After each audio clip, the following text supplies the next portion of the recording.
Mr. Keith, before we start, I'd like to express my concern about reports in the press over the last few days of the contents of Mr. Johnson's witness statement to the inquiry and what his evidence will be. Until a witness is called and appears at a hearing, or the inquiry publishes the witness's statement, it's meant to be confidential between the witness, the inquiry and the call participants. And I wish to remind all those involved in the inquiry process that they must maintain this confidentiality so as to allow the sharing of materials prior to hearings between those most involved in the inquiry process. Failing to respect confidentiality undermines the inquiry's ability to do its job fairly, effectively and independently. Thank you, my lady. Well, my lady, today's witness is Boris Johnson.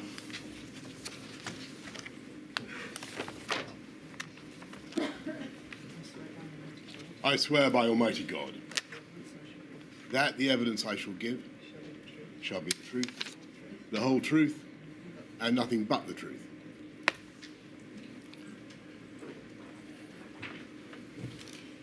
Could you commence your evidence, please, by giving us your full name?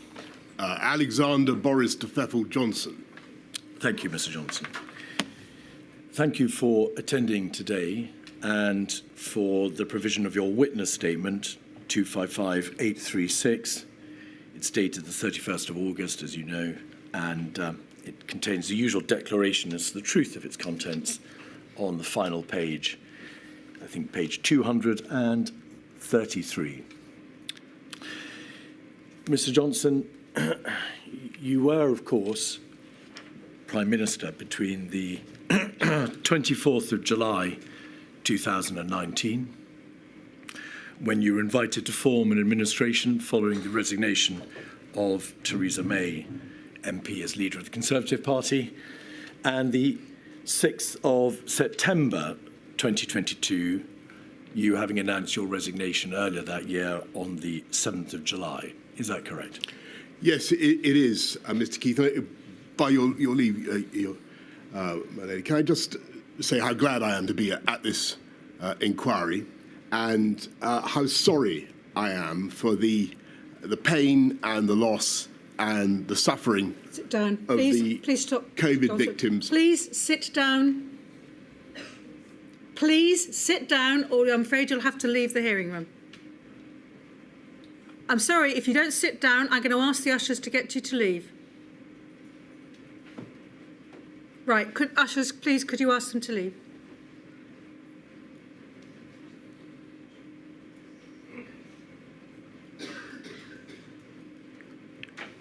Could I say, by your leave, that I understand the feelings of these victims and their families, and I am deeply sorry for the pain and the loss and the suffering of those victims and their families.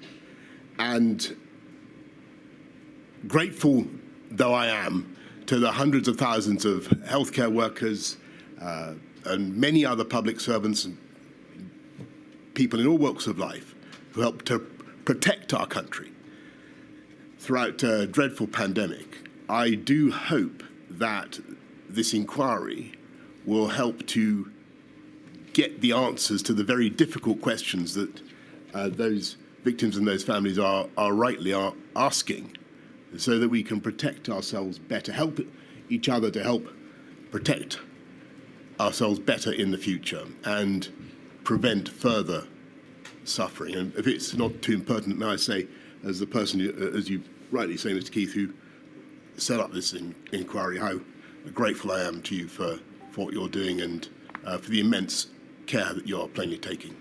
Thank you. Mr. Johnson, just a few more questions more, please, in relation to your career. On the 9th of June 2023, did you announce your intention to stand down as the Member of Parliament for Uxbridge and South Ruislip? You then, I think, formally resigned the following Monday, the 12th of June, when you were appointed Steward and Bailiff of the 300s of Chiltern. You were, of course, previously Foreign Secretary and Mayor of London. You correctly observe that you yourself announced the institution of this statutory inquiry. on the 12th of May 2021, you ordered the institution of a full and independent public inquiry, did you not? I did, Mr. Keith, and I believe that's the right way forward. When you made that announcement, you said this: amid such tragedy, the state has an obligation to examine its actions as rigorously and candidly as possible. The number of deaths across the United Kingdom, calculated whether by registration on the death certificate through COVID or the measure of excess deaths, is now over 230,000. By any measure, Mr. Johnson, that is a shocking figure and a terrible loss of life. Is that the tragedy to which you were referring when you said, in this tragedy, the state has an obligation to examine its actions? That is certainly the core of the tragedy, yes. Do you agree that if the protection of life is the preeminent duty that every government owes to its citizens, then the number of those who died is an important, if not the most important, marker against which your administration must be measured? I certainly think it was what we were trying to prevent, was the loss of life, absolutely. The virus left in its wake, of course, not just death, but injury and misery, and indirectly through the lockdowns, it left pain and incalculable economic and societal damage. Were those and are those impacts which you also envisaged this inquiry would look at when you ordered its institution? Of course. Do you accept, and we may, I think, presume from your opening remarks that you do you accept that the bereaved and those who suffered, of whom there are very many in number, are entitled to no less than an absolutely full and rigorous scrutiny? Of course. When you made that announcement, you also said that this process will place the state's actions under the microscope, and the government would be required to disclose all relevant information. In light of those words, could I just ask you, please, to confirm what your approach has been to the disclosure of your own COVID-related emails, WhatsApps, and notes? I've done my best to give everything of any conceivable relevance. Has that always been your position, Mr. Johnson? Yes. Could we have 265619, please, page 68? This is a WhatsApp between your former Permanent Secretary, number 10, and then latterly Cabinet Secretary, and your principal private secretary, Simon Case, and respectively Martin Reynolds. And the Cabinet Secretary said the Prime Minister is mad if he doesn't think his WhatsApps will become public via the COVID inquiry. He was clearly not in the mood for that discussion tonight. That date, the 20th of December 2021, was just 5 days after you had in fact appointed Milady as the chair of this inquiry. Was there a debate at that time within government as to whether or not your WhatsApps should be disclosed, and if so, whether or not they would become public by virtue of their disclosure in this process? I don't remember the conversation to which the Cabinet Secretary is referring, and I've handed over all the relevant WhatsApps. The inquiry has indeed requested all the key COVID-related texts, WhatsApps, and so on from January 20 to February 22, and it must be made absolutely clear that throughout the course of the litigation in the summer and throughout these proceedings, you have made available, it would seem, everything in your possession. You made clear, I think, through your solicitors, however, that you had a phone which you used from May 2021, and you've made available the WhatsApps and the emails from that phone. Therefore, between May 21 and February 22, the end of the period that the inquiry was requesting about. But following a well-publicised security breach, you had not been able to use to access the previous phone because you'd stopped using it and you were fearful that if you tried to access it, you'd delete his data. Is that right? That's right. Were you able to get access ultimately to the contents of that first phone, the old phone? Yes, so we sent it off to some technical people and they activated it. Was there a time gap, as your solicitors have described it, on that phone, a period between the 30th of January 2020 and June 2020, during which time the WhatsApps have not been Yes. capable of being reinstalled and disclosed? That's right. Do you know why your phone was missing those 5,000 odd WhatsApps? I don't know the exact reason, but it looks as though it's something to do with the app going down and then coming up again, but somehow not automatically erasing all the things between that date when it went down and the moment when it was last backed up. So I can't give you the technical explanation, but that's the best I'm able to give. The technical report that your solicitors kindly provided demonstrates that there may have been a factory reset of the phone at the end of January 2020 and then an attempt to reinstall the contents later in June 2020. May I just ask you this? Was it you, if that was a factory reset that was done, was it you that tried to reset the phone or not? A factory reset? There is a device or a capability on the phone which allows its contents to be entirely reset. That wasn't you. I don't remember any such thing. All right. And during the course of the litigation this summer, between the inquiry and the Cabinet Office, did you, of course, make plain your stated wish that the WhatsApps, which were the subject of that litigation, should be disclosed? Yes. They being your own WhatsApps. All right. Can I, for the avoidance of doubt, make it absolutely clear I haven't removed any WhatsApps from my phone, and I've given you everything that I think you need. I ask, Mr. Johnson, because this issue has been trailed in the press. Yeah, no, I get you. And it's important that you have an opportunity of explaining why those WhatsApps are not available. In your witness statement, at paragraph 10, you say, Mr. Johnson, that unquestionably mistakes were made. And for those, you say you unreservedly apologise. We have the statement there.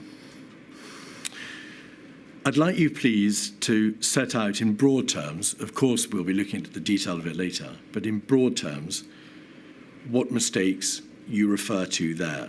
Bearing in mind that we are only concerned in this module, Mr. Johnson, with the core decision-making, with the lockdown decisions, the NPIs, the non-pharmaceutical interventions and so on, not vaccines, therapeutics, antivirals.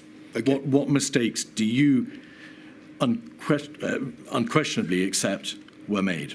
Well, I think if you look at my statement, I point out that we were relying so much on messaging to help contain the virus, and we needed the public to understand the message in as straightforward a way as possible, and they really did, by and large. One problem we had that I mention is that because of the very natural and proper right of the devolved administrations to have their own approach, sometimes there was a bit of so the BBC News would have one message from number 10, then a slightly different one from Scotland or wherever, and that I think we need to sort that out in future. And I'm sure there are plenty of other things that we could have done differently, but I have no doubt it will come to them in the course of the examination. So your position today is, and you appear to refer to it as the first issue, that the primary mistake made rests in the context of the messaging and the all communications of the devolved administration. Well, you asked me to to cite a mistake that we made. I didn't say that was the primary mistake. What primary mistakes, Mr. Johnson, are you referring to in paragraph 10 when you say there was terrible suffering, but in relation to which, where we failed, I apologise again? For what are you apologising in that statement? Well, I think just to go back to your main point, which is that so many people suffered, so many people lost their lives. Inevitably, in the course of trying to handle a very, very difficult pandemic in which we had to balance appalling harms on either side of the decision, we may have made mistakes. I don't want to try to anticipate the discussion, which I'm sure we will get into, about the timings of MPIs, of lockdowns. Inevitably, we got some things wrong. I think we were doing our best at the time, given what we knew, given the information I had available to me at the time. I think we did our level best. Were there things that we should have done differently? Unquestionably, but I would struggle to itemise them all before you now in a hierarchy. I'm afraid. I think it would be. I'd find it easier to try and explain what happened as we went through. You say in your witness statement, I unquestionably made mistakes. Can you draw a distinction for us, please, between yourself personally and the government? To what extent do you accept personal responsibility as opposed to accepting it on behalf of your administration? So I take personal responsibility for all the decisions that we made. It's obvious, Mr. Johnson, that many of the most difficult and momentous decisions rested upon your own shoulders as Prime Minister. Do you take responsibility for whatever my lady makes of the speed of the government's response in January, February, March of 2020? Of course. And the way in which the various moving parts of the government, the advisory committees, the departments, the agencies and so on responded? Of course. Do you take responsibility for the lockdown decisions, whichever way they went, and their timeliness, whatever my lady makes of them? The manner in which patients were discharged from hospitals into the care sector? Of course. The explosion of the virus within the residential care sector? Yes.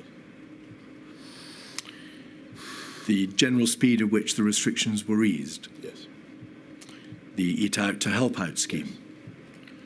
And then, latterly in 2020, the decision not to introduce a circuit breaker in September or October, or to introduce a tier system earlier when the prevalence of the virus was lower, for good or ill. Yes, though we did have local restrictions from a very early day. We did. May I just ask you, please, this question? Also, you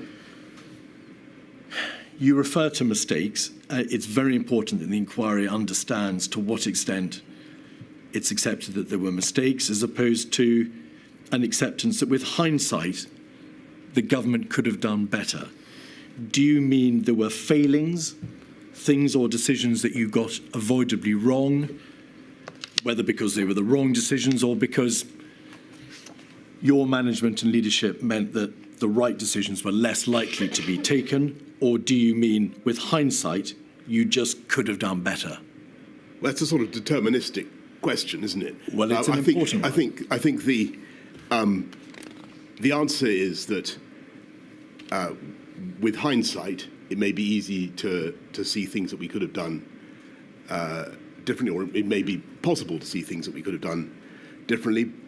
At the time, I felt, and I know that everybody else felt, that we were doing our best in very difficult circumstances to protect life and protect the NHS. It is impossible and arguably improper to attribute any individual death causally to any particular governmental decision, and as I know you know, and no possible purpose would be served in such an exercise. But do you accept that overall the government decision-making, not the pandemic, but the government decision-making in response, led materially to there being a greater number of excess deaths in the United Kingdom than might otherwise have been the case?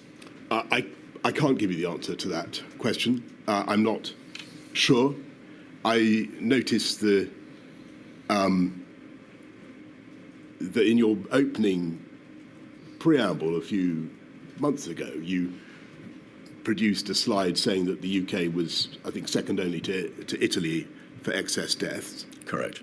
That's not, to the best of my knowledge, the case. And I think that all I would say is that many other countries suffered terrible losses from COVID. They did. And the evidence that I've seen suggests that we were well down the European table and well down the world table. Though that is, of course, no comfort to the bereaved and their families. That seems to be the statistical reality. The evidence before Milady is that the United Kingdom had one of the highest rates of excess death in Europe. Almost all other Western European countries had a lower level of excess death. I've seen. Italy was tragically in a worse position than the United Kingdom. Well, I don't wish to contradict you, Mr. Keith, but the evidence, the ONS data I saw put us, I think, about 16th or 19th in a table of 33. In Western Europe, we were one of the worst off, if not the second worst off. You must have long reflected since that time why that was so. Why do you think that we had the rate of excess deaths in this country that we did ultimately have? As I say, I think that the statistics vary, and I think that every country struggled with a new pandemic, and I think the UK, from the evidence that I have seen, was well down the European table and obviously even further down the world table. If I had to answer why I think we faced particular headwinds, I would say it was, irrespective of government action, we have an elderly population, extremely elderly population. We do suffer, sadly, from lots of COVID-related comorbidities, and we are a very, very densely populated country, the second most densely populated country in Europe, and that did not help. Do you accept that government actions materially contributed to that outcome? It wasn't just a matter of the state of the healthcare system, density, age of population, and in fact the geographical location of the United Kingdom. Given that other countries have excellent healthcare systems and face similar problems and ended up in statistically with more excess deaths per 100,000? The answer is I don't know. I don't know. You're obviously extremely well aware of the argument that the lockdown decisions themselves, cumulatively and individually, contributed to the number of excess deaths. What do you say to that? I say that I don't know, but I'm aware of the arguments that are made. What I would say respectfully to people is that they were very, very difficult decisions, and the issue of the timeliness of lockdowns was clearly one that we considered very hard at the time, and you will have seen from the evidence that there were strong arguments against going too early into lockdowns, especially when it came to that first series of March NPIs. And you'll remember the arguments that were made, two arguments. against early action, and they were the risk of behavioural fatigue, and then the risk of bounce back, or what you've called uncoiling of the spring. And they were made powerfully, and they certainly had a big effect on me. Could you assist the inquiry, please, with something about the nature of the heavy responsibility which rested on your shoulders? It is perhaps self-evident that only the most difficult and momentous decisions come for the Prime Minister. That's correct. Were there any good or easy decisions to be made in this context? No, I can't think of a single. Well, I suppose it was an easy decision to say that we should go ahead with the rollout of both Pfizer and AstraZeneca as soon as they've been approved by the MHRA. But there were no, when it came to the, forgive me, Mr. Keith, but when it came to the balancing of the need to protect the public and protect the NHS and the damage done by lockdowns, it was incredibly difficult. Pause there, please. I do understand emotions are running very high. I do, and I think it's most unfortunate when I have to ask people to leave. But we have to ensure that this hearing is effective, and it's got to be effective not just for people in this hearing room, but for people watching on the online streaming. So please make sure your behaviour is appropriate to a public hearing of a statutory inquiry. Thank you. Sorry to interrupt. No, it's fine. We'll look at the nature of the particular decisions in greater detail later. But broadly speaking, so that we know the lie of the land and we know how you approach these issues, were the majority of the most momentous decisions, the decisions, for example, to impose the lockdowns and social distancing measures and so on, were they decisions that were in practice made by you, yes, even if they were affirmed or endorsed by the Cabinet later? Or were they decisions that were entirely open-endedly made by Cabinet? That's a very good question, because I think it was both. A huge number of decisions, because they had to be taken so fast, were funneled up directly to me. But there were also a large number of decisions, and I do think this maybe hasn't come out as much as it should, that were the subject of exhaustive Cabinet discussion. In his witness statement, Michael Gove has said that the wider Cabinet was brought into decisions at times too late and too little. Mr. Javid has said in his witness statement that the Cabinet was designed, in his view, to place Dominic Cummings and the Prime Minister as the decision makers, to centralise power in Number 10. And in his own witness statement, Mr. Cummings has said that the Cabinet was largely irrelevant to policy or execution on account of the leaks, your inability to chair it, and because it was seen by Number 10 as not being a serious place for serious discussion. I don't think that's true. I think there were some really excellent Cabinet discussions about the trade-offs. If I had to make a comment about Cabinet as a whole in terms of the speed of lockdowns, which was what we're talking about, I think it probably would be fair to say that the Cabinet was, on the whole, more reluctant to impose MPIs necessarily than I was. That wasn't true for every member of the Cabinet, but that would be a general comment. The lockdown decision of the 23rd of March, 2020, was debated, as you rightly say, at great length on the Sunday, on the Monday, by the various bodies, but in particular COBRA.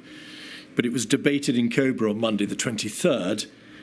A public announcement, we'll all recall, was made that day, that evening, in fact, and then it went to Cabinet on the Tuesday. So in relation to the first lockdown decision, it's obvious that Cabinet debated it after the event. In relation to the second lockdown, that of November 2020, Mr. Johnson, do you recall whether or not that decision was made by a COVID ministerial committee or by Cabinet?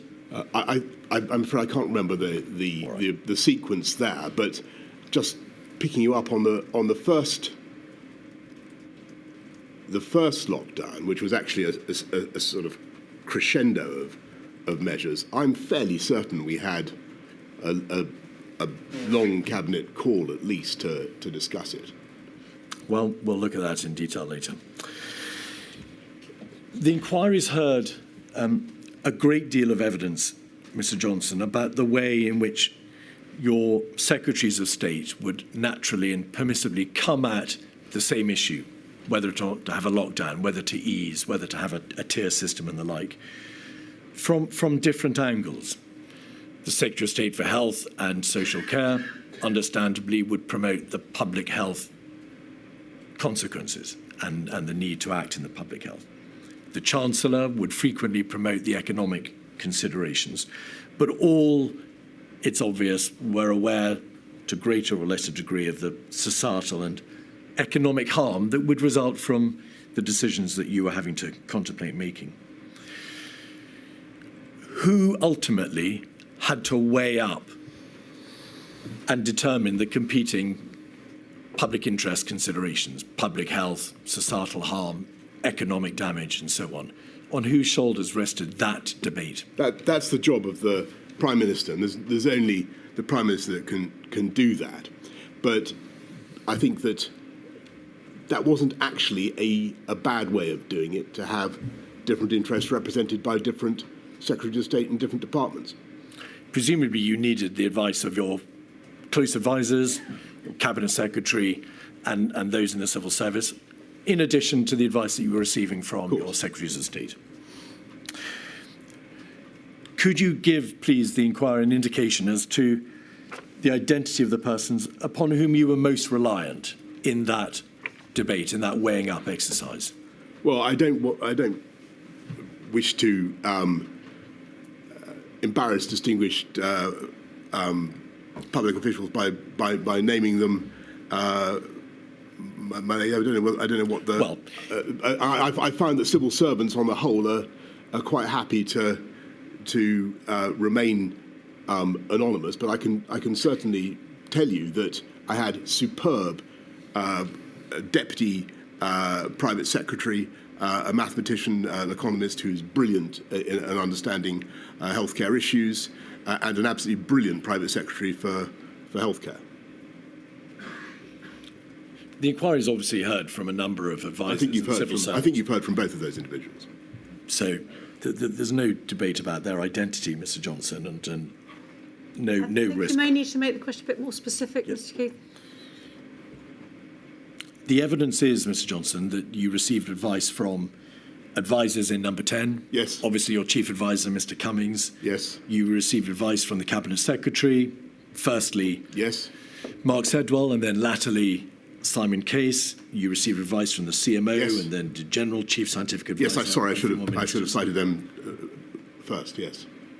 It's apparent that on top of the formal advisory structures, the meetings with the CMO and the GCSA, the meetings with the Cabinet Secretary, the meetings with your ministers, you had a profusion of meetings with your Chief Advisor, Mr. Cummings, with your Cabinet Secretary, with your Principal Private Secretary, and so on. There were a huge number of rolling meetings with your innermost group of advisors. And I want to know to what extent, therefore, you came to rely upon them in the ultimate decision-making process. I, of course, relied on the advice I was given, but the way it works is advisors advise and ministers decide, and that was what happened. You received a great deal of advice from the Chief Medical Officer and Yes. the government's scientific chief advisor. They were a vital source of advice, Yes. That's obvious. You were aware that SAGE met hundreds of times, that's to say the Scientific Advisory Group for Emergencies. Did you ever read their minutes, or were you wholly reliant on the CMO and the GCSA to relay to you what SAGE had said?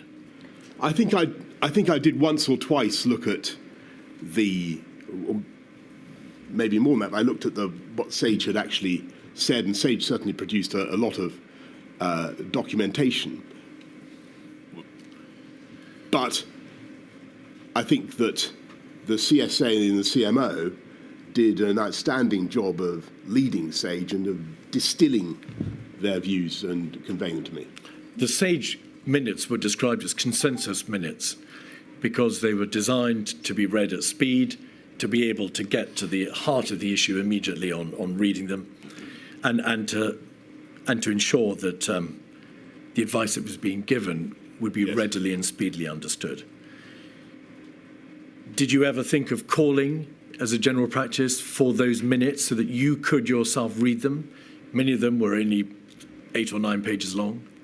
As I say, I think I did, from time to time, look at the consensus minutes. I think, in retrospect, it might have been valuable to try to hear the SAGE conversation unpasteurized itself. But I didn't. And I was more than content with the very clear summaries that I was getting from the CSA and the CMO.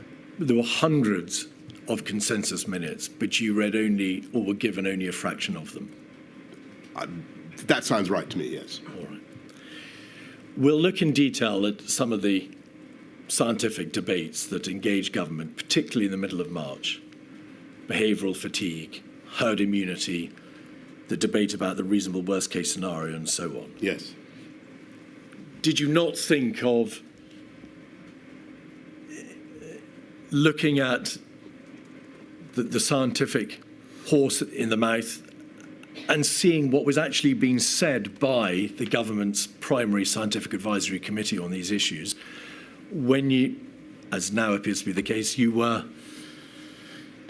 became engaged, particularly in the debate of behavioural fatigue? Why didn't you call for the primary material? I think that's a good question.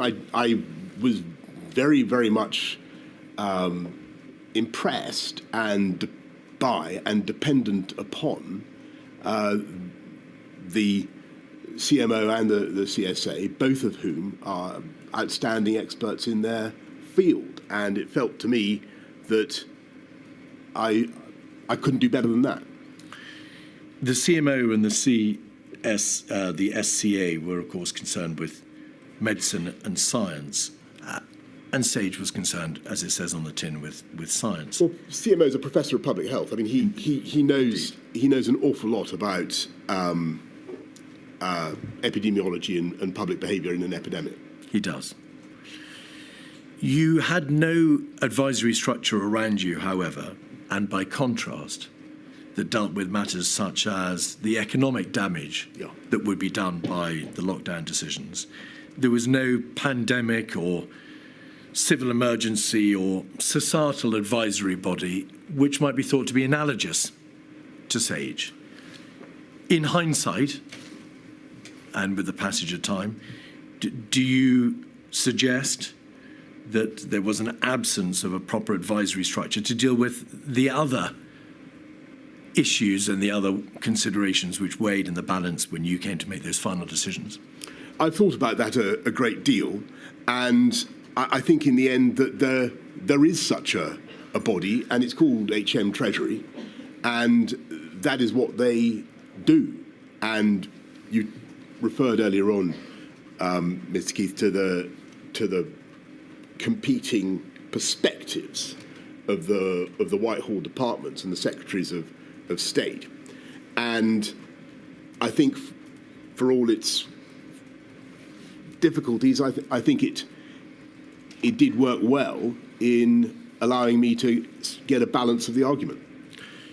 The evidence appears already to suggest that the Chancellor of the Exchequer and then Her Majesty's Treasury had considerable influence over the ultimate decision-making process, because the Chancellor would come and see you in bilateral meetings.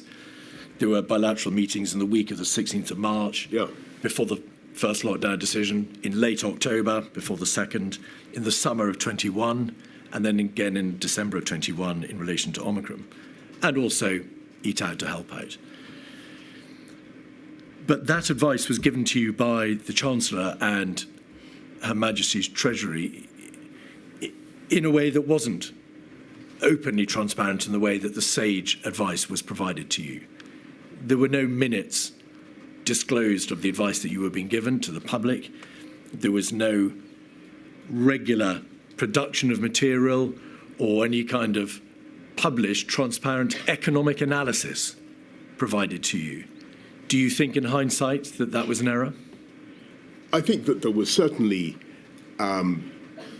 transparent economic analysis of the cost of some of the measures that we were obliged to enact and the fall in GDP, the cost of the CJRS and the other schemes was plain for all to see. That was all public. Of course, what was not public and is not traditionally public is ministerial conversations and discussion between ministers. But again, I think the perspective that I was being offered by the Treasury was a very useful one, just as the perspective of the Department of Health was a very useful one. The material, so that's to say diary entries and readouts of minutes and so on, Mr. Johnson, show that the Chancellor of the Exchequer would, in this difficult context of making the ultimate decisions about lockdowns and easing and tiers and so on, often get the last word by way of a bilateral meeting that would take place just before you made a final decision. And also that the Secretary of State for Health and Social Care was occasionally excluded from meetings when public health matters were being discussed. Were you aware of that? I think that's...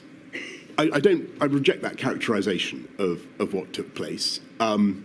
The overwhelming priority of the government was protect the NHS, save lives. That was our objective. And that was where my officials were coming from. That was what we wanted to do.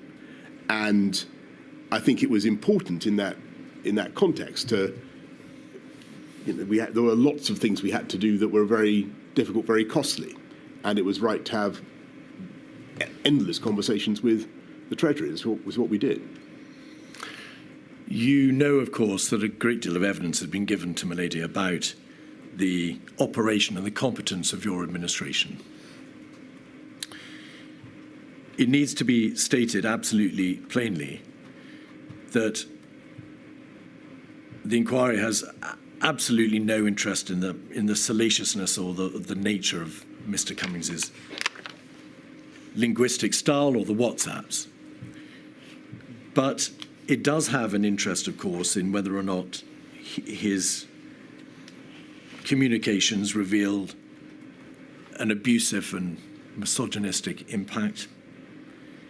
The WhatsApps and the texts shed a direct light on the competence of the government, how well or not the government machinery operated, what you all thought about each other, and what some of you thought privately about the decisions that were being taken. We're going to look in detail at them later, but it's fair to say that in the round that material paints a appalling picture, not all the time, but at times of incompetence and disarray. Can I comment on that? I think Please.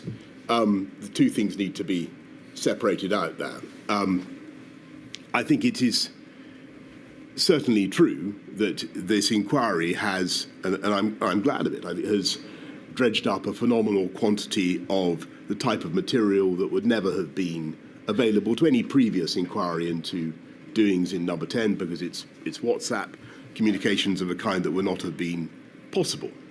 And that's a good thing, because you can get a texture of the feeling for the relationships and the human beings. I would make a couple of points. First of all, a lot of the language, the style that you refer to is completely unknown to me,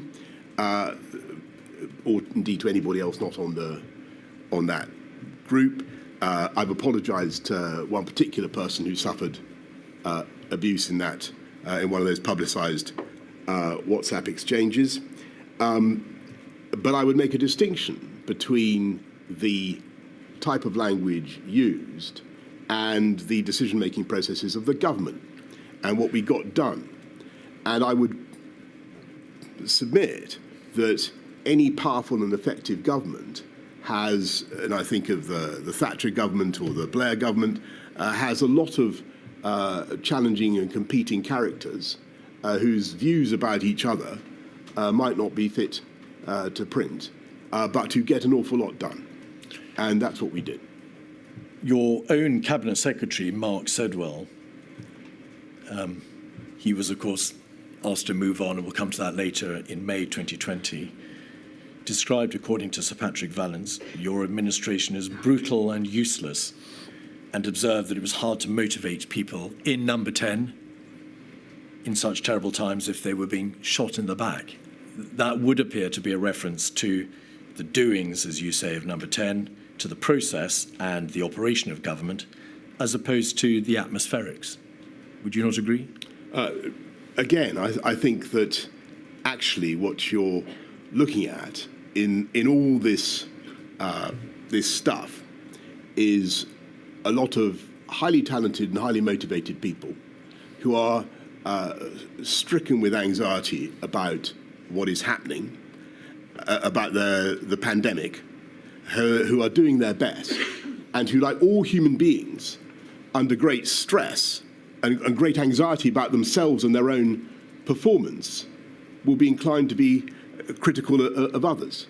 And I think that that would have been the same of any administration facing the same sort of challenges on that scale. But do you accept that there is a considerable body of material which addresses not just their private thoughts of the other individuals in government, of them personally, but relates to the performance of government, to the way in which your administration actually operated? Do you accept that as a general proposition? I do, and I think that that was a good and a healthy thing, because we needed, given the scale of what we were facing, we needed constantly to challenge ourselves and constantly to try to do better. Your own chief advisor, Mr. Cummings, described on the 4th of May something the government had done as being the best success of the whole criminally incompetent government performance. How could that be a good thing? Because what he is trying to do is to, he's not for me to explain his quotation, you can ask him yourself, but what we were generally trying to do was to make sure that we delivered the best possible service for the people of the UK who were going through an absolutely terrible, terrible time. And it would not have been right to have a load of, if we'd had a load of WhatsApps saying, aren't we doing brilliantly, folks? Isn't this going well? I think your criticisms might have been, frankly, even more pungent. On the 27th of March, after Mr. Cummings had asserted that Whitehall had nearly killed huge numbers of people and cost millions of jobs, and that Mr. Hancock had failed to get on top of the testing problems, you yourself said these 3 words, totally fucking hopeless. That was a reference to the performance of an important part of government. I'd stress the word nearly in that. Your response, Mr. Johnson. And I would say that my job was not uncritically to accept that everything we were doing was good, though I as it happens, as I said to you, I do think that the country as a whole had notable achievements during the crisis.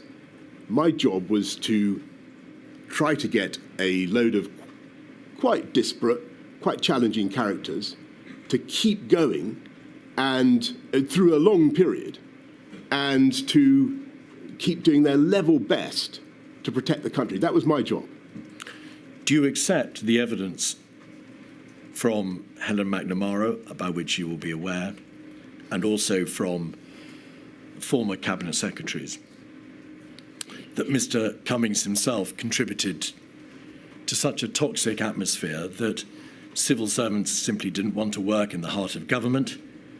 Helen McNamara said the relationships in Number 10 and the Cabinet Office had a real and damaging impact. You were told directly by Simon Case on the 2nd of July lots of top drawer people had refused to come to work because of the toxic reputation of your, I emphasize your operation. Were you aware that there were individuals, civil servants and advisors who were not prepared to work in your administration because of the atmosphere and the working relationships which were in play? First of all, no. Second, I was not aware of that. Secondly, I didn't see any sign of that. I saw brilliantly talented people. When we advertised for a post, when we wanted to recruit for a position in my private office, we had, as far as I could see, no difficulty getting wonderful people to step forward. I think, if I might make one self-criticism, or another self-criticism, I think that the gender balance of my team should have been better. And to your earlier question, looking back at it, when I was running London, it was great and it was 50-50 and it was a very harmonious team. I think sometimes during the pandemic, too many meetings were too male-dominated, if I'm absolutely honest with you. And I think that was I tried sometimes to rectify it. I tried to recruit a former colleague from City Hall, but I think that was something we should have done better. Simon Case, who was then the Permanent Secretary in Number 10, WhatsApped you yourself on the 2nd of July to say that lots of people, lots of top drawer people had refused to come because of the toxic reputation of your operation. Well, I don't remember that. What did you do? I don't remember that. And my impression was that we had no difficulty recruiting the best possible people. Could we have, please, 48313, page 16, on the screen? These are communications between Mr. Cummings and yourself in May 2020. We're concerned with the bottom half of the page. Sorry, can you expand it, because I can't? Yes, 7th of May, Hancock is unfit for this job. The incompetence, the constant lies, the obsession with media bullshit. Reference to testing, you must ask him where we'll get 500,000 per day and where's your plan for testing? And if you can scroll back out. Just pause a second, Mr. Johnson. If you then scroll in, please, to the bottom half of the page, the last part. Mr. Cummings says, it'll certainly be a cock-up like everything else, but it'll be far from the worst of our cock-ups over the next 8 weeks. You need to think of binning Hancock, and so on and so forth. You cannot suggest that you are unaware of the opinion taken by your chief advisor over your Secretary of State for Health. You cannot suggest you are unaware of the concerns expressed by your Cabinet Secretary about the toxic reputation of your operation, because he WhatsApped you directly. You cannot suggest that there weren't grave concerns being expressed in Downing Street, that there were people who simply would not come and work for you because of the atmosphere you allowed to develop. So, first of all, in politics, there's never a time when you're not, if you're Prime Minister, you are constantly being lobbied by somebody to sack somebody else. It's just what I'm afraid happens, and it's part of life. Everybody's constantly militating against some other individual for some reason of their own. It's just that I'm afraid that's the nature of it. It is perfectly true that this advisor in particular thought had a low opinion of the health secretary. I thought he was wrong. I stuck by the health secretary. I thought the health secretary worked very hard, and whatever, he may have had defects, but I thought that he was doing his best in very difficult circumstances, and I thought he was a good communicator. Could we have 303-245? Your first and then your second Cabinet Secretary communicate by WhatsApp, page 9.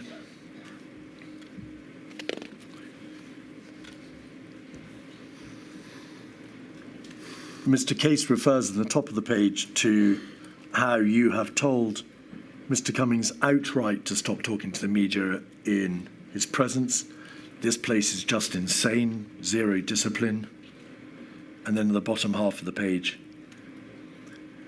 these people are so mad, madly self-defeating. It's hard to ask people to march. It should be to the sound of gunfire. And then the Cabinet Secretary. The Cabinet Secretary is the head of the civil service. Is he or she not? I've never seen a bunch of people less well equipped to run a country.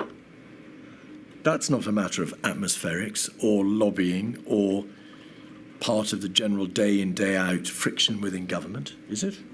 Yes, I think it is. And I think that as I say, if you'd had the views of the Mandarinate about the Thatcher government in unexpurgated WhatsApps, my lady, I think you would have found that they were pretty fruity. It's WhatsApp conversation is intended to be, though clearly it isn't, ephemeral. It tends to the pejorative and the hyperbolical. And I think that the worst vice, in my view, would have been to have had an operation where everybody was so deferential and so reluctant to make waves that they never expressed their opinion, they never challenged, and they never doubted. It was much more important to have a group of people who are willing to doubt themselves and to doubt each other. And I think that was creatively useful rather than the reverse. Some of these senior advisors didn't just lack deference, to use your word, Mr. Johnson. They doubted you, and they doubted your ability and your competence, as you now know from having seen the material. Could we have, please, 273901, page 188?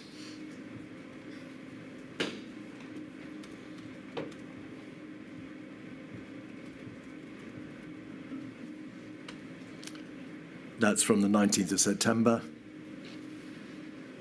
Page 229.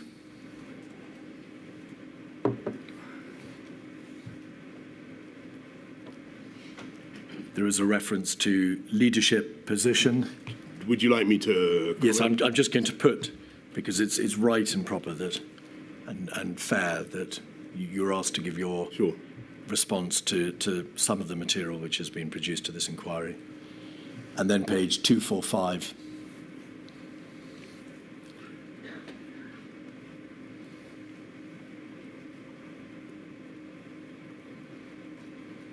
The Prime Minister begins to argue for letting it all rip. They've had a good innings. And there is a reference there to lack of leadership, the last line. This all feels like a complete lack of leadership. Look, let me put the question, whether or not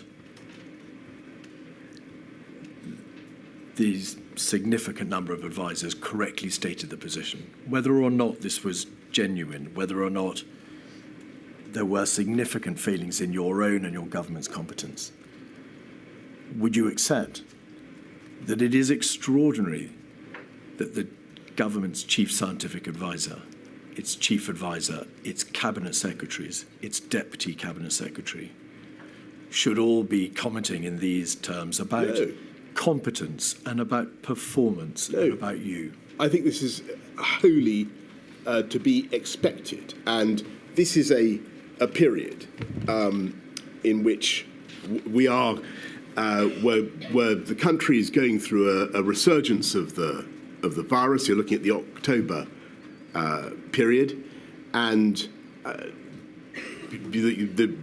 Patrick, the CSA, talks about inconsistency, and we've just got to face the reality. I've got to face the reality as Prime Minister that the virus seems to be refusing to be suppressed by the measures we've used so far. We're going to need different measures. We've come out of lockdown. We're going into the tiering system. Of course we're changing, but so did the collective understanding of the science. And if you look back at what happened during COVID, we had radically different views over the period, over the efficacy of masks, over whether asymptomatic transmission could take place. We had a totally different view within months about whether ventilators would be needed. I was told to begin with we needed 25% of patients would need ventilators. That turned out not to be true. Then on this particular issue, you've got the scientists calling for us to go early and go hard, and this takes us back to your initial line of questioning. When earlier on, they had been saying expressly that if you go hard too soon, then you have two problems: behavioural fatigue and bounce back. And the problem that I was facing, and it was an appalling problem in October, was that we didn't have therapeutics, or we didn't have, well, we had some therapeutics, but we didn't have a vaccine. We didn't have a way out, a medical solution. We were being forced to use NPIs.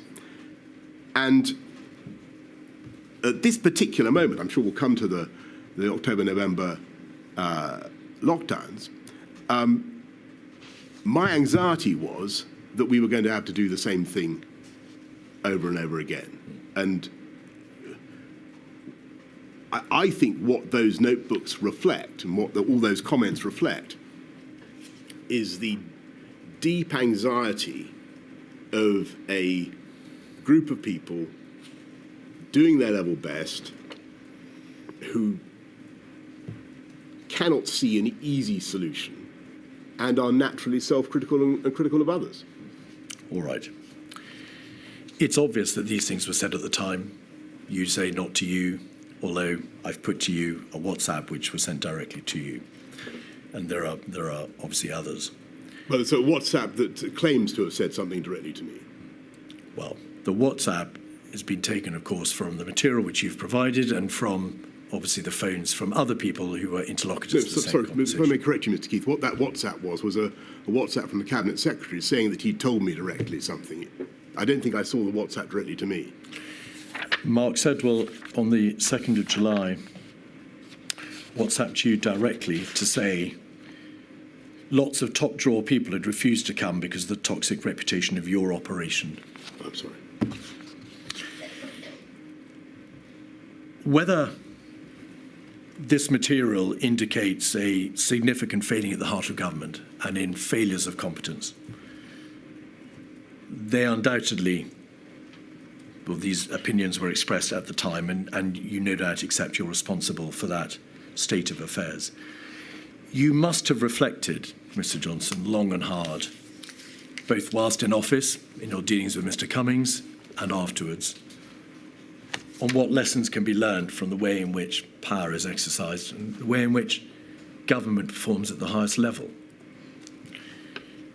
Have you reflected upon whether or not the system of SPADs, the system by which you receive advice from your political advisors, needs to be reformed?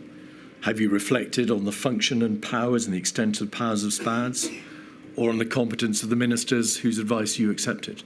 Well, I think with hindsight, there's all sorts of things that you could do differently. I think at the time, I decided that it was best to have an atmosphere of challenge with some strong characters giving me advice, and I valued that advice.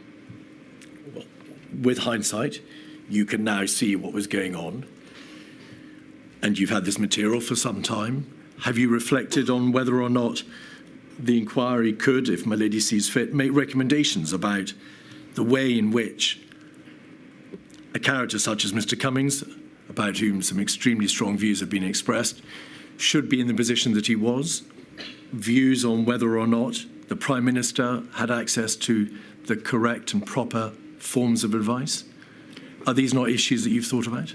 Yes, but I think overwhelmingly that I did have access to the correct and proper forms of advice. And if you ask upon whom I relied for that advice, it was the CMO and the CSA, together with the experts, the officials in my private office.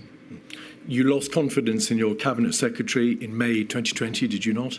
Well, he asked to step aside. Did you lose confidence in your Cabinet Secretary in May 2020? Yeah, he asked to step aside.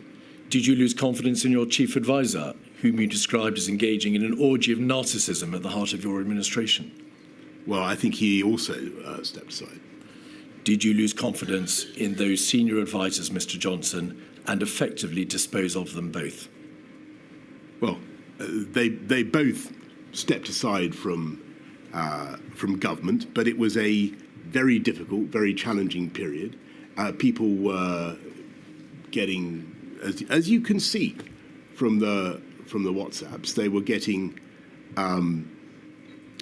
very frazzled because they were frustrated. COVID kept coming at us in waves after wave, and it was very, very hard to fight it. And people were doing their level best. And I don't, when people are critical of the guy at the top, or they're critical of each other, that's a reflection of the difficulty of the circumstances.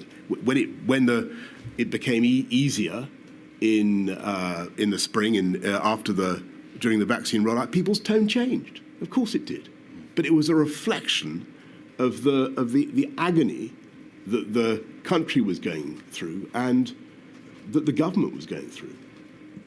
Ladies, that's a convenient moment. I'm about to turn to a completely separate topic. Right. I shall return at 20 past.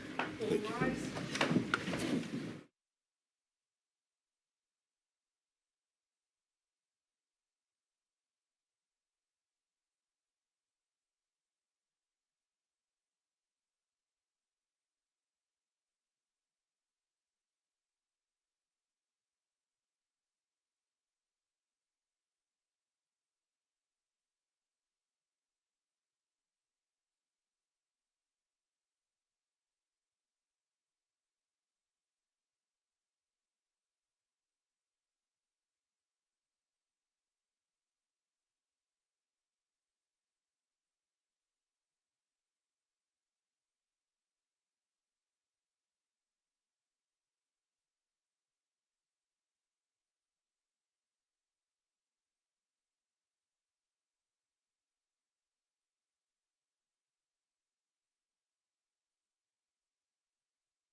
Mr. Keith.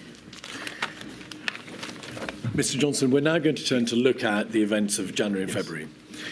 In your witness statement, you say that Mr. Hancock spoke to you about his concerns around about the 7th of January.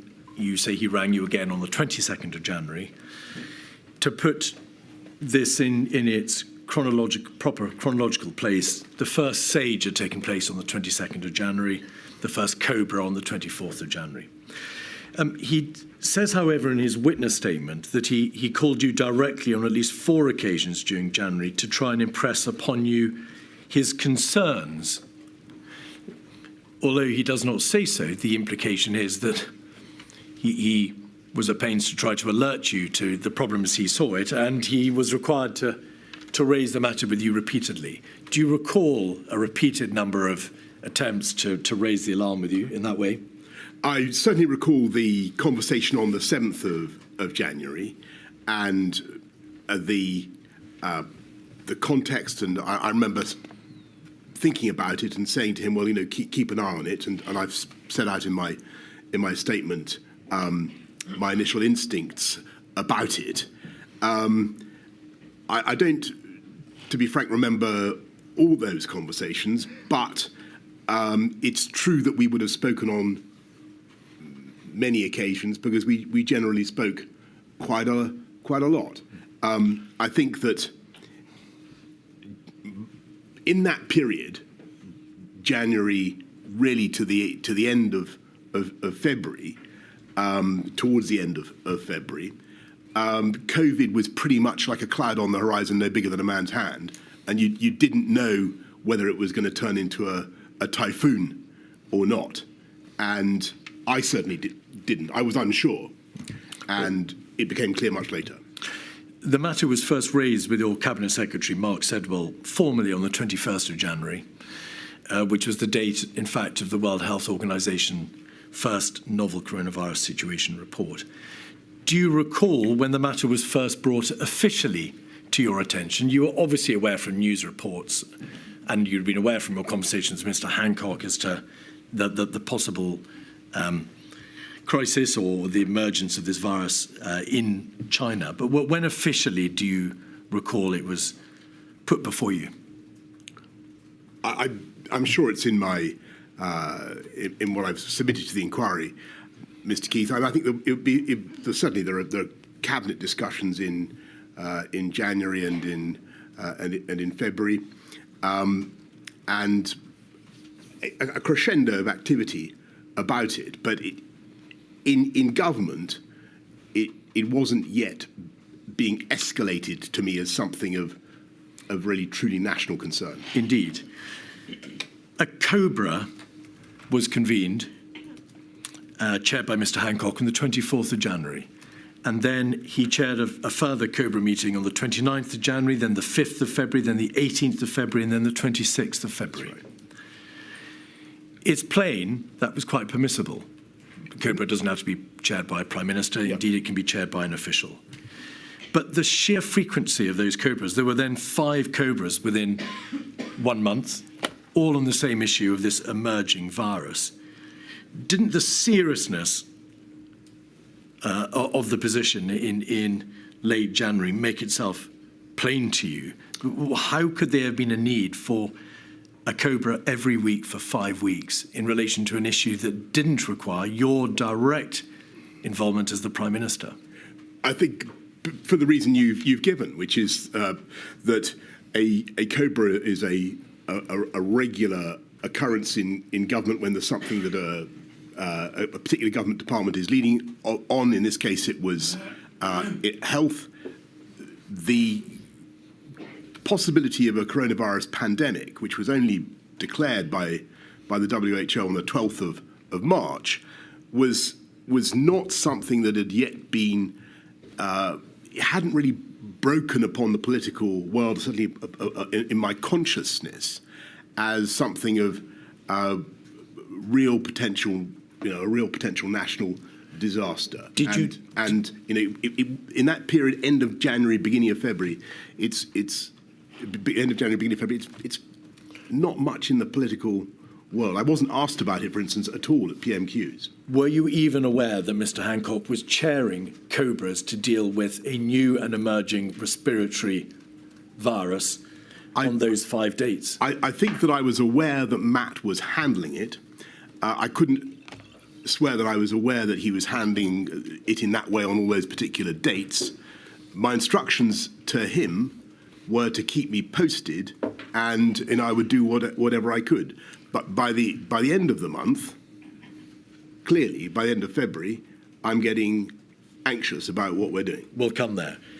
Did you or do you recall having any debate with your advisors as to whether or not you should be chairing those COBRAs, or whether or not the seriousness of the position required you to chair the COBRAs at the end of January and throughout February? Yes, I think there's an exchange. I remember talking to my private office and saying, this is clearly becoming an issue of national 24th of February. Thank you. Before that date, for the month beforehand, did you think to say to your officials, the Secretary of State for Health is chairing a COBRA now on a weekly basis to do with a fatal viral pandemic, which currently is just spreading? Hadn't yet been declared as a pandemic. It hadn't been declared as a pandemic, but by the 16th of January, it had spread to Thailand and Japan.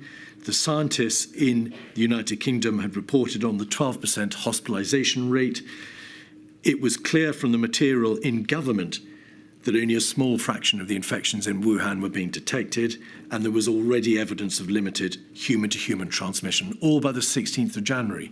So, in an overarching sense, why do you think that the Prime Minister, yourself, was not informed earlier as to those extremely worrying features of this emerging virus? I think that here's what I really think happened. I think that actually everybody, had they stopped to think about it, could see the implications of the data, the implications of what was happening in the numbers, the percentage of fatalities in China.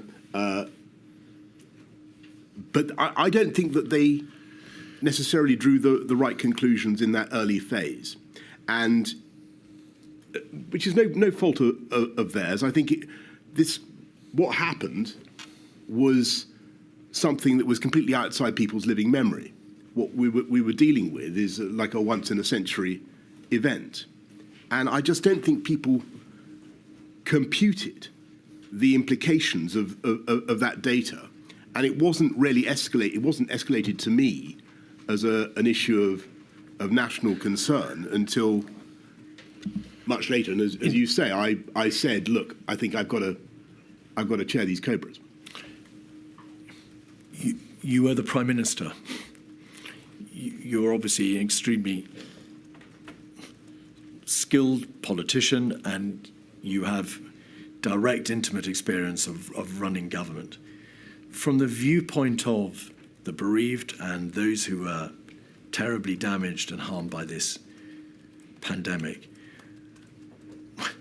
how could a government have generally failed to stop and think? The system is there to make you think. The risk assessment processes and civil emergency procedures are there to make sure that you don't have to stop and think. It responds. But on this occasion, generally, and it's not a personal point, generally the system did not stop and think and say, this data shows there is a greater problem than we currently understand. I think I think I've tried in a way to give you the answer to that. I think that what really happened was outside our living experience. We hadn't seen something like this for a century or more. And unfortunately, what we did remember was not helpful. Because what the system did remember, was things like SARS and MERS and swine flu and so on.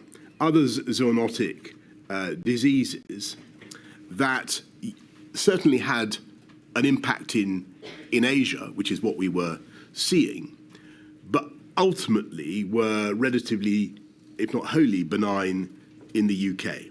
And if I had to guess an answer to your question, Mr. Keith, I would say that was probably the default mindset, and that was basically because of people were operating on the basis of their lived experience. So a failed mindset.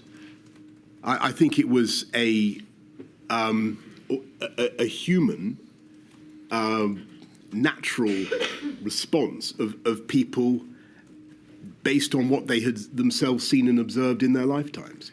But from the context, from the prism or from the viewpoint of the efficacy and the competence of the government response, regardless of the psychological issues that may have been preying on the minds of its constituent individual parts, that the government failed to wake up, did it not? It failed to understand the significance of the crisis, and therefore it must follow, failed to take steps speedily enough. I think that it would certainly be fair to say of me, the entire Whitehall establishment, scientific community included, our advisors included, that we underestimated the scale and the pace of the challenge.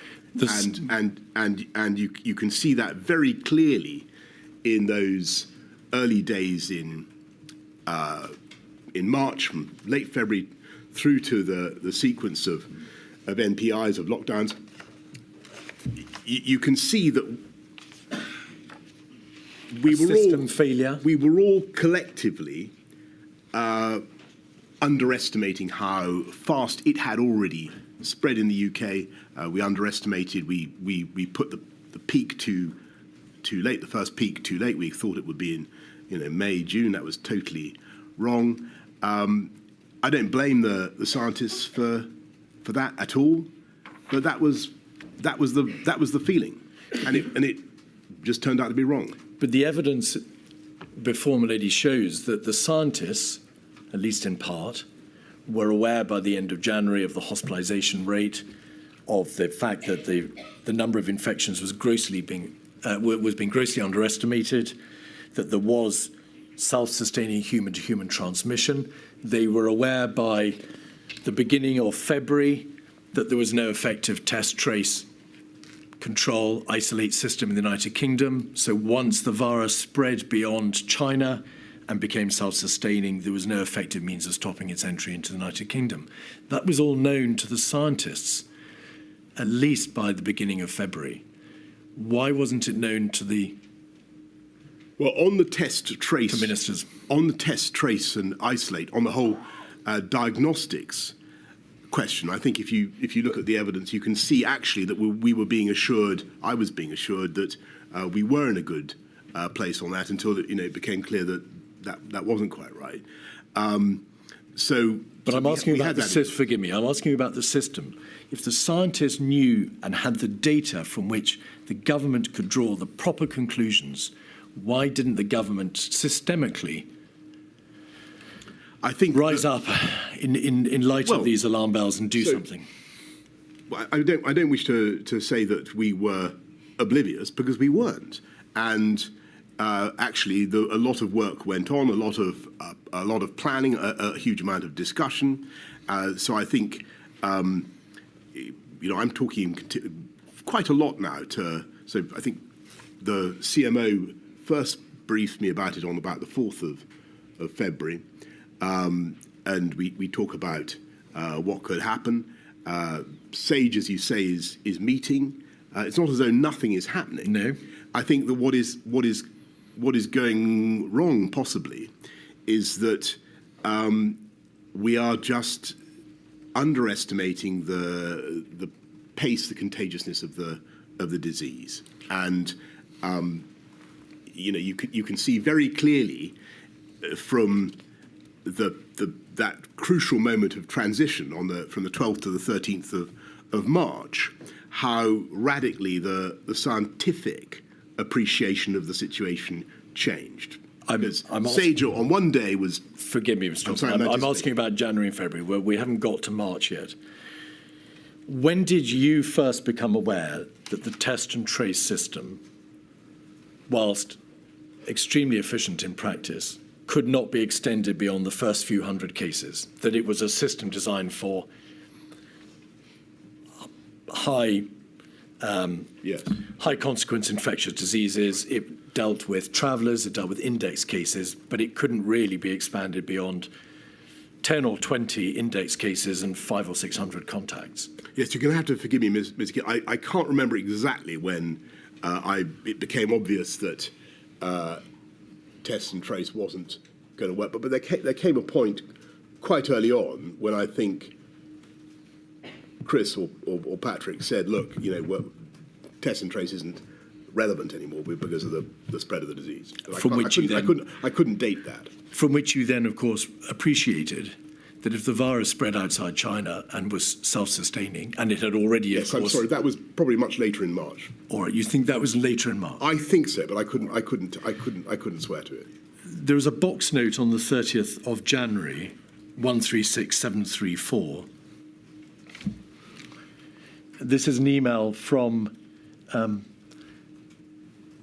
member of your office, Mr. Johnson, to post the private office support team. Grateful if you could include the below in the box tonight. Prime Minister, to be aware, the Chinese government granted the permission for the flight to evacuate British nationals from Wuhan, so we're concerned here with repatriation. If we then go over the page, there's a reference to the WHO expected to declare a public health emergency of international concern. And then also to be aware, the FCO is drawing down non-official staff across the network in China. The day before, on the 29th of January, there was a COBRA 56226. You weren't, of course, at that COBRA, Mr. Johnson. You've explained how you didn't chair a COBRA until March. If we look at page 5, we will see that the chair, Mr. Hancock, hears from the CMO and Public Health England about the fatalities in China. There was evidence of human-to-human transmission, and Germany had 4 confirmed cases. And then at paragraph 3, the CMO said the UK planning assumption were based on a reasonable worst-case scenario. There were 2 scenarios to be considered. The first was that the spread was confined within China. The second was that the spread was not limited to China, and there would be a pandemic-like scenario with the UK impacted. The second scenario was plausible, but it may take weeks to months. The CMO sets out there in COBRA, and my lady's heard evidence on this, that it was understood that if the second scenario came to pass, there would be a pandemic, because once control had been lost, a viral wave was inevitable. Yes. This is a COBRA that takes place on that day, the 29th of January. The following day, you receive a box note, which appears to be solely concerned with repatriation. The question is, why were you, the Prime Minister, not being told directly, this is a virus which, if it escapes China, will result in a pandemic? There is information already that it has a very serious fatality rate and a very serious hospitalisation rate. Why was that basic light bulb information not brought to your attention so that you could see the true nature of this emerging crisis? I think that I can't give you the exact reason why that COBRA was not brought to my attention. That detail of the COBRA was not brought to my attention. But I can say that at that stage, I think that even the concept of a pandemic did not necessarily imply to the Whitehall mind the kind of utter disaster that COVID was to become.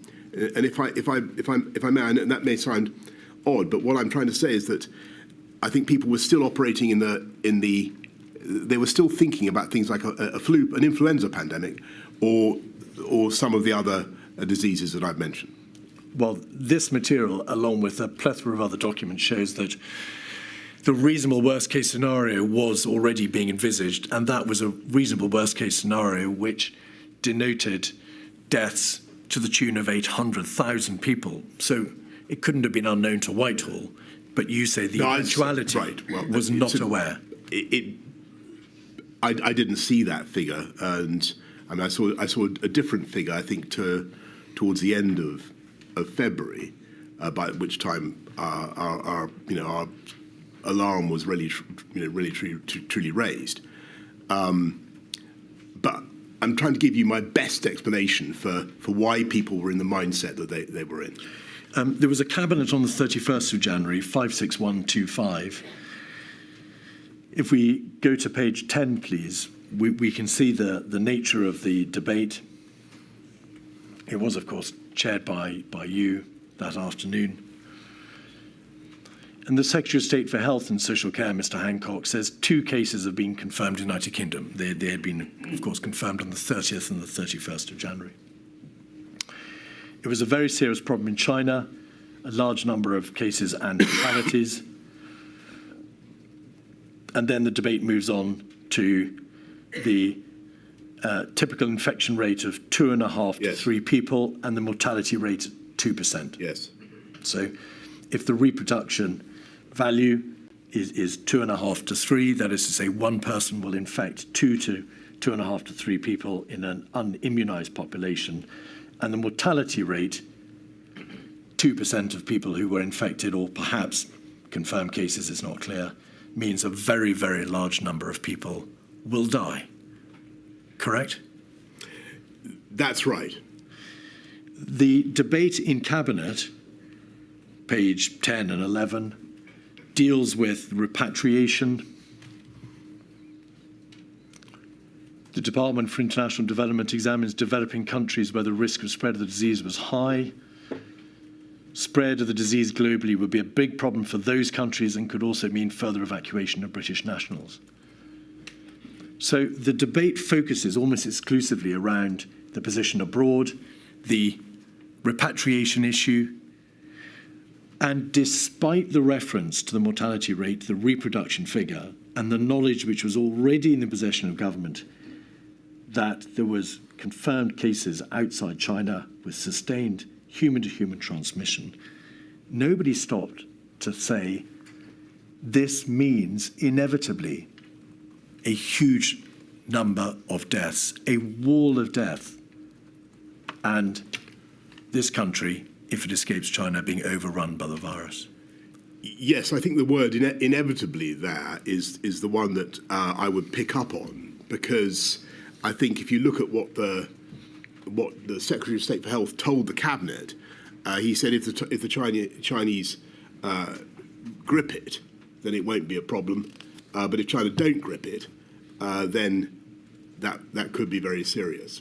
But your point is still basically a good one, which is that we had to think about what happened if China didn't grip it, and I think we just have to put our hands up here and say, look, I think because of the absence of collective memory, because we were operating under a different set of assumptions, I don't think that we were able to comprehend the implications of what we were actually looking at.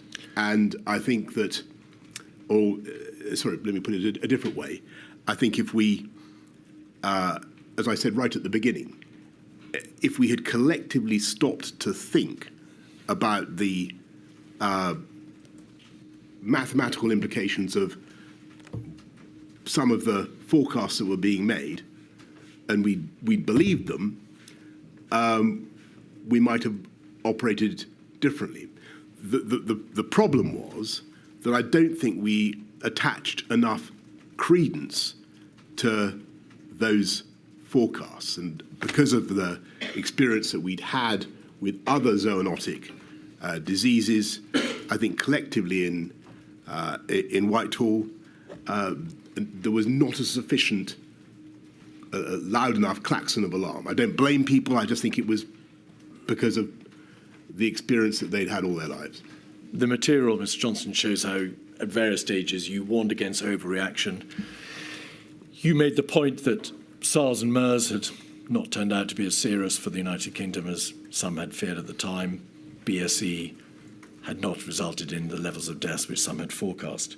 So may we take it that you put yourself in that category of people who had insufficient credence? I was agnostic. I thought I took what Matt had to say very seriously.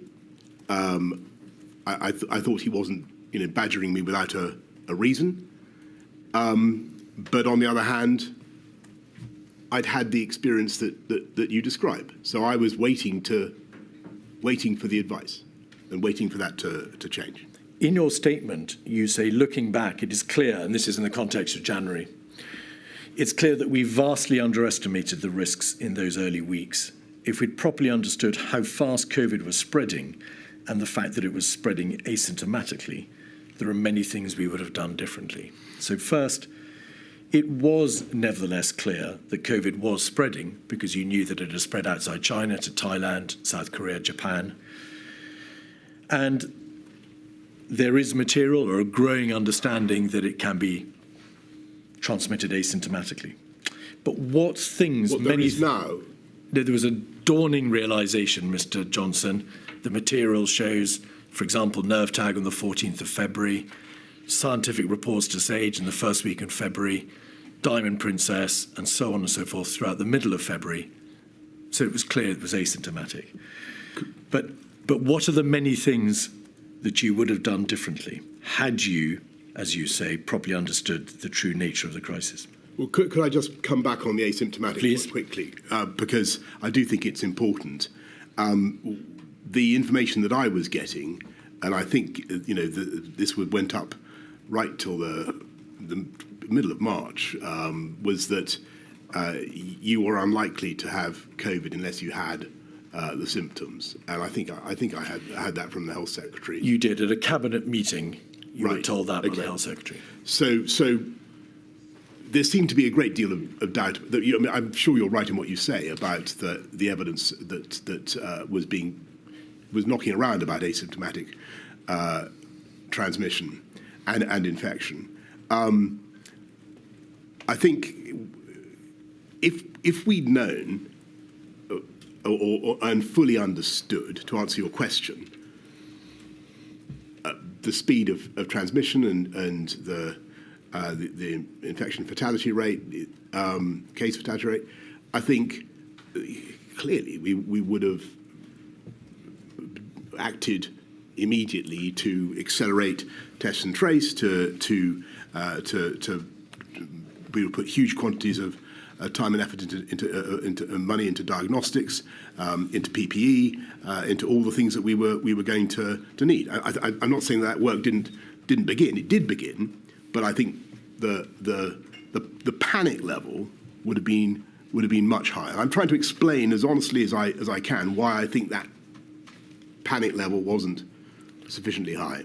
Let me make plain the reason I put the question to you in the way that I did in relation to asymptomatic spread is that your own statement says it was not known. If we had properly understood the fact that it was spreading asymptomatically, then there are many things we would have done differently. Yes, sorry, I should say... You didn't know. You've explained that you didn't know it was spreading asymptomatically, but my suggestion to you is important parts of the government knew by mid-February that it was spreading asymptomatically, and that there was therefore a governmental failure to act on that information in the way that you have very eloquently described. Well, I can't comment on that because I don't know, what people thought about the issue of asymptomatic transmission in February. I do remember what we were being told. I do remember the view around the cabinet table. I mean, the one thing that has troubled me a lot, I'm sure we'll come on to it, is the March discharge policy, where clearly the question of asymptomatic transmission would have been relevant. I'm so sorry to interrupt. Can we come back to that? There's an important contextual position which has to be set out for the purposes of that debate. There is evidence before the inquiry that the chief medical officer told Mr. Hancock at a meeting on the 28th of January that there was credible evidence of asymptomatic transmission within Germany. Was that a fact of which you were aware? Did you know that? No, That CMO's. Mr. Hancock had been told there was credible evidence of asymptomatic transmission within Germany at a meeting on the 28th of January. Well, if I was told that, I've completely forgotten it. My memory of the asymptomatic transmission issue is as I've told you. Well, Mr. Hancock was told. Sorry, Mr. Johnson, Mr. No, sorry, I'm sorry. I understand, my lady. What I meant was, if I knew that Chris had told Matt that at some stage, it's completely gone from my mind. What I remember about asymptomatic transmission is that insofar as I paid attention to it, it was not thought to be taking place. Borders. Your statement states that the advice that you got consistently from the CMO, the government chief scientific advisor in SAGE, was that closing the borders wouldn't work. If you close them dramatically or stringently, then, of course, there are very real, intensely difficult practical consequences. And if you just have screening or light touch restrictions, then they may achieve very little. Will you just explain how you received that advice, in fact, consistently from a COBRA, or the time of a COBRA on the 5th of February, through a cabinet meeting on the 14th of February, and through to the end of February? It was consistent advice that you received. Yes, thank you. And that is one of the most fascinating things about the scientific advice during this pandemic and the view about behaviours. Many things changed, as I've said. About, masks, other MPIs were thought they moved up and down in the value that people put on them. But when it came to borders, there was an overwhelming scientific consensus, as far as I understood it, that trying to interrupt the virus with tougher border controls brought you really very little. You might delay by a matter of days or perhaps weeks, but you would not stop the virus from entering the UK. And I think that was, I think a lot of people in the country found that very hard to understand, because I think intuitively we think, if you just stop this thing coming in. And it was very important for me to try to understand that point and to try to explain it to the public, because the public, I think, really believe instinctively that you can fix this with tough border control, or often do, and it's a difficult point sometimes to get over. Mr. Cummings says in his statement that you asked rhetorically, aren't people going to think we're mad for not closing the borders? Well, I may well have said something like that, but I think that I think it was a question that people were asking. raised. He also says, Mr. Johnson, that because of your general attitude that COVID was like swine flu, you weren't particularly inclined to challenge the scientific advice at all, to the effect that border restrictions would make no difference. Is that true? Well, the two statements seem to me to be inconsistent. Well, is it true or not? I certainly thought it was. I thought it was a point worth picking up with the scientists. I wanted to understand the reason why border controls didn't work. But in retrospect, you can see that they were right. Countries that did try to use borders as a way of containing COVID really didn't succeed in that. So did you pick the point up? You say, I think it was a point worth picking up with the scientists. Did you push back in any way with the scientists and say, can that be right? Is there not anything that can be done to at least restrict the spread of the virus now that it's left China? I certainly remember many conversations about borders, quite how adversarial I was. I couldn't tell you. All right. There was a stocktake meeting on the 4th of February, 146558, when in the context, Mr. Johnson, of a general debate about the DHSC, hence the description stocktake meeting, the Chief Medical Officer gave an update. Following an update from the CMO, the Prime Minister stressed the need to continue to explain our stance to maintain public confidence in the plan. On further travel restrictions, your Secretary of State was engaging Foreign Commonwealth Office and European colleagues and would revert with a proposal. according to the Permanent Secretary, Sir Chris Wormold, Mr. Johnson, and to notes kept by Imran Shafi, your private secretary of this meeting, you were in listening mode.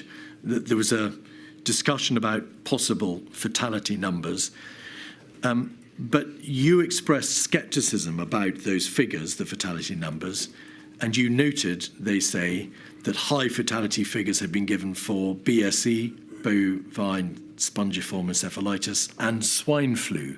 Is that right, that you expressed scepticism about the possible number of deaths?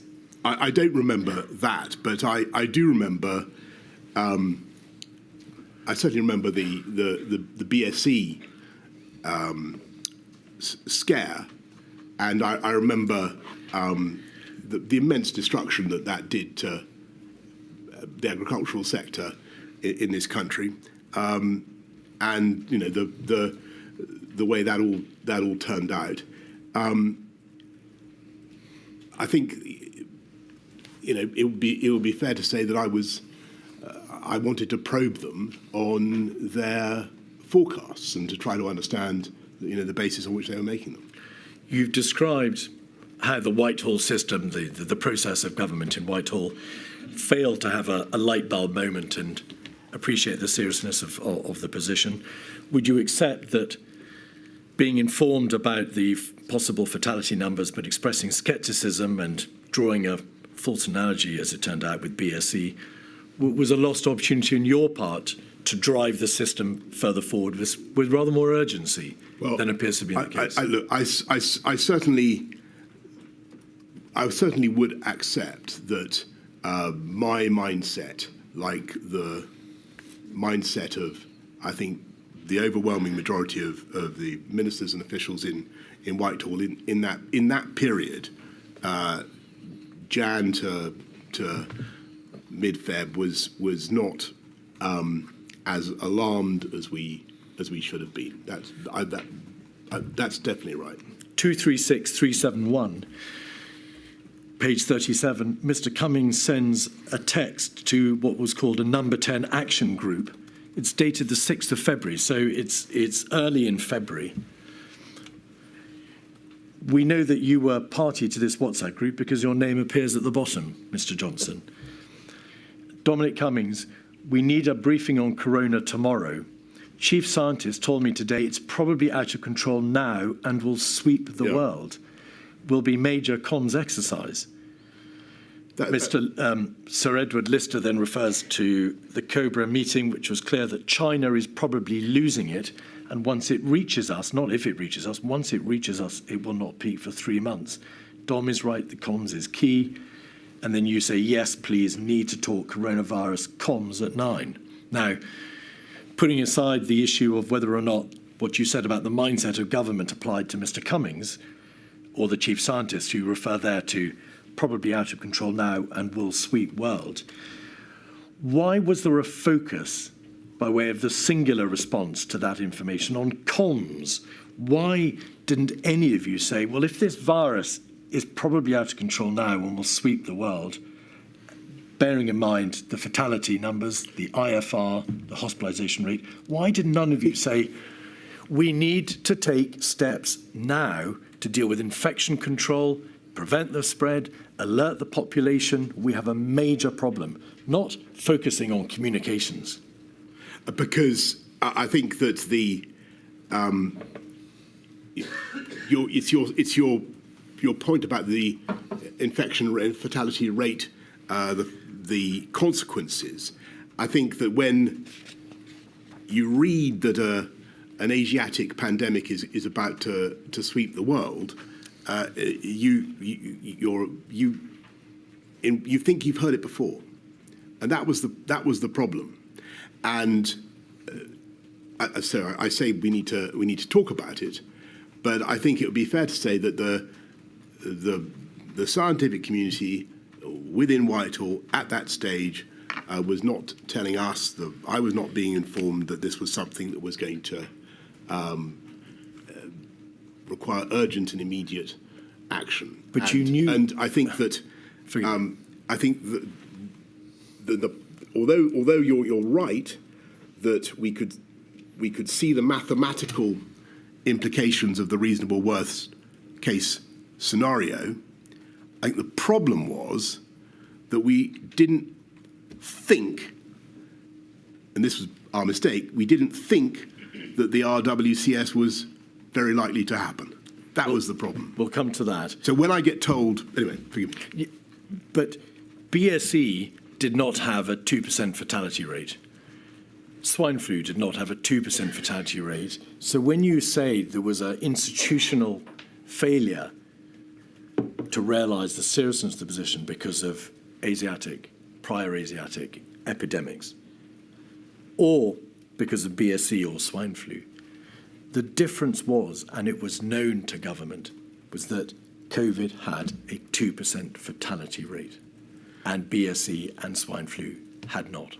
And that is entirely correct. But I think the tragedy is that we were operating, as I said in my statement, on a fallacious inductive logic about previous reasonable worst case scenarios and this one.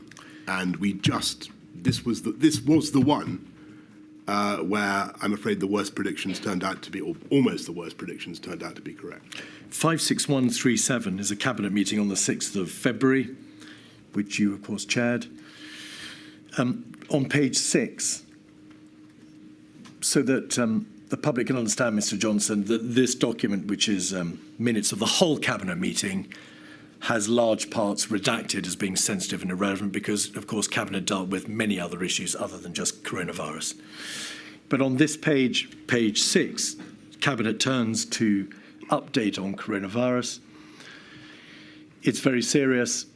Official estimate was around 28,000 cases, but that's likely to be a significant underestimate.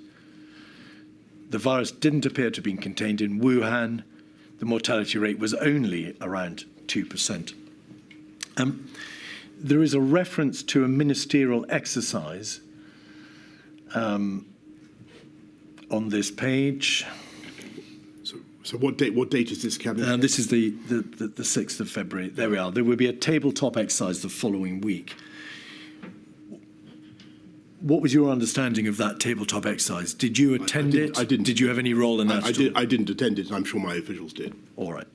And then just 3 lines above it, the central point to make was that the government had a plan to deal with this illness, and this was guided by science. Did you ask in the course of that cabinet meeting, what, bluntly, is the plan? I understood the plan to be, from what Matt had said and from the discussions I had had, that we would try to isolate, test and trace people as they arrived. That was what I thought the plan was, and my impression was that we had a good testing system. But I don't. To answer your question directly, I can't be confident. I said in that meeting, what is the plan? But that is my understanding of what it was. A week later, on the 14th of February, Mr. Johnson, there's another cabinet meeting and another update, 56138. Page 1, we see the attendees. Page 6, the update on coronavirus.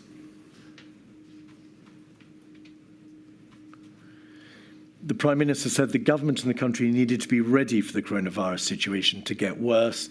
The public messaging so far had struck the right balance between preparing the public for what might happen and not causing unnecessary alarm. Your focus there, Mr. Johnson, appears to be on messaging, on communications, on ensuring that the public are aware, but they're not caused undue alarm by an overreaction. Where was the debate at your urging about infection control measures, the practicalities, the nuts and bolts of stopping the virus from spreading irrevocably throughout the United Kingdom now it had left China?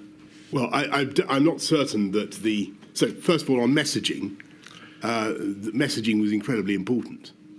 Messaging, in the end, was the most important tool we had to deal with the virus. I don't think we should deprecate the importance of messaging. As for measures to tackle infection, spread of infection within the country. We've talked about borders, and we've talked about test and trace. Borders didn't really offer a panacea. Test and trace, we were sadly not as well prepared as we should have been. So the borders were never going to work. The test and trace couldn't work because it was only for a handful of cases. You've identified no other practical means at the disposal of government to prevent the spread of the virus. Why doesn't somebody say, we have a major problem here? Not only is it coming, but the two measures which you've just identified aren't going to work and will never work. Because for the reason I've given you, which is that although we can see the RWCS and we're seeing these numbers, we are not yet believing, perhaps irrationally, but we're not yet believing that the RWCS or anything like it is going to happen. And that's fundamentally the problem. Page 7, there's another reference to the government's plans. There were plans in place. Top of the page, concluding, the government's chief medical officer said that if the virus became widespread in the United Kingdom, there were plans in place. When the chief medical officer told you that, what did you make of it, bearing in mind that if the virus was widespread, it would necessarily have extended beyond the limited test and trace system about which you were beginning to understand something, and the borders have obviously failed. What were the plans, did you think? I think that he's referring there to testing and tracing, but plainly that was inadequate.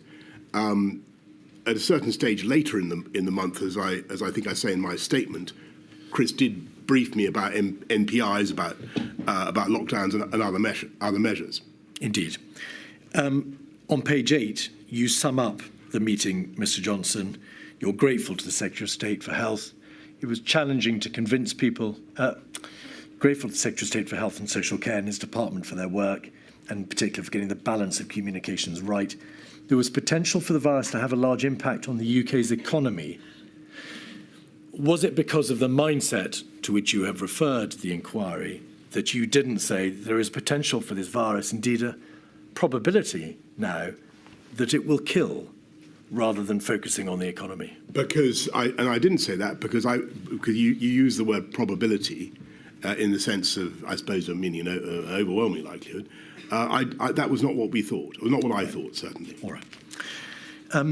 But I did think that we were now in a situation, almost certainly, where we were going to have to take a lot of measures to contain it that would be costly and difficult. So that's the point. And if you think about it, that was my BSc. You're notwithstanding your excellent point that it wasn't nearly as fatal as people had originally said. It costs an awful lot of money. Cobra on the 18th of February was not a meeting that you were present at, but if we could just have up 56227. In broad outline, Mr. Johnson, and we can see this, I think, from page 7, the director of the Civil Contingency Secretariat says to Mr. Hancock, who chaired the meeting, paragraph 7, there was work to be done to create a clear plan of activity. It's not appropriate for me to ask you what was meant by that phrase. Sorry, this is Matt speaking, is it? No, that's the if it's paragraph 17 on page 7. The chair invited the director of the Civil Contingency Secretariat. This is her responding. Yeah. This is Catherine Hammond. Indeed. Were you aware, as Mr. Hancock has acknowledged and has told the inquiry, by this date, the 18th of February, that, quote, there was no rule book. The system had to build many parts of the response from scratch, and that there was no central government plan other than the old 2011 pan-flu strategy. Were you told that? I was not told that, but that became apparent as the days went on. And clearly, one of the things I hope in this inquiry is that we will have a much better system of planning for these types of events. 146563 is an email chain between your private secretary, Imran Shafi, the government's chief scientific advisor, Sir Chris Whitty, and Catherine Hammond concerning the coronavirus in Italy. And to get your chronological bearings, on the 21st of February, so 3 days before Mr. Johnson, 11 municipalities in Italy, you'll recall, had locked down the population of those municipalities. And also, I should say, the Diamond Princess affair, that is to say, the explosive outbreak of the virus on that cruise ship, had become apparent, as had the figures of the number of people who showed no symptoms on that boat. But to turn to the document itself, your private secretary says it would be good to see where we get to post-Sage tomorrow. At some point soon, I'd like to start exposing the Prime Minister to the potential decisions he might have to take in short order on this. At that moment, it's been fairly abstract with him, I think. Now, plainly, Mr. Johnson, you can't go digging around in other people's emails or in government systems to find out for yourself what's happening. You have to be reliant upon on what you're told. What was your general state of information, the general level of knowledge at this date, now in the dog days of February? Okay, so my memory now is that I think the scenes from Italy really rattled me, and it was, I thought, I remember seeing a note somewhere saying that the fatality rate in Italy was 8%. Because they had an elderly population. I thought, well, my God, we've got an elderly population. This is appalling. And this can't be. And I thought my instinct was this cannot possibly be right. This number.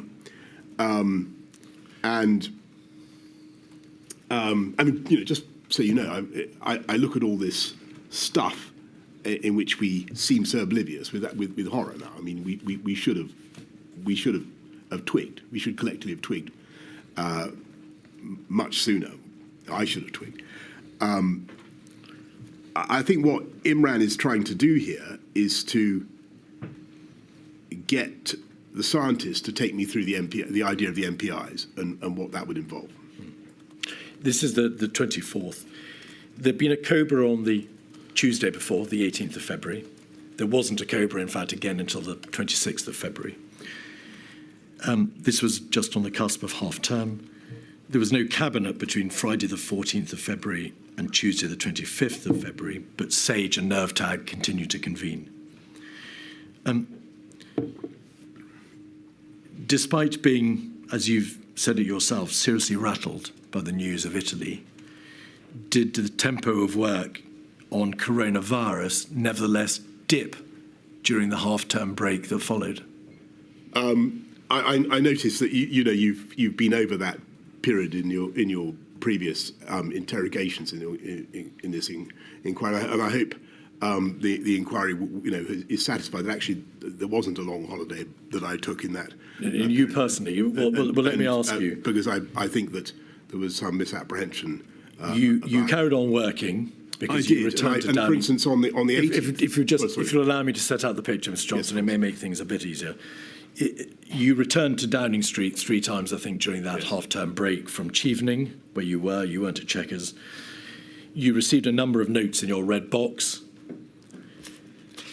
You didn't, though, receive a daily update, I think, dealing with coronavirus expressly or exclusively until your return from the half-term break on Monday, the 24th of February. And the question to you is, in the box returns, the box notes that you did receive, what proportion focused on coronavirus? Well, I can't tell you that. Because I can't remember. But I remember there were certainly conversations going on about COVID with my officials, and in that very period, I rang President Xi of China to offer her the UK's condolences for what was happening in China, to discuss the origins of COVID and to compare notes on what was happening. I also, I think a couple of days later, rang President Trump in America to discuss exactly the same thing. So it was despite what has previously been said to the inquiry by some of the evidence, there was a lot going on, and it really starts to mount in tempo around about the time that we get Catherine Hammond's note of the on the 28th of February. 28th, yes.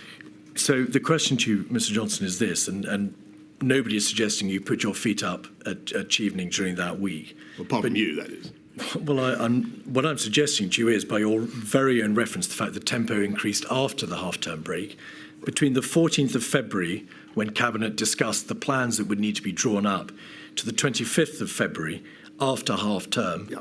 relatively little overall was done in terms of responding to this immediate crisis. Was that? I think that sorry, forgive me, Ms. Keith, forgive me, I was referring to a conversation I happened to catch on the between you and a previous witness, in which I thought the impression was being given by somebody that I was relaxing during that period. I think it was Mr. Cummings. It may have been. And not given by me, Mr. Johnson, but by the witness. I take it back unreservedly, Ms. Keith, and I apologize.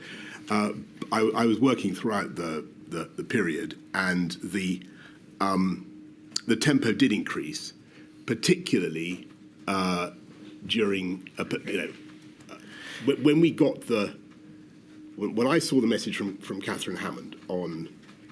I think it was the 2nd of March, but I'm told it was earlier.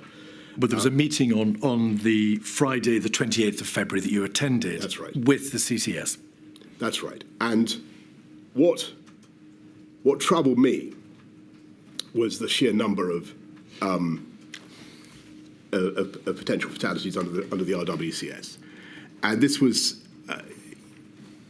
just a horrifying figure, and I couldn't believe it. I've got to be honest with you. I thought this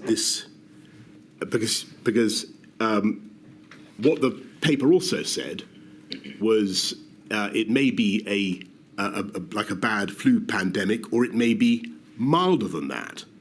And I thought, well, we have plenty of bad flu pandemics in the UK, and we also have, and if it's milder than that, then it won't be an exceptional thing at all. So why am I also being told that the RWCS is 520,000? Well, that was, of course, a meeting on the 28th of February. But I want you, please, to answer the question about the tempo of work on coronavirus between the 14th of February and the 28th of February, when that paper was produced to you.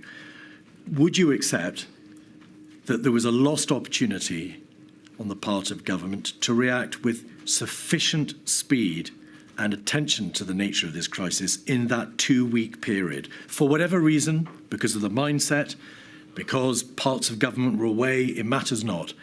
Overall, the government took its eye off the ball in that 2-week period by failing to act sufficiently speedily. I think that there were clearly things that we could have done if we'd and should have done if we'd known and understood quite how fast it was spreading, but we didn't. All right. And that was the reality. There's a COBRA on Wednesday, the 26th of February, 56216, page 6. This is a crucial moment, although it's not, again, a COBRA that you were present at, Mr. Johnson, but it is a COBRA of the utmost seriousness, because on page 11, the chair, Mr. Hancock, said the reasonable worst-case planning assumptions looked close to becoming the reasonable planning assumptions as cases in Italy demonstrated the need for heightened alertness.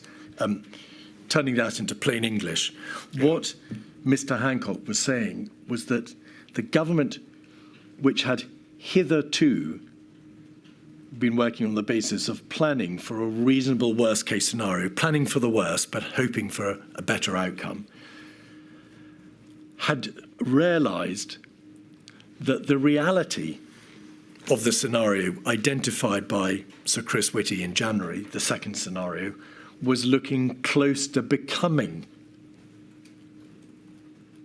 the reality. That is to say, the reasonable worst-case scenario was indeed coming to pass. Not there quite yet, but it was looking close. Would you agree that that understanding was a crucial moment? Sorry, what date is this? This is the 26th of February. It's a COBRA you weren't present at, and it's in advance of the receipt by you of the civil contingencies paper. It does look as though that meeting informed Catherine Hammond's, or helped to inform Catherine Hammond's paper, and perhaps was the reason why I got had the meeting I did. But I couldn't swear to that. I haven't asked you that, in fact, but it may well be, as a matter of my lady, the material shows that the CCS were tasked to provide the paper for you before this meeting. Okay. But the question from this paragraph for you is, as the Prime Minister, were you told that the COBRA, which you had not chaired, had been told that the reasonable worst-case scenario was looking close to becoming the reality? I don't remember that. I don't remember that. The CCS paper, 28th of February, is 182331.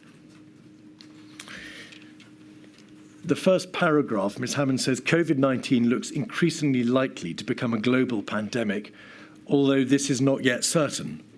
It's the first sentence of this report. Did you ask Ms. Hammond, how can it not yet be certain when the virus has escaped China, there is sustained human-to-human transmission outside China, there are cases now in the United Kingdom, and we have no means of preventing its spread? Why is she saying it's not yet certain? I think, I don't know the answer why she's saying that. I think, formally speaking, it had not yet been declared a global pandemic, and I think it was up to Tedros Ghebreyesus at the WHO to do so, and maybe she's referring to that. But I read it as meaning it's not yet certain to be a major problem. Paragraph 2, based on existing assumptions for severe pan flu outbreak, in a reasonable worst-case scenario, about half of the UK's population would become ill, and up to 520,000 people could die as a direct result of COVID-19. Just pausing there, note the reference to could die as opposed to would die once the virus has self-sustaining community transmission. The scientific advice is to use these numbers for planning. They're not a prediction.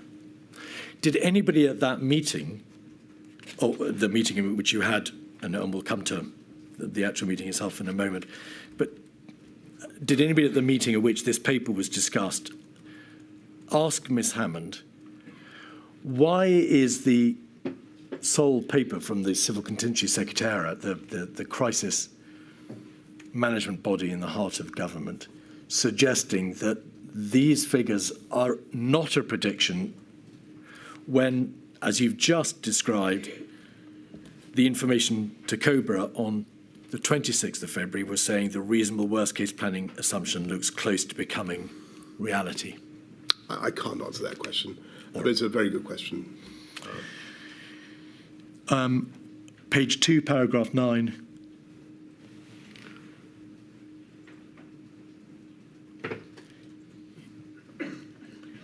The report says we need to strike a balance between taking precautionary steps and overreacting. As cases spread, the risk of overreacting is reducing. We're now planning for a potential global pandemic that would inevitably spread to the UK, so it would, in this paragraph, inevitably spread. Did you assess, reading this report, Mr. Johnson, that the reference to overreaction was long past, and that, in fact, in the striking of that balance, there was now a real emergency and a need to take precautionary steps straight away? I think that I found the paper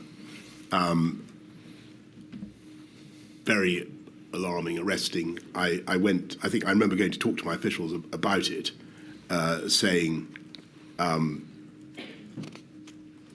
which is it?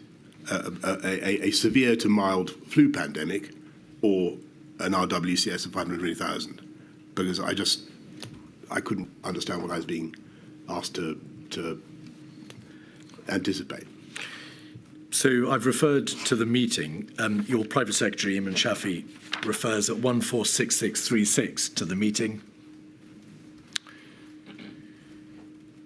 It's difficult to read his writing, but there is a reference to the PM asking, what's the strategy? There we are. Thank you. Prime Minister, what's the strategy? When are we going to take big decisions? Of what evidence? On what evidence? Of what evidence? And then you say biggest damage done by overreaction. So it looks from the face of this note that your sense that there was a real crisis, that you were extremely rattled, is prevalent in the first sentence.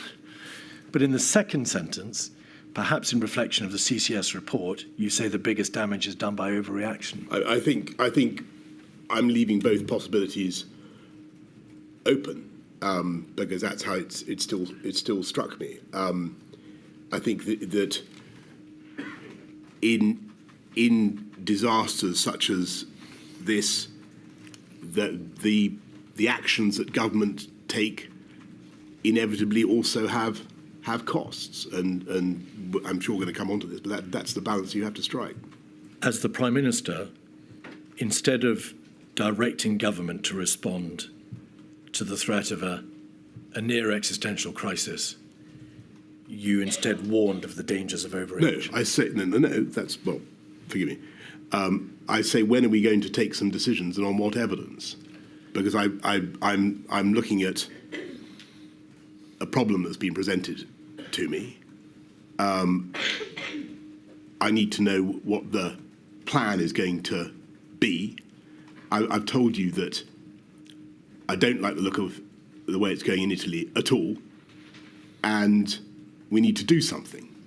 And that is the day, I think, the 28th, when I remember that I'm not sure if Chris would confirm this. I remember having a long conversation with him at some stage around that date, when he takes me through MPI's, what we later refer to as lockdowns, and he tells me about the pros and cons, he gives a sketch of the behavioural fatigue argument, and he takes me through the issues. So I think what I'm saying is, well, if this is the problem, then when am I going to be given a menu of options about what we're going to do about this?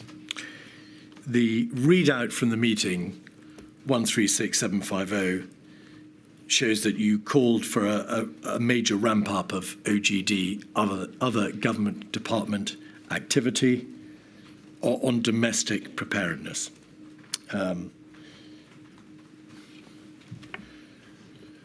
And that was the least we could do. Yes, if you just go over to I think the second page. Oh, no, there we are. It's the top of the page. Thank you. I missed it.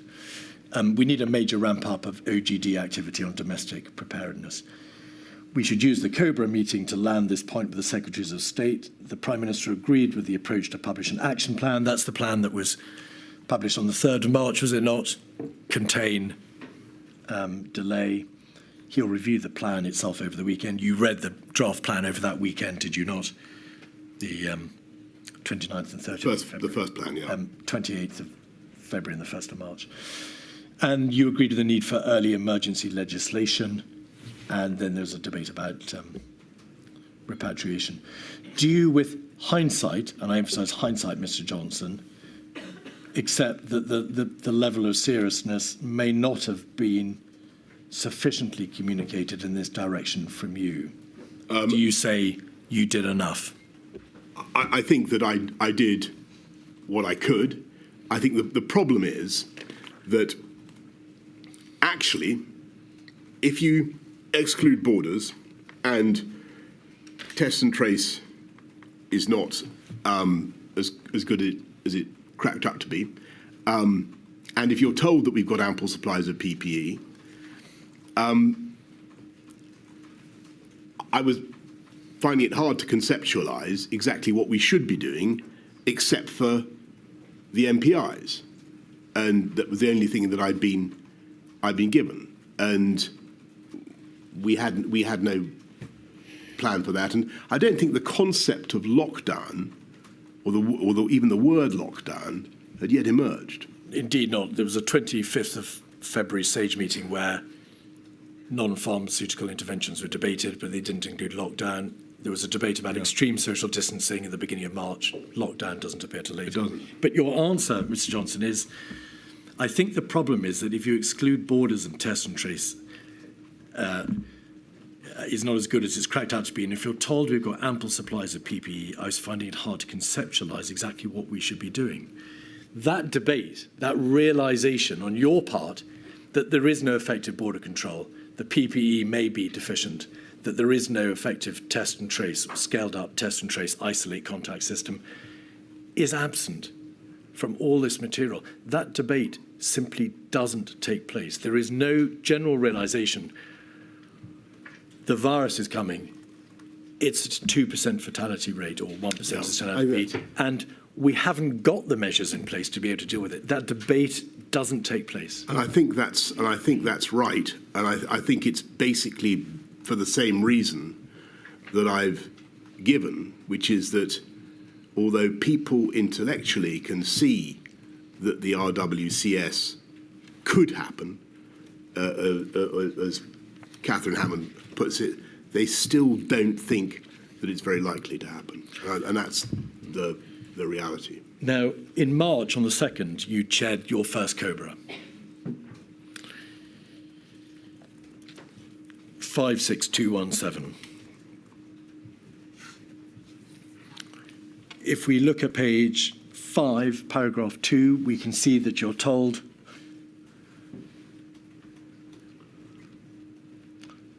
that contact tracing for the source of infection for the last 2 cases in the United Kingdom had not been successful. So just pausing there, even the limited test and trace system in the United Kingdom had failed to pick up what was still then only relatively few number of cases. It had not picked up the last 2, and that in both France and Germany there was now sustained community transmission. So in terms of infection spread, it may be thought, well, game over in terms of infection spread. The aim for the delay phase, if contained failed, was to delay the peak of infections, to reduce the peak and to minimise loss of life. Then in paragraph 3, the CMO said that interventions to delay the spread of the virus must not be implemented too early in order to ensure maximum effectiveness. There is material from SPY-B, one of the SAGE subcommittees, on the 4th and 9th of March, also COBRA on the 4th of March and the 9th of March, which demonstrate that the Chief Medical Officer in particular said timing of implementation is crucial. Compliance or despondence is heavily dependent on timing. I'm going to use the well-known phrase behavioural fatigue. Although it has no scientific genesis, you understand the phrase and its meaning. To what extent were your decisions, and we're now getting into the phase at which social distancing measures were starting to be contemplated, to what extent was your decision-making process influenced by this notion that intervention should not be imposed too early? Well, it was the prevailing view for a long time. And it wasn't just the CMO who articulated the concept of behavioural fatigue. If you look at the many other meetings, or look at the press conference of the 12th of March, you can see that the CSA gives a very full description of what happens if you go in hard and early with a population that has no immunity, and then you release the measures, it bounces back, as I think you've described it, the spring. Will you forgive me if I pause you there, Mr. Johnson? I was asking you questions about this idea that the population mustn't have measures imposed too early because they will become tired of it. Yes. There is an issue about maximum effectiveness. I wasn't, in fact, asking you about the recoiled or uncoiled spring. Sorry, but the two, forgive me, and you're quite right, but the two things are connected, because what the CSA went on to say on the 12th of March was that people get fed up and that you lose the... So if you have to keep, and we'll come to this, I'm sure, in the matter of the October, November lockdowns, you have to keep doing it. And so my anxiety was, in the absence of therapeutics and without a vaccination programme, what would happen if we simply went into a hard lockdown early and then had no alternative but to come out. And so to answer your main question, it was an anxiety, a problem that was very prevalent during those early days. This issue appears to have been raised with you at a relatively early stage on the 2nd of March. We must not implement too early in order to ensure maximum effectiveness. To what extent do you think it likely that you would have proceeded to implement measures earlier than you did had you not been told you mustn't go too early to ensure maximum effectiveness? What is the impact of this? What should the inquiry make of this debate? Is it important? Did it make a difference? It's fundamental, and it goes because I'm afraid it's what happened. We have to be realistic about 2020, the whole year, that whole tragic year. We did lock down, but then it bounced back after we'd unlocked. And so sorry, Mr. Johnson. May I bring you back, please, the first week in March? Had you not been told, don't go too early, because there's a limit to which the population will be able to bear the implementation of these measures, would you have gone earlier than you did, and by what time were you effectively forced to delay? I don't think I can't say that I would have gone earlier, because I think I would have been guided by what advice I was getting about when to put MPIs in. Don't forget that this is a once-in-a-century event. We're doing things, we're enacting policy that has never been enacted in our lifetimes in this country. And to do it at the drop of a hat is very logistically difficult, but it was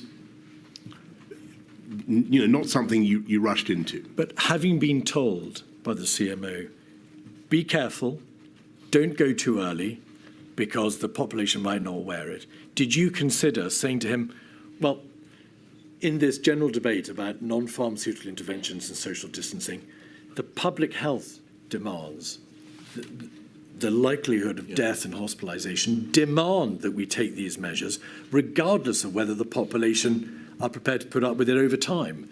Did you push back against this notion of don't go too early? I thought that the short answer is no. I don't remember. I don't remember saying to myself, absolutely candidly, I don't remember saying to myself, this is so bad, they must be wrong, I must overrule the scientists, or I must ignore the scientists, I must go... No question of overruling the scientists, so you were following the science. Correct, forgive me. I must ignore the that's a very important distinction. I must ignore the scientific advice and the threats to public health and of worse outcomes if we go too early, and I must simply maximise. I've got to deal with the problem in front of the windscreen. I've got to deal with it now. I didn't do that, and perhaps with hindsight I should have done. But as I said to you right at the outset of this hearing, I just don't know the answer. No, that's clear. Mr. Keith, is that a convenient moment? But by all means. It's just that we usually break every hour and a quarter, and I think that's probably enough this morning. Thank you. 20 to 2, please.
Mr Keith. Mr Johnson, may we start with a WhatsApp message that Mr Cummings sent to Lee Kane. 48313. This is dated the 3rd of March. And Dominic Cummings says he doesn't think it's a big deal and he doesn't think anything can be done and his focus is elsewhere. He thinks it'll be like swine flu and he thinks his main danger is talking economy into a slump. There are a number of parts to that message and I'd just like you please to say whether or not you accept that there is any truth in this message, bearing in mind it's dated also the 3rd of March, or whether you think there is a degree of accuracy in it. Well, we've just had the previous day, Mr Keith, we just had the Cobra that I've chaired. I think we're planning to deal with something that I actually think, as I've told you, is starting to be an issue of concern to me. I was, as I say, rattled by the images from Italy. I couldn't figure out why I was getting these conflicting messages about whether something could happen, the scale of the RWCS and what it was going to be. I think the part of the message that is still correct at that point is that if at that point you had asked me what is going to be the lasting damage from this, I still would have probably said it's going to be what we do to fight it, rather than the actual impact of the disease. But I was increasingly concerned about it. You have, in fact, already given evidence to the inquiry in relation to why, you suggested at an earlier stage, there were comparisons properly to be drawn with swine flu, and you've described the importance to you of not talking the economy down. The first line, he doesn't think anything can be done. May I just ask you this? This date, the 3rd of March, comes, of course, after your meeting with the Civil Contingency Secretariat. It comes after the Cobra, at which there is some early debate about measures and what can be done. And if you did say on the 3rd of March to Mr Cummings, I don't think anything can be done, that casts a very significant light upon what you were being told around that time. I don't think I can't say exactly what I said to my advisor, nor would I necessarily place too much reliance on his reporting of what I said. But I think my impression was at that time that, because of what we've said about borders, because of what we said about the other measures open to us, that it goes back to the questions I was asking. I couldn't see yet the plan. I couldn't see what. So the NPIs were, to me, and this is probably what Imran is getting at in his email, pretty, far-fetched still in my imagination. I was still gestating that. At a press conference on the 3rd of March, you said that we were, as a country, extremely well prepared. Of course, as it turns out, that was not so.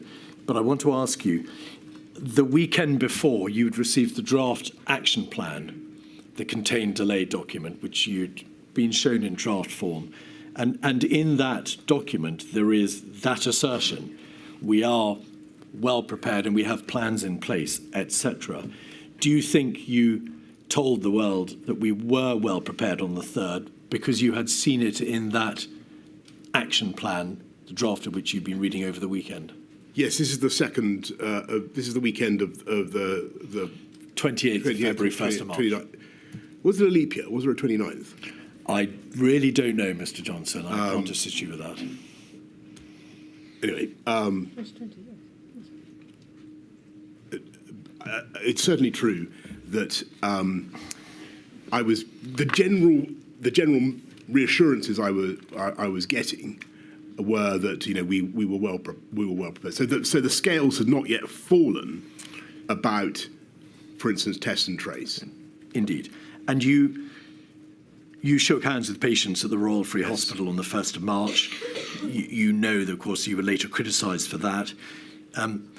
May we take it that you hadn't seen, or at least you hadn't been advised of the contents of the Spy B paper of around that time? In fact, the paper came later, the 3rd of March, but advice was given generally before that, advising against greetings such as shaking hands. Did you know? I didn't, but I do think that it was. I shouldn't have done that in retrospect, and I should have been more precautionary.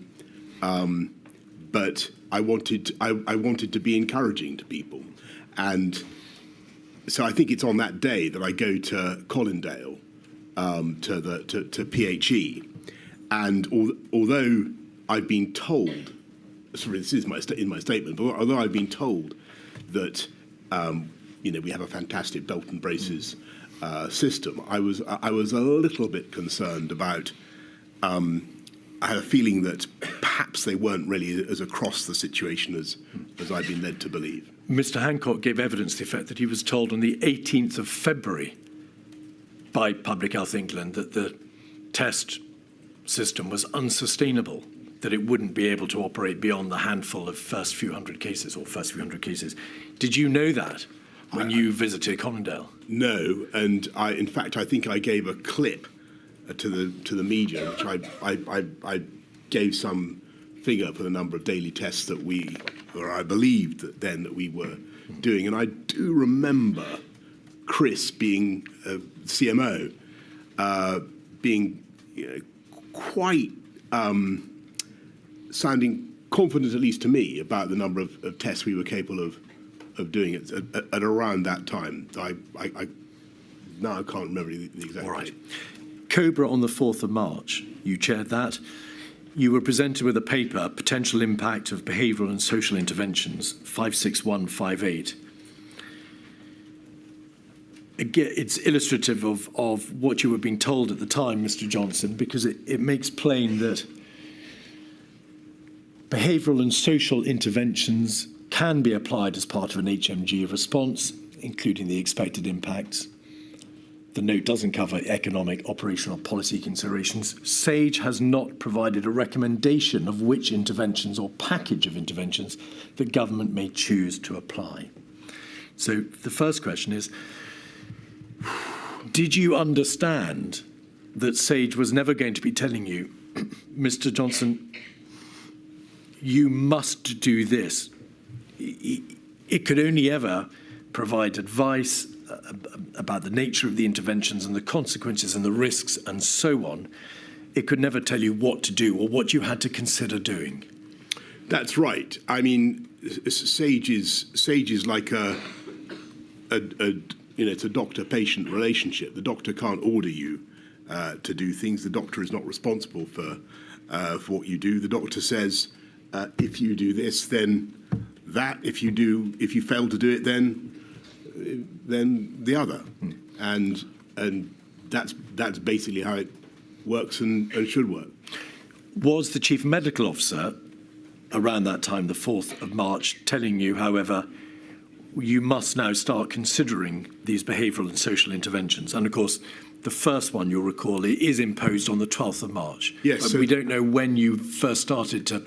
So as I said before the break, actually the CMO and I had a heart-to-heart about non-pharmaceutical interventions, about a lot of aspects of it, particularly from a public health point of view, the costs, and he really stressed that.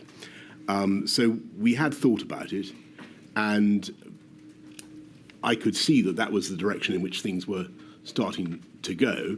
And it's only a few days later when I actually tell the public, I think for the first time, I think on the think it's the 9th or thereabouts, we're going to have to start Ramping. We're going to have to start restricting social contact. And that answers perhaps my next question, which is, why was there a delay between the first debate between you and the Chief Medical Officer about the possible imposition of these behavioural and social interventions and the 12th of March, when the first really significant intervention was imposed? I think there we have to go back to the earlier conversation that we had about Mindset. timeliness. No, not mindset, but mindliness. Going early. About going early. About the issues that were raised by going hard, going early, which later became the mantra, but which in March the problem was that if you, so I was told repeatedly by both CSA and CMO, you risked bounce back and behavioural fatigue, and yet more behavioural fatigue as a consequence of bounce back. There's a graph on page 2 of this document which shows what the waves, that's to say the transmission of the virus, would be likely to be, depending on whether or not there was mitigation, that's to say intervention, or no mitigation, or moderate intervention. And you can see the different colours of the graph of the lines, Mr. Johnson, depending on whether or not they were very stringent or less stringent. So it was plain to you, wasn't it, that if no steps were taken, there would be a massive first wave. That's the black wave. But if it was reduced to some extent, there would be moderate transmission, the blue wave, and then a more severe intervention would be the high transmission reduction. But to make absolutely plain, if we look at page 5, there was at this stage on the 4th of March no mention of a lockdown as such. There were a range of potential interventions, from stopping large events, closure of schools, home isolation, whole household isolation, social distancing, impact. We can see there on the right. All these things. But no lockdown. No, and that's quite right.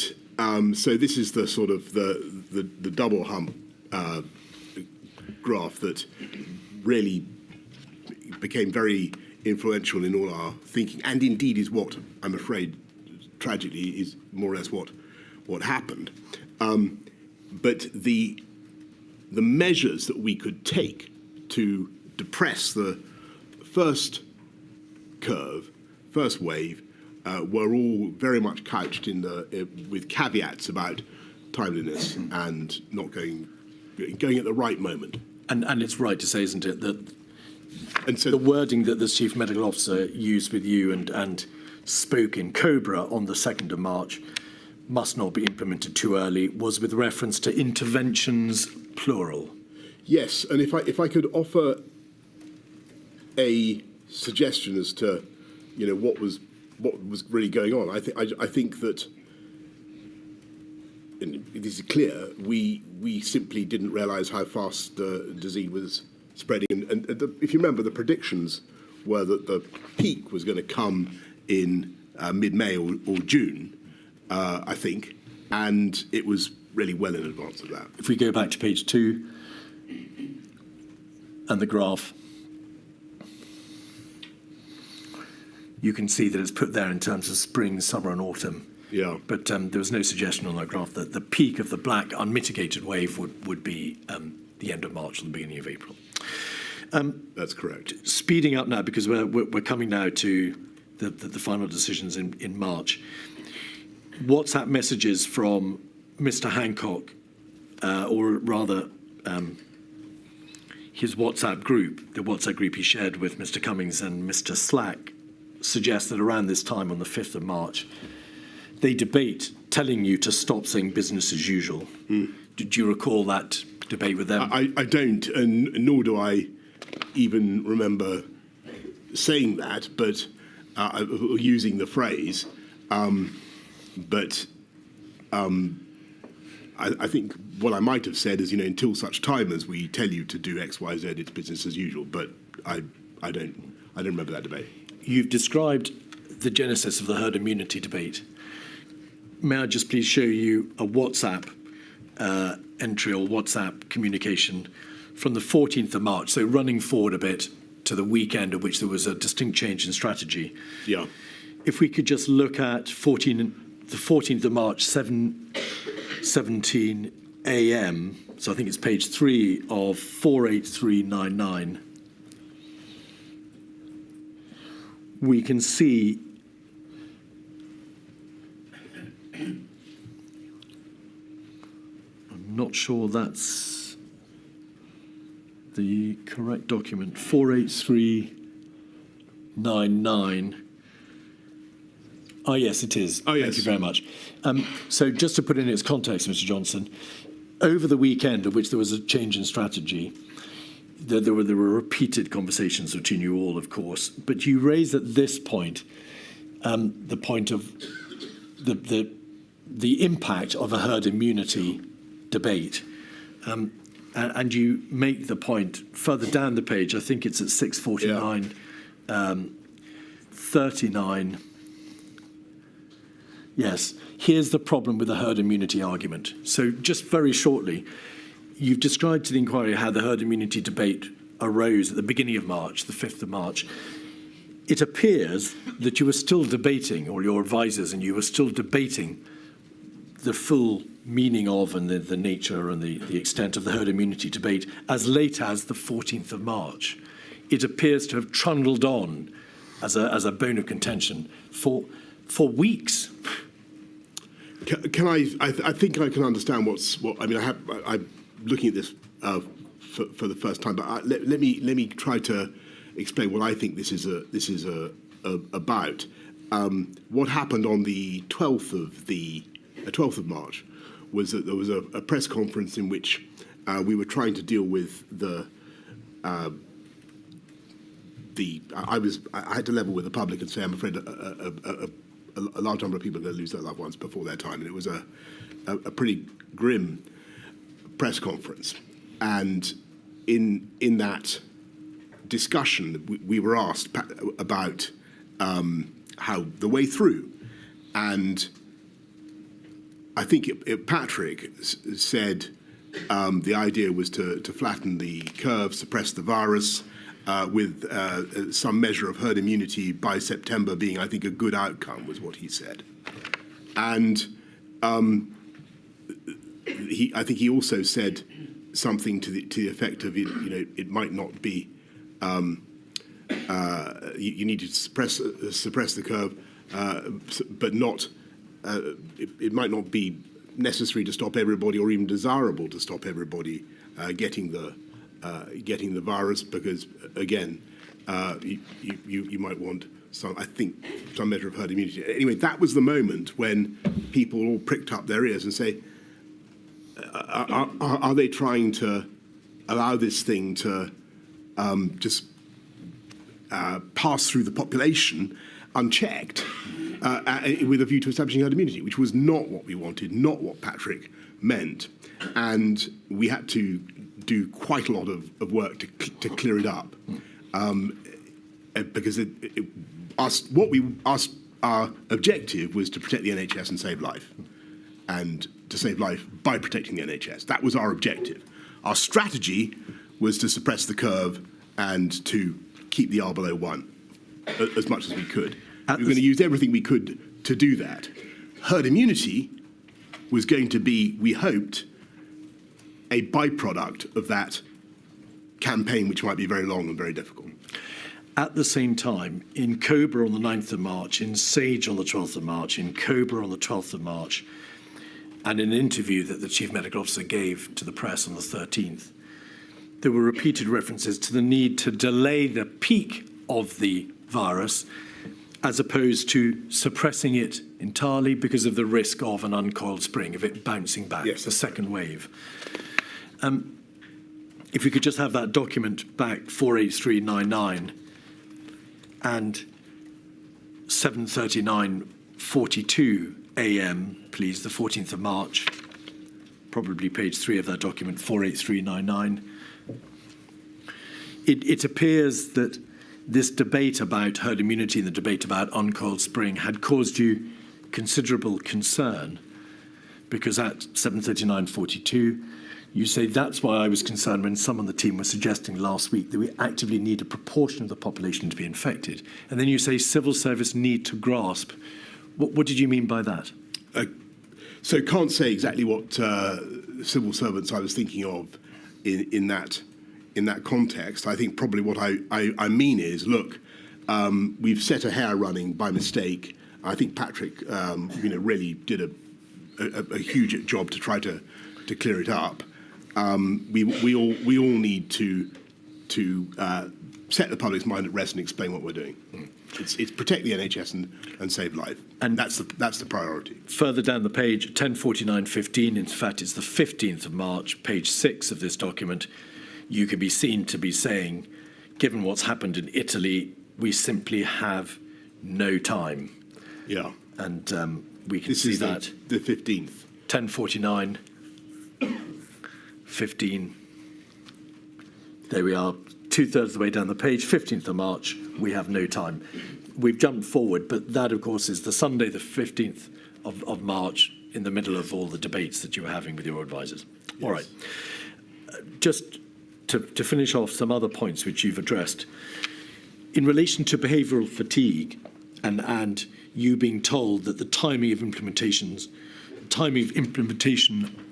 of interventions was vital, the evidence before the inquiry shows that the SAGE meeting on the 13th of March, that's yes. to say on the Friday, you weren't, of course, an attendee at SAGE, no, was told, and the minutes of the SAGE meeting make this plain, difficulty maintaining behaviours should not be taken as a reason to delay implementation.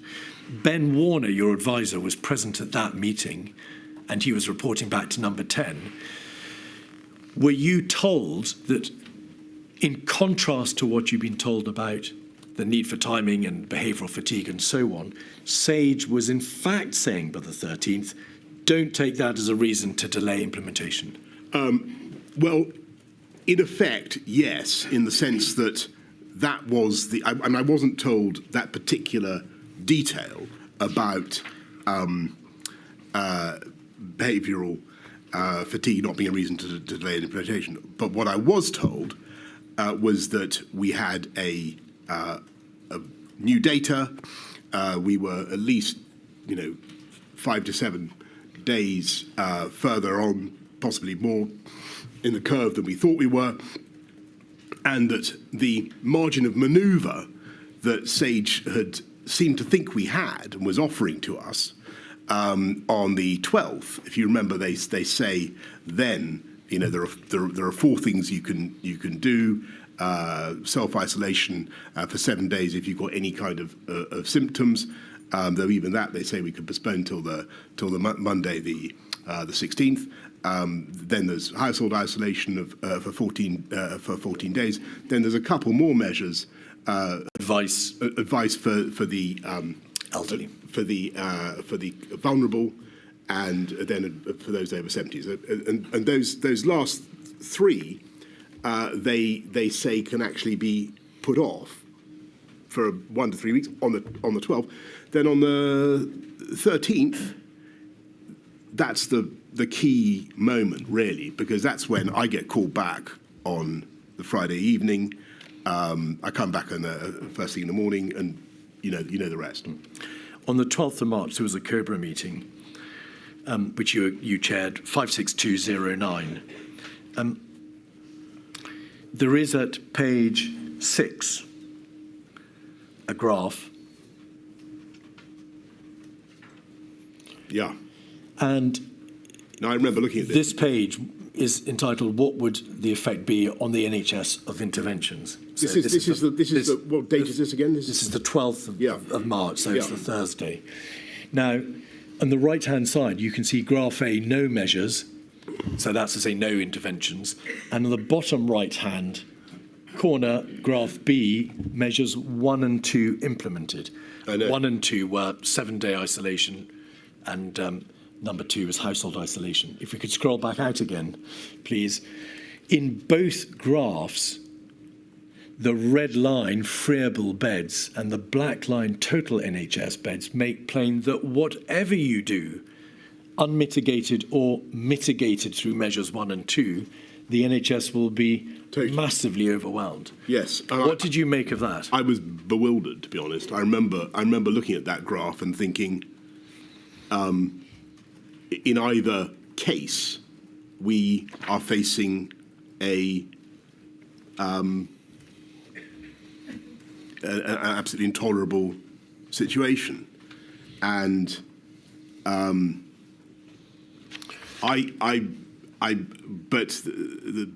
although I clocked it, I thought, well, there must be a reason why we're not being told to go urgently. Maybe that reason is all the things that we've discussed. So I have to admit, and I think I say in my statement, that I think at this point there is a certain amount of incoherence in our thinking, because that graph makes it clear that things are going wrong, and that is cleared up the following day. You didn't yourself ask, firstly, what can be done to bring the blue part of the chart below the black line? Why are we talking in terms of these modest measures, which may or may not even be imposed this week, when we've got to bring the blue part below the lines? I didn't. And secondly, why didn't you ask, why are you presenting me with this and at the same time telling me we mustn't go too early with interventions? Well, because I'm afraid, listening to the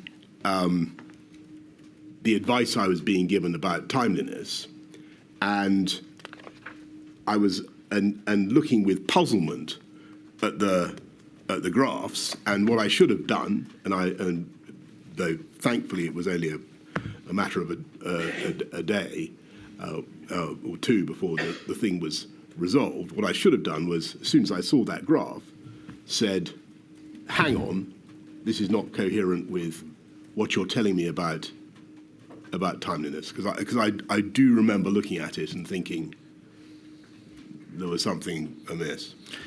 Around this time, on the 5th of March, going back to the beginning of the week, on the 5th of March there was a COVID-19 meeting at which advice was given to the effect that a prohibition on mass gatherings was not necessary.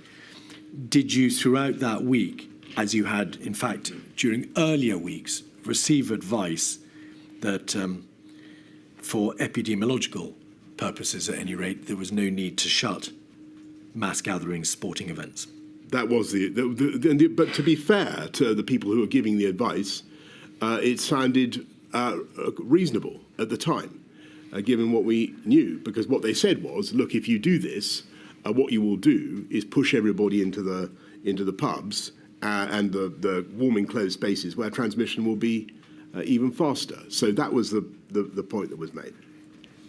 You were, by your own words, of course, only following the science rather than being directed by the science. It must have been apparent to you that this was presentationally disastrous to keep mass gatherings open whilst you were debating the closure of schools as one of the possible interventions. That's true, but I felt that it was certainly the public didn't get it, but that was true of many of the measures that we put in place throughout the pandemic. There was often a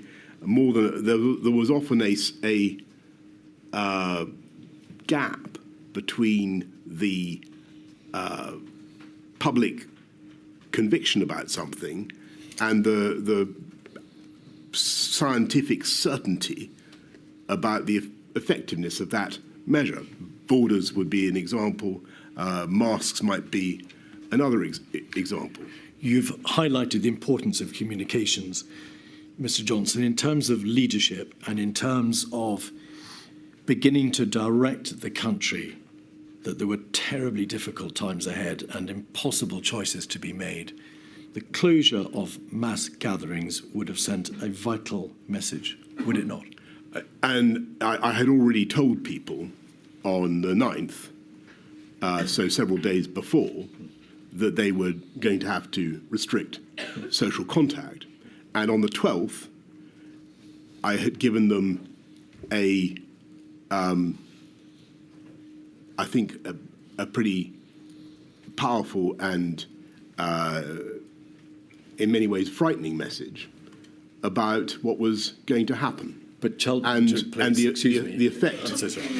So forgive me. The effect of that, I think, did show up in people's behaviour. So that we are clear, the Cheltenham Festival continued the week of the 10th. There was an Atletico Madrid match. Yes. And mass gatherings, sporting events were not, in fact, shut until the following week. Yes, and as with hindsight, as a symbol of the government's earnestness, rather than just as being guided by the science, we should perhaps have done that. And I agree with you. And no doubt that was in accordance with your own libertarian instincts. Well, at every stage, I was weighing the massive costs of what we were doing to people's psyches, to people's life chances, to the whole. When you talk about an economy, you're talking about people in all walks of life who suddenly can't get to do the thing that they need to do to earn a living, and it's what we were obliged to do was very, very destructive for a lot of people who were least able to bear the costs and least able to manage it. Over the weekend of the 13th, 14th of March, there was what has been described by a variety of witnesses as that change in strategy. And it matters not for these purposes, Mr. Johnson, whether it was an acceleration of the existing plan, a change in strategy, or a redirection. There was, on any view, a significant change. It's plain from the evidence, but obviously the ultimate decision is for my lady, that there were a number of individuals who were pushing for change. Mr. Cummings, with his colleagues, Ben and Mark Warner, and also Helen McNamara and Imran Shafi, all met on the Friday night, and with Mr. Cummings' whiteboard, they worked out that immediate, much more stringent measures were required to prevent the NHS from being overwhelmed.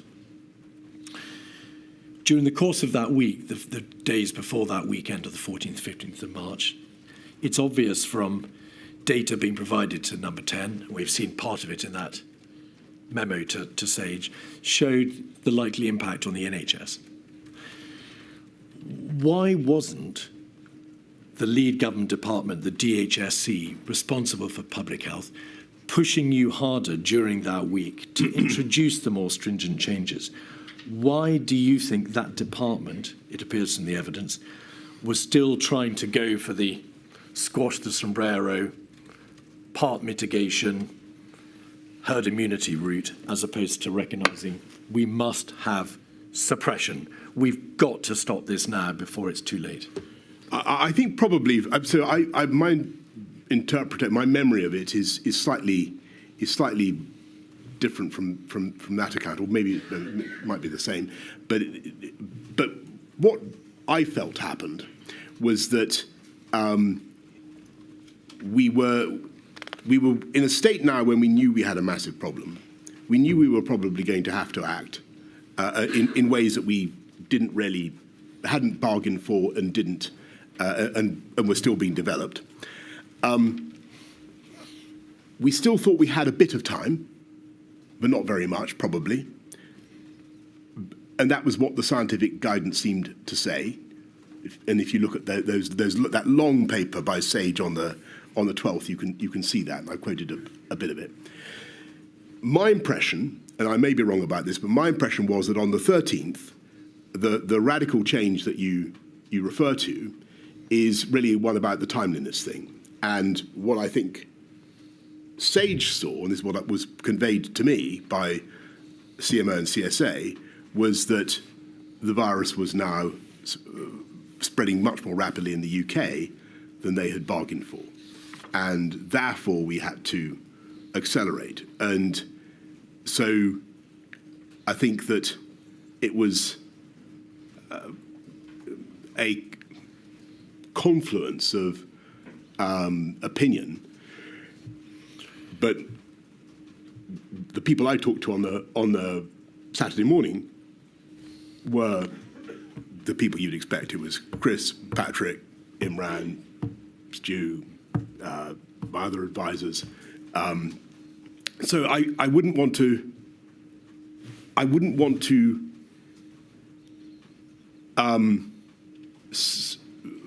allow the inquiry to run away with the idea that it all would have sailed on had it not been for the intervention of Number 10. I think that Sage themselves on the 13th had seen very seriously and very clearly that something needed to be done. That was at any rate was my impression. Until Saturday, the 14th of March, when Mr. Cummings presented his whiteboard in the middle of numerous other meetings and talked about Plan B. Until that point, no one in the DHSC has said, we're off the mark, we've gone wrong, we've got to accelerate and impose more stringent measures, did they? My impression is that the critical moment was indeed, as you say, that SAGE meeting when I think that a number of scientists, epidemiologists, looked at the data and said we are. I'm afraid we're off the pace here. And I think that was what happened. In his evidence to this inquiry, Mr. Hancock said that on that Friday, the 13th of March, he called you to tell you that there needed to be an immediate lockdown. Do you recall that call or not? I'm afraid I don't.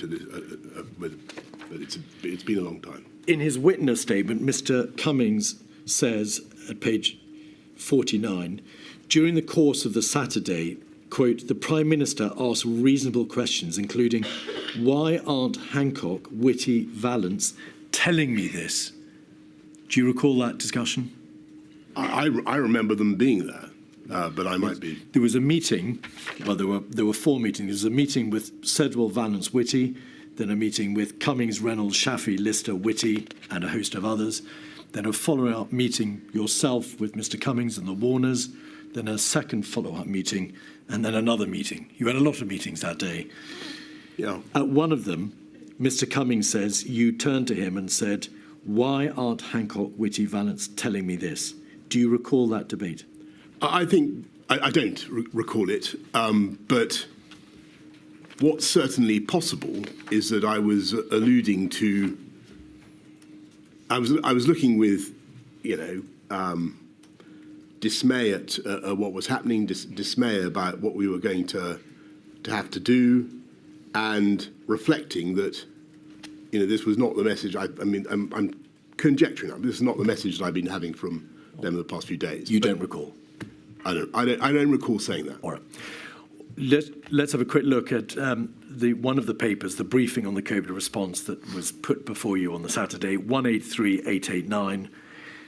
This is the document which sets out the current plan and the proposed alternative plan.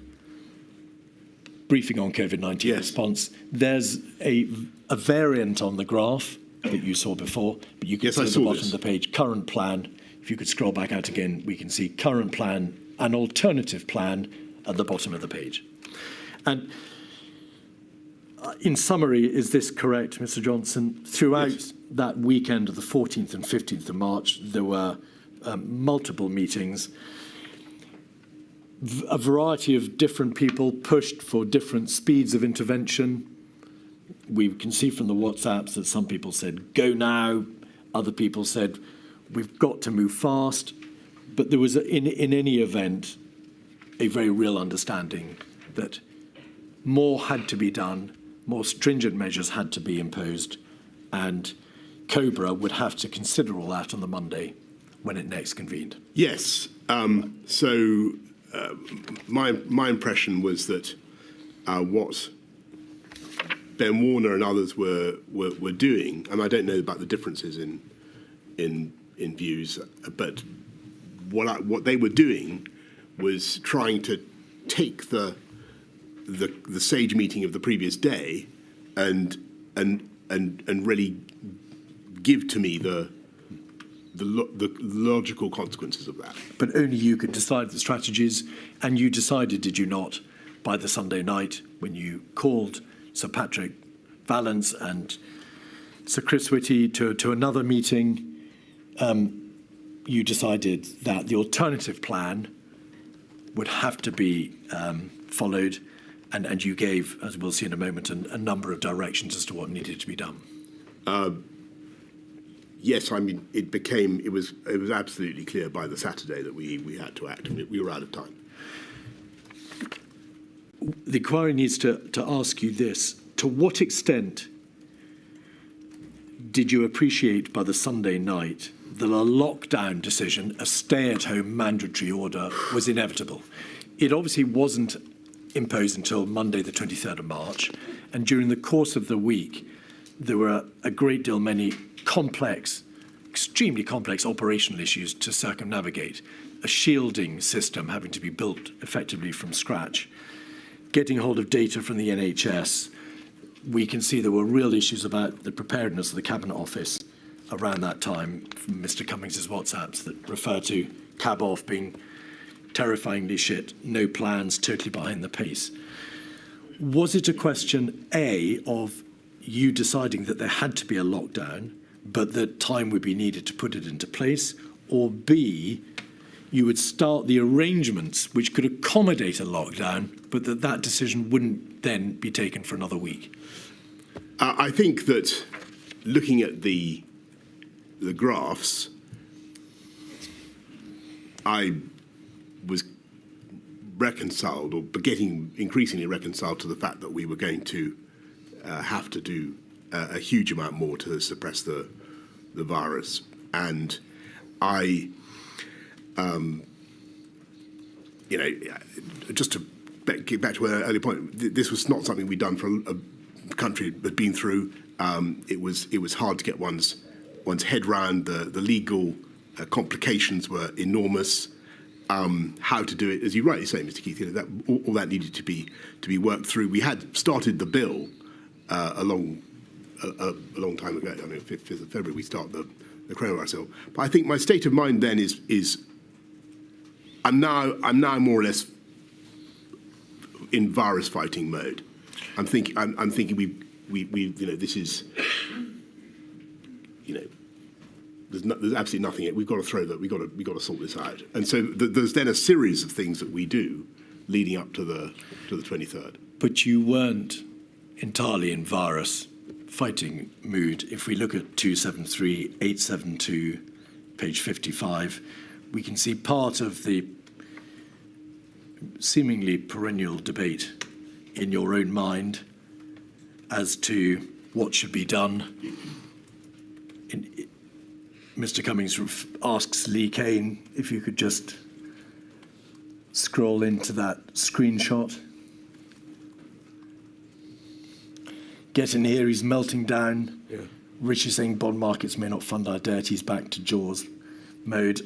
I've literally said the same thing 10 times and he still won't absorb it. I'm exhausted talking to him. I've had to sit here for 2 hours just to stop him saying stupid things. Mr. Johnson, you would be inhuman, perhaps, if you hadn't, in that terrible week, oscillated and backed and veered in your own mind about what had to be done. But is it fair to say that you made your doubts and your oscillation clear to those around you? I think it was my job to address all the consequences of what we were doing and to test the policy, which I was, as you can see, determined that we deliver and get on and do, and it was, even though it was a completely novel policy, absolutely a dramatic thing to do. What he's referring to here is a conversation with the Chancellor, where I'm talking about the downsides, I'm talking about the costs, and how negligent it would have been, totally negligent, not to have had such a conversation, not to have gone through with the HM Treasury the economic ramifications of what I was proposing to do, I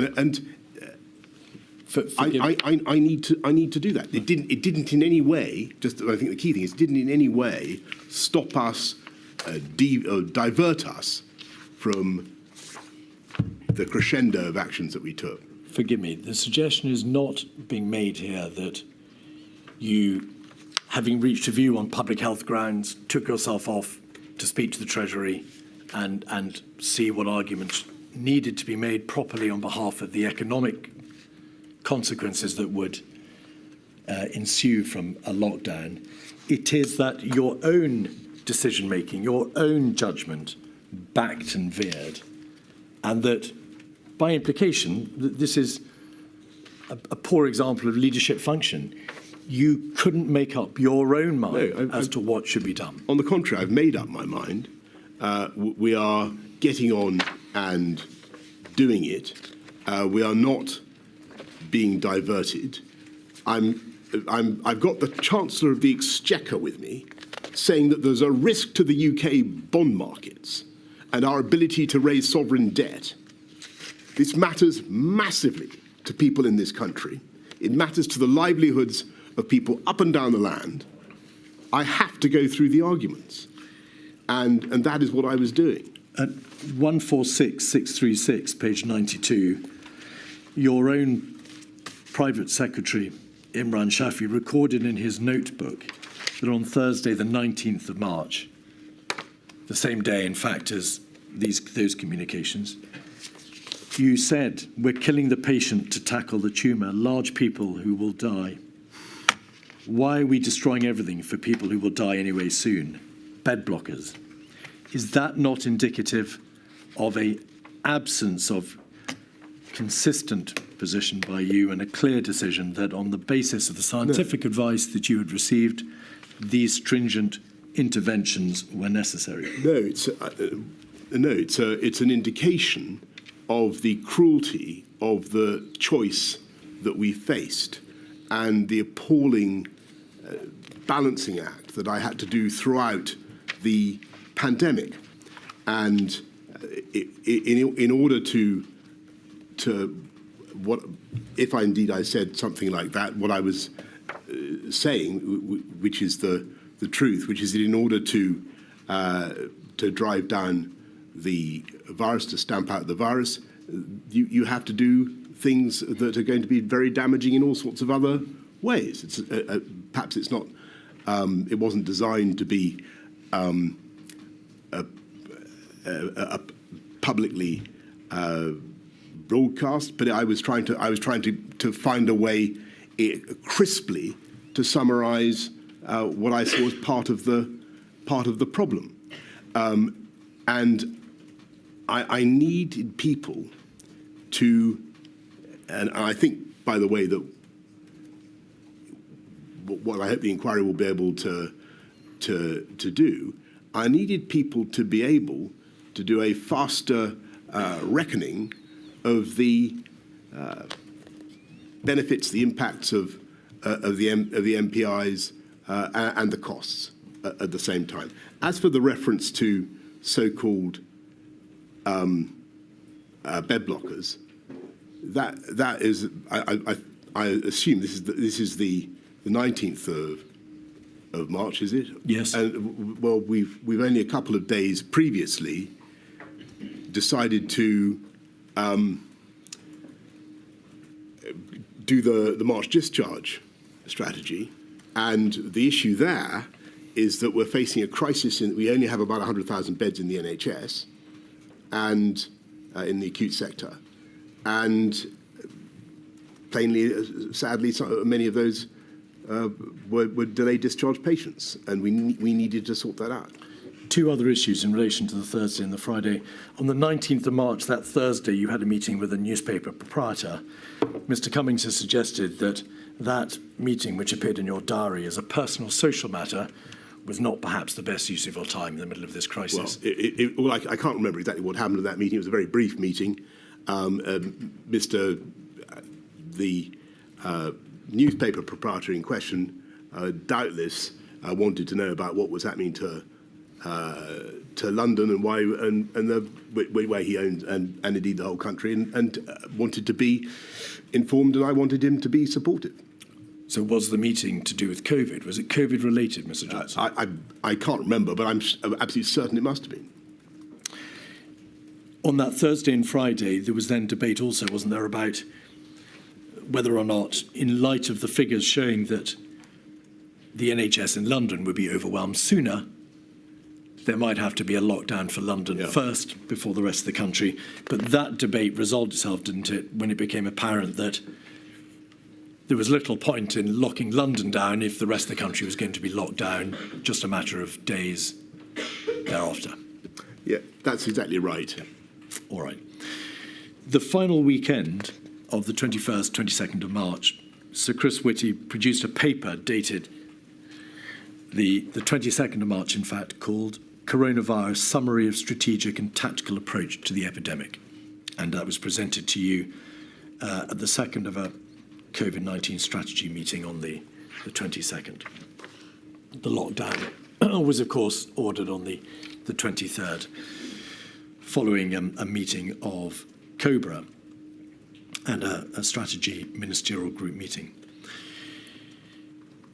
The material put before you, Mr. Johnson, over that weekend shows that whilst there were some positive trends, the level of compliance by the population in relation to the measures which had previously been imposed on the 16th and 20th of March failed to reach the necessary 75% required to have some degree of certainty that the R number could be brought below 1. Is that a fair summary? Yeah, that's completely right. And I remember, I think, Patrick making points about there being too much social mixing in parks and so on. Now, obviously, the schools had been shut from the 20th. You had directed the closure of non-essential retail and leisure outlets and everything else on Friday the 20th. Yes. A few days before, on the 16th, you'd had the first set of interventions. Why, on that Monday, did you not wait to see whether or not the measures from the previous week, which had, of course, been imposed in good faith and specifically designed to bring the R below 1, which was your overriding strategy, might work? Why didn't you wait to see whether or not those measures would, over the course of that week, start to bring R down below 1, as you had fervently hoped and properly believed they would when you'd imposed them the week before? I think that by this stage, for the simple reason, the scientific advice was starting to become much more precautionary, and I think that I sensed from what I was being told about the effectiveness of the previous messages that we had to do more.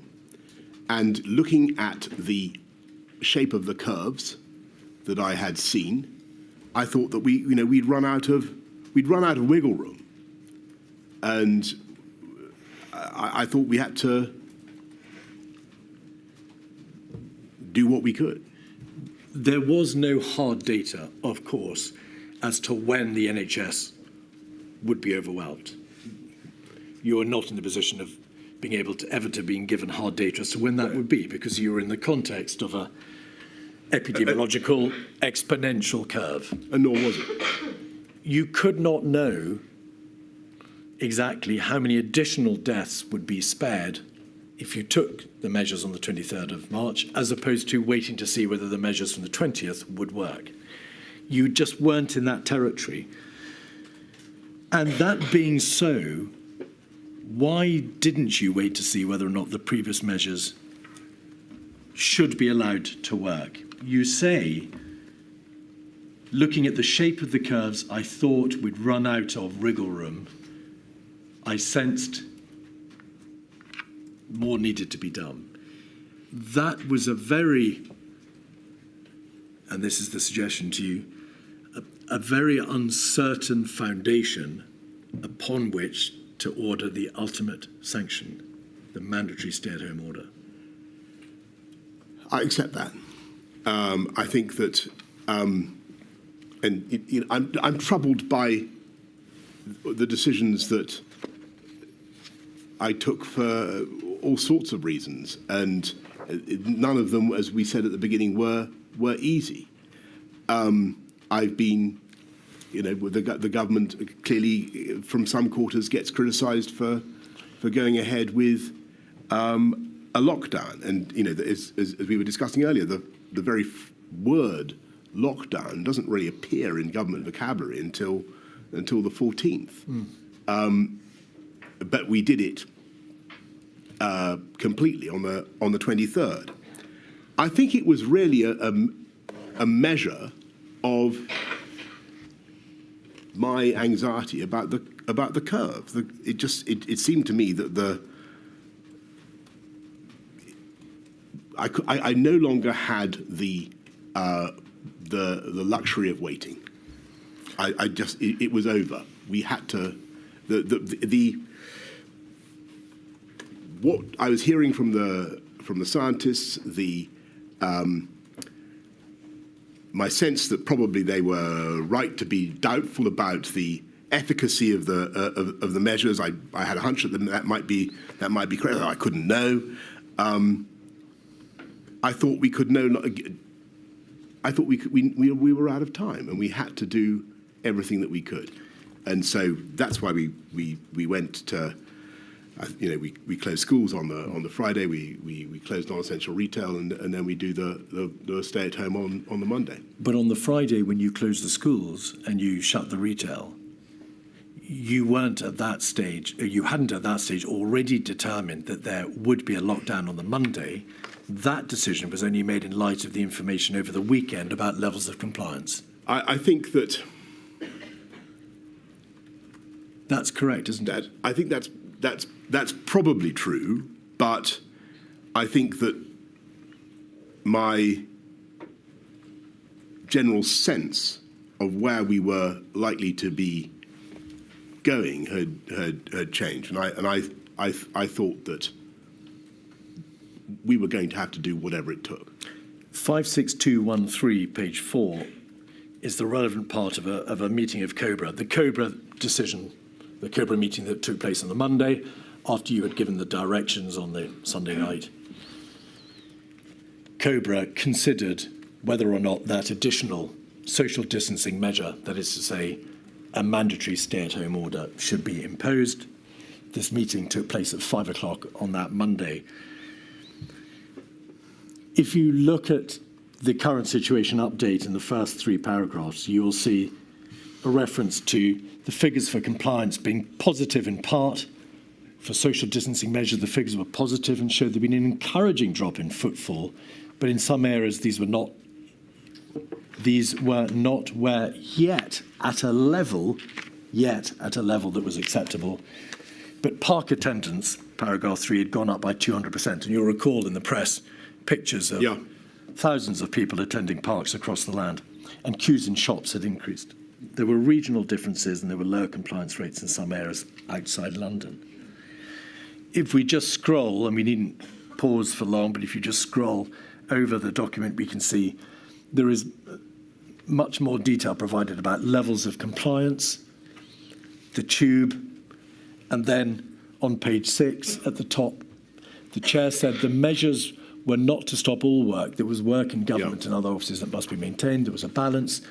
The Attorney General gave advice on legal matters. Some points were made about enforcement and deterrence. And 12, the measures needed to be taken as social distancing was not being adhered to at present. It appears, Mr. Johnson, from that paragraph that you understood there to be a binary issue. Either the 20th of March measures were being adhered to, or they were not. And if they were not, there was no option but to go the ultimate step and impose the lockdown. There was no debate in that meeting, was there, as to whether or not, to use the words of the Chief Medical Officer, the measures from Friday might yet do the job. I think that's fair, but I want to try to explain to you why I still thought it was right to throw everything at it. And the basic reason is that I had seen from the events of the last, which we've discussed extensively, of the last 2-3 weeks, that we'd systematically underestimated speed, underestimated prevalence, and we didn't have any other shot. We didn't have the systems to control the virus that, perhaps I believed earlier in the month that we did. I didn't know what other tools I had as Prime Minister to protect large numbers of people from this virus. And I felt fundamentally that I was out of time. And what I believed in the previous week was that we still had some wiggle room, because that seemed to be what I was hearing. I might have been wrong, but I took the view on the Sunday and Monday that we were just out of time, and the thing was too big and the curve was too aggressive. The inquiry has put this proposition to Sir Chris Whitty and also to Mr. Hancock. Did you act because, in effect, you were told by the Chief Medical Officer and the government's chief scientific advisor that the nature of the exponential growth was such that, regardless of the actual number of NHS places, regardless of any data that might indicate that the NHS would be overwhelmed or when it would occur, and regardless of the number of additional deaths that would be caused if you didn't act, the nature of the exponential growth was such that huge numbers of additional deaths and collapse were inevitable at some point, and you simply couldn't gamble that they would not eventually occur. Is that the nub of it? I took very seriously, and I listened very hard to Chris and Patrick, and it felt to me as though they were basically saying that the UK was now in a position where we had to do everything we could to restrain contact, and that was our best shot at protecting the NHS and saving life. And so that was what I did. Can I interrupt for a second? Forgive me. I'm so sorry, Millie. No, it's just, you mentioned earlier, Mr. Johnson, about how some would say you shouldn't lock down at all. When you did decide that we had to lock down, did you consider the arguments that say you should never go that far and impose that kind of level of draconian restriction on the liberty of the population? Did you consider the argument against lockdown, or did you? I did, and I mean, I didn't. I'm afraid to say at that stage I gave it pretty short shrift, because I thought that my job was to protect human life, and that is the number one duty of government. And I thought that if the NHS was overwhelmed, then the risk of truly tragic scenes in the UK of the kind we'd seen in Lombardy was very real. And thank heavens that did not happen, thanks to the amazing work of the NHS and, as I said right at the beginning, hundreds of thousands of people. But I felt I had to do what I could to give them the best possible chance, and I had no other tool, literally nothing else. Thank you. And is that why, Mr. Johnson, examination of the COVID-19 strategy ministerial group meeting on the Saturday, the COVID-19 strategy ministerial group meeting on the Monday morning at 9:15, and of the COBRA meeting that we've looked at 5 p.m. on the Monday, shows very little, if any, debate about the countervailing non-public health argument. It's just not there. That doesn't mean that it wasn't happening. And as you've seen a reference to it in my conversation with the Chancellor. There was a huge amount of thought going into it. But the higher objective had to be saving human life. And it is perhaps not surprising, but within 3 days of that momentous decision, 48399, page 17, having seen an article in the press, and it's a matter entirely, of course, for my lady, you ask the extremely salient questions, although I now can't see them. If we could scroll back out. Yes, please, if we could scroll back out, please. I must say I agree with every word of this week's Spectator, perhaps. Cover story by Professor John Lee. We have no idea how many COVID deaths are truly additional. When COVID fatalities are recorded, we have no idea whether it's merely present or actually the cause of death. We have no idea what proportion may have had the disease asymptomatically already. So we've taken these extraordinary steps without being truly sure how deadly it is. And is those expressions of doubt, Mr. Johnson, why you said earlier that the basis upon which you proceeded was one of precautionary approach in public health terms, because in the absence of any hard data, you believed you had no option? I couldn't take the gamble with public health, but I was conscious that, you know, we've had the argument about, the discussion about behavioural fatigue. That takes many forms.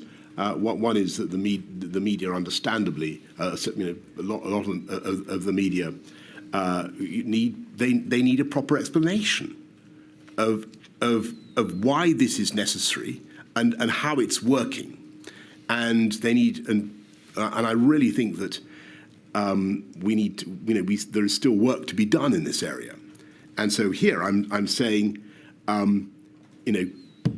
we need to, if we're being attacked for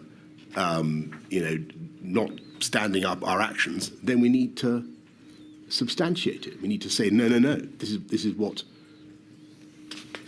public health requires.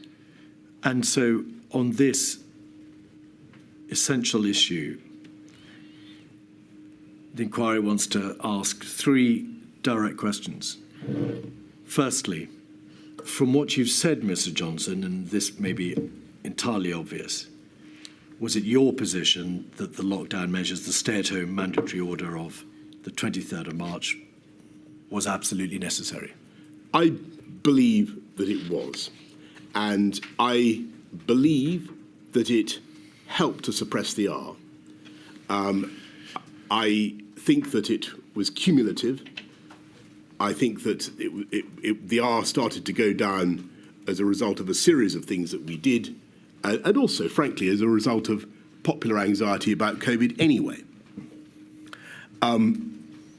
But I've got to tell you, in all honesty, I find it difficult to quantify the impact that those measures had.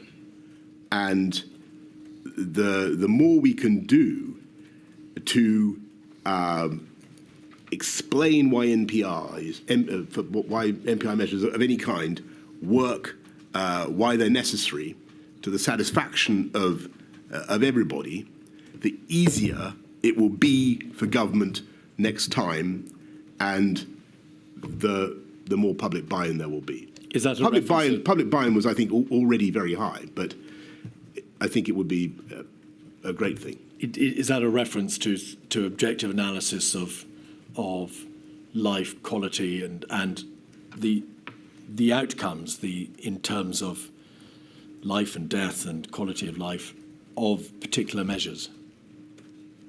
I think that what we all need. So I think that you asked, did the lockdown work? Do I believe that it worked? I do, but as a layperson, I would like that.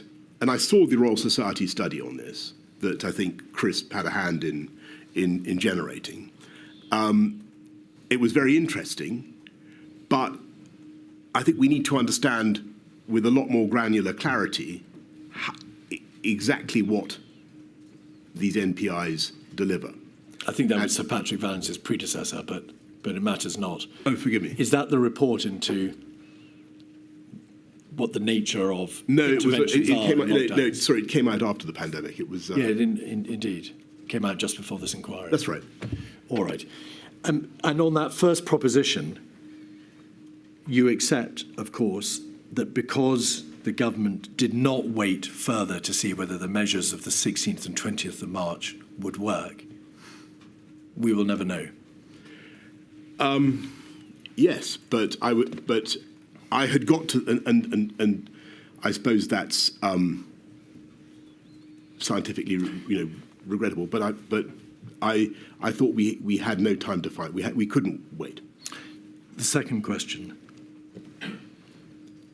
do you assess that if the government had acted sooner, had awoken to the true nature of the crisis and the seriousness of our position, and had imposed the measures of the 12th, 16th and 20th of March earlier, when the degree of viral transmission in the country was lower, that is to say there was a lower prevalence, then the need for a mandatory stay-at-home order, which of course was on the cusp of the decision-making on the Monday, the 23rd of March, might have been avoided? Well, that I have to say that I doubt, but I don't know. I think that the virus is extremely contagious. I think that it was going to describe a pretty nasty curve, almost whatever we did. I'm not certain that we would have been able to avoid the extreme action that we eventually took by acting a few days earlier. But I would defer on that to scientists. And the third proposition, based upon, in part, the evidence from some of the scientific witnesses who have given evidence in this inquiry, on the premise that the lockdown was necessary on the 23rd of March, was it nevertheless imposed too late? Could it not have been imposed earlier had the government been rather more alert in middle to late February and in early March, had it not been blindsided to some extent by the debates about herd immunity and not going too early and behavioural fatigue and so on, and understood properly the data in its possession, thereby allowing it to impose the lockdown in the weeks of the 9th or 16th of March? I think that all your conditionals I would delete, except the one about the data. I think that was the key thing that that SAGE lacked, and it was the sudden appreciation that we were much further along the curve than they'd thought. We weren't 4 weeks behind France or Italy. We were a couple of weeks, maybe less, and they were clearly wrong in their initial estimation. We were clearly wrong in our estimation of where the peak was going to be. And so that penny dropped. That we realised that on the evening of the 13th into the 14th, and then we acted. But I think once we decided to act, I think it was pretty fast from flash to bang. Perfect timing, Mr. Keith. We'll take a 15-minute break. Thank you. Back at 10 past.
Keith. Mr. Johnson, as is well known, after the first lockdown, your government published a roadmap out of lockdown in May. Yes. On the 10th of May, I think it was presented to Parliament, our plan to rebuild.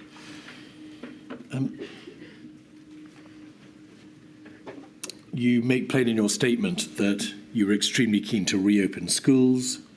Was that because you felt that keeping children out of school was arguably one of the greatest harms of the lockdown? Absolutely. You addressed the nation on the 10th of May and you included an instruction that those who could not work from home should be actively encouraged to go to work. So, to use your words, work from home if you can, but you should go to work if you can't work from home. The witness statement from Mr. Sunak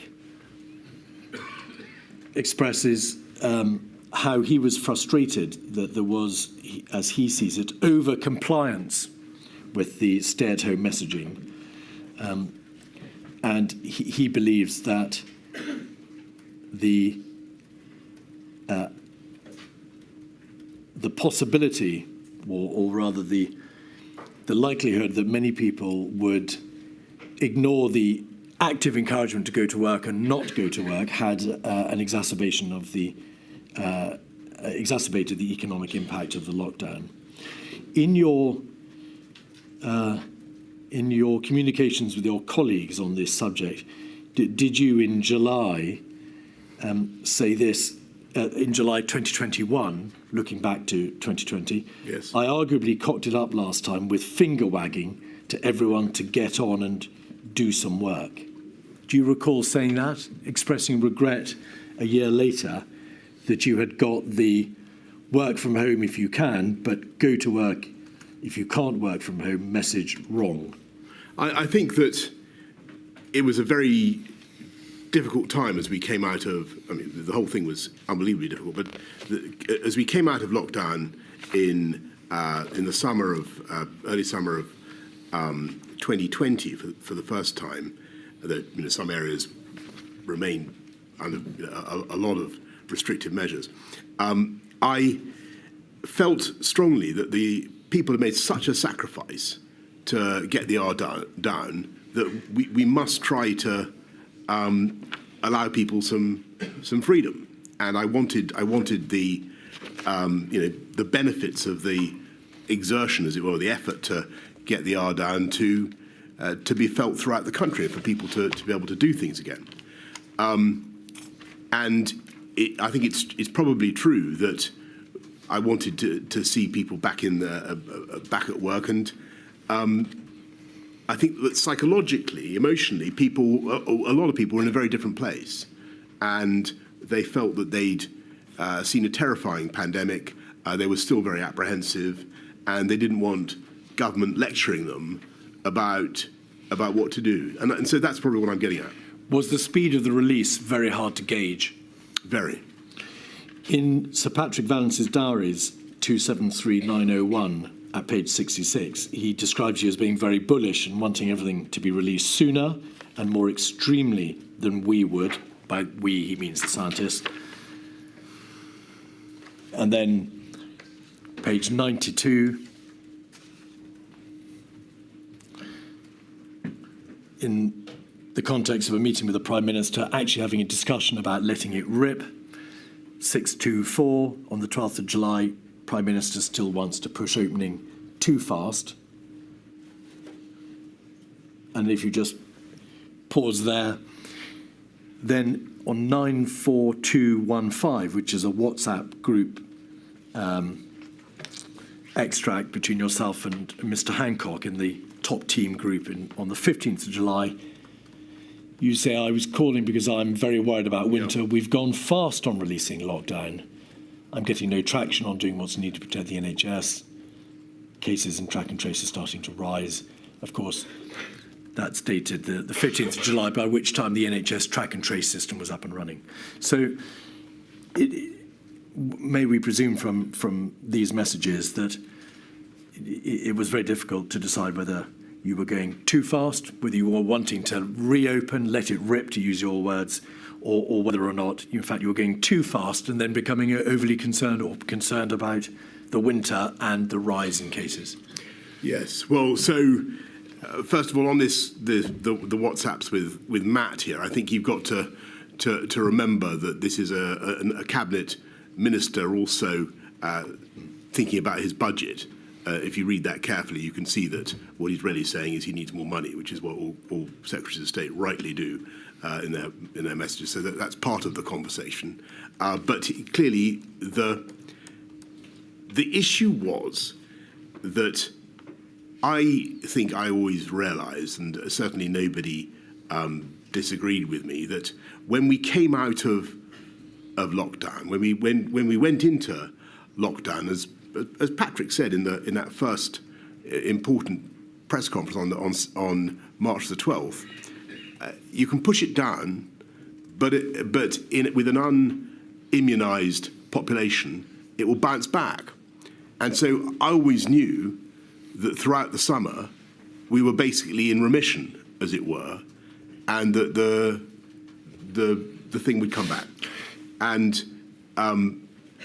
it was a very difficult judgment to make. You said that the last WhatsApp in the top team group there on the page on the screen may be reflective of a Secretary of State being concerned with money. Isn't that your wording, or have we misread this? This is you saying I'm very worried about winter, and him saying what's the evidence on rising new cases, or is it the other way around? We can't tell from the wording. I may be totally wrong about this, but I read that as being Matt in the green to me. All right. Saying we can take a risk on releasing lockdown, or we can take a risk on not building up the NHS this winter. And what he's really saying, like all good secretaries of state for health, is give us the money, and that's what I understood partly. But also what he's saying is the cases are rising, and that's, and that was no particular surprise to me. The question in the summer autumn is what's the tactics? The objective is still protect the NHS, save lives. Do we have any new tactics now? And it was apparent to the government and to you personally, of course, that cases started going up. At a relatively early stage, they plateaued, of course, they came right down after the lockdown, then they plateaued for a while, but they started to go up in July. So well in advance, in fact, of the Eat Out to Help Out scheme, well in advance of September, October. That's exactly right. And contrary to, our hopes in the early phases, certainly by the end of May, beginning of June, there is a very small percentage of the population has antibodies. So you're looking at a huge number of people who are still potential COVID victims. And that's very, very difficult. And in fact, the percentage of the population that had been immunised by virtue of infection was very, very low. It was around about 6 or 7%. That's exactly right. All right. And that, of course, was therefore dispositive of the arguments about herd immunity. Correct. Because, in fact, very few people were immunised by virtue of infection. You've got it. As it happened. All right. Now, to divert to a completely different subject, the devolved administrations, please. In your statement, you say that the interests of the devolved administrations did not always align with England's or the United Kingdom's interests. That's an inevitable part of a devolved system. Yes. Was that a nod to the fact that the United Kingdom powers were constrained by public health legislation, the Coronavirus Act, Public Health Act, Control of Diseases Act, but on the ground, this public health crisis was a devolved issue because it was for each devolved nation to determine its own course in terms of the public health measures it took. Did it matter ultimately? There has been a great deal of evidence given about differences of approach in terms of presentation, debates about whether or not politically one or more devolved administrations took a different route.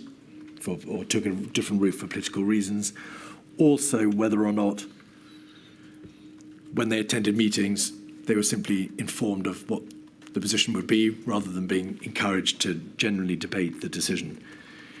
Overall, did the constituent parts of the United Kingdom generally work well in the face of this crisis? Yes, I hope what many of your respondents will also have said is that overwhelmingly the collaboration was excellent, and the governments of the DAs,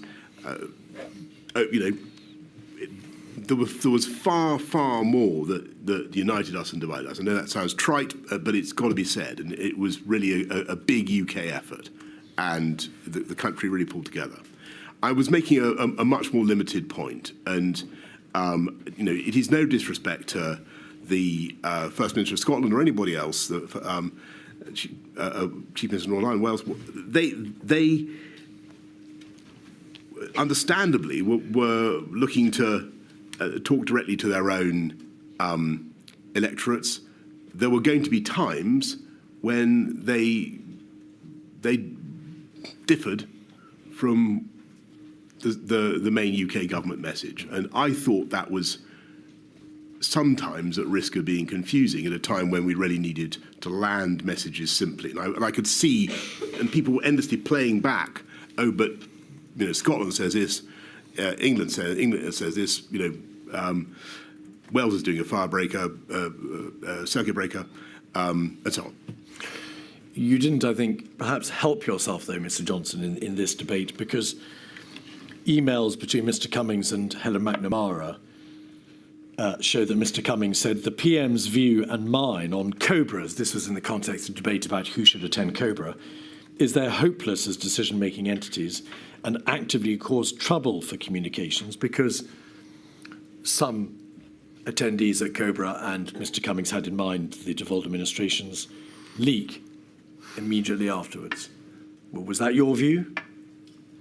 I think that sometimes that was the case, and that was, in my view, a problem. Perhaps we could have found a better way to manage it, but that was certainly one of the problems. The system was understood not to be working particularly well in terms of the government structures, the systemic structures at the top, and in relation to the relationship of the DAs, because there was the series of the 4 ministerial implementation groups between March and May, and they were then done away with and replaced by COVID-S and COVID-O. You directed, following advice from your cabinet secretary, that there should be a new rhythm of meetings, the 9 a.m. meetings to which the DAs were not invited, and you directed that consideration should be given to using something called the Joint Ministerial Committee. But the Joint Ministerial Committee was never used, was it, for the purposes of meeting with the DAs? I think that first of all, I think the Cobra's had the problems that we've identified. There was a problem with messaging, and I think that was a serious problem. I think that in future there has to be some way of having a joined up, a UK pandemic response, and how you get to that, I've got an open mind. I see a lot of my colleagues are against the Civil Contingencies Act. I'm happy to defer to them on that point. I wonder whether you could amend the 1984 Public Health Act so as to have an exemption for pandemics. It just seems to me that something needs to be done to fix this, whilst taking account of the legitimate concerns of the DAs, their legitimate desire to be involved and to contribute. But we need to find a better way to get a single message. There was a body called the Review of Intergovernmental Relations. I think it reported in January 22 so just at the end of the pandemic, Yes. just the end of the crisis, which recommended that the Prime Minister of the United Kingdom should meet with the heads of the devolved governments on a regular basis. But that came later. Yeah.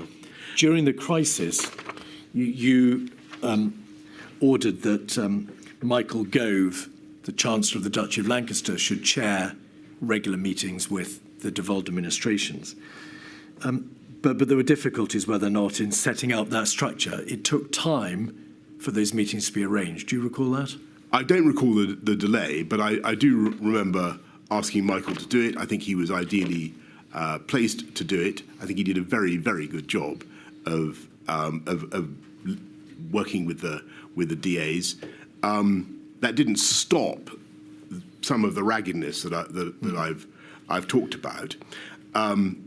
If I had my time again, with hindsight, I think it's an area where I would have tried, even though I was very pushed for time, I would have tried to spend more time with the DAs and really try to bring them with me. But I'm afraid it may just be that I'm overestimating my ability to get a consensus. I think there was always the risk of divergence. Well, you may, with respect, be misrepresenting your true views, because in your statement you said it is optically wrong in the first place for the United Kingdom Prime Minister to hold regular meetings with the other DA First Ministers. I happen to think that's also true.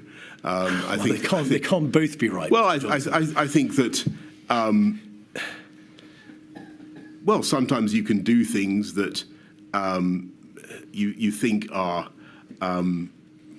constitutionally a bit weird if it will help the general cause of fighting the pandemic. Let me summarise. I think that there's an issue. It's not a huge issue. Nothing like as big as many of the other issues that the inquiry needs to look at. But we do need to sort it out. We need a better way to get a unified message for the UK. Mr. Johnson, you didn't try very hard, to use your words, to bring the DAs with you, because you took the view that optically it was wrong to be seen to be meeting with their First Ministers, because it might look like a kind of, to use your words, mini EU. You asked the Chancellor of the Duchy of Lancaster, Michael Gove, to chair the meetings instead. And you made it quite plain to the First Ministers of the devolved administrations that you had taken the view that they were prone to leaking from the COBRA meetings and also prone to taking decisions in this public health crisis for nakedly political reasons. Well, I'm not certain that I said that to them in so many words, but maybe you've got some evidence that I did. I certainly thought that was a risk, and from time to time, I felt that the coherence of the UK message was being undermined, and there's got to be a way to fix it. I thought Michael did an excellent job. I sometimes wonder whether I could have done more in that respect myself, but frankly, I doubt it. There were obviously divergences of approach, both in relation to the substantive responses to the crisis, tiers, fire breakers, circuit breakers, and what was done in relation to schools and so on. And there were also differences, whether or not in relation to public communications. So the messaging across the United Kingdom wasn't always pointing in the same direction. Ultimately, did it matter that there were those differences of approach epidemiologically, or that in terms of communication, you were not all singing from the same hymn sheet?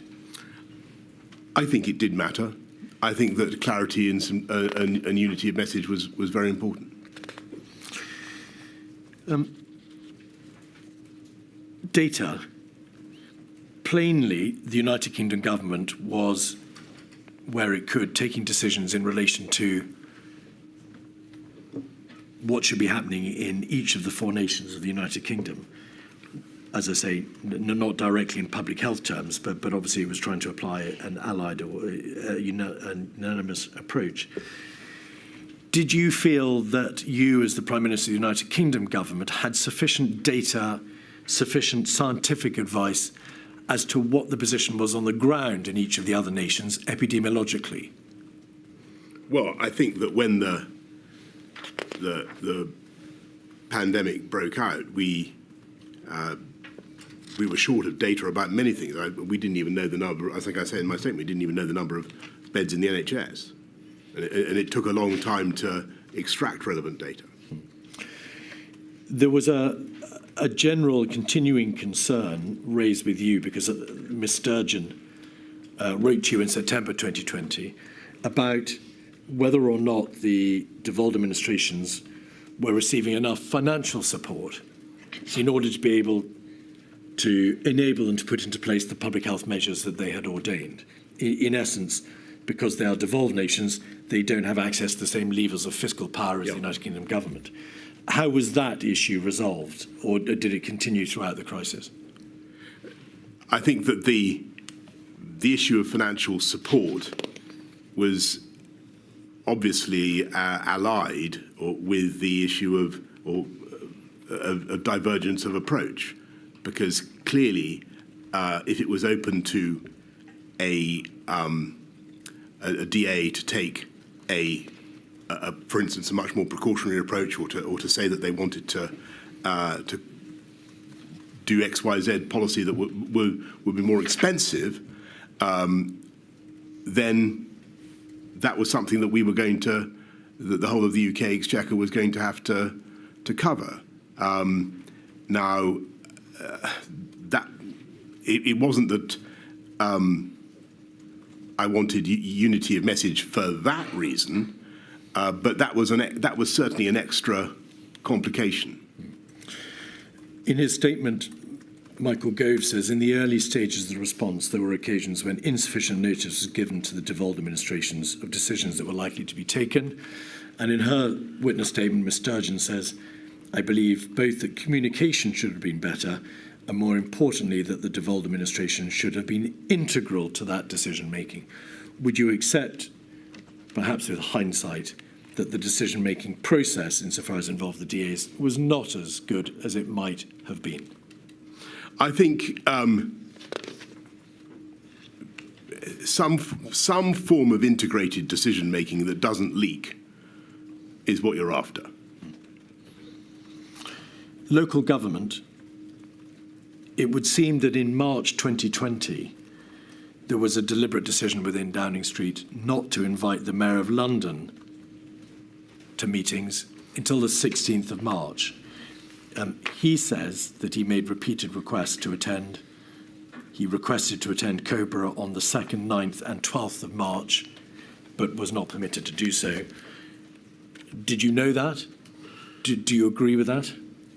Certainly, London was very, very much in the forefront in the early stages of the pandemic, and I know that the Mayor of London was repeatedly consulted by my advisors in Number 10. I'm sure that there was a lot of traffic between them and Sadiq Khan. I think that he was invited to a meeting from memory, on the 16th. I may have that wrong, but I certainly spoke to him pretty early on. But as you said, right at the end of the last session, we began by thinking we might do London first, but then we dropped that idea.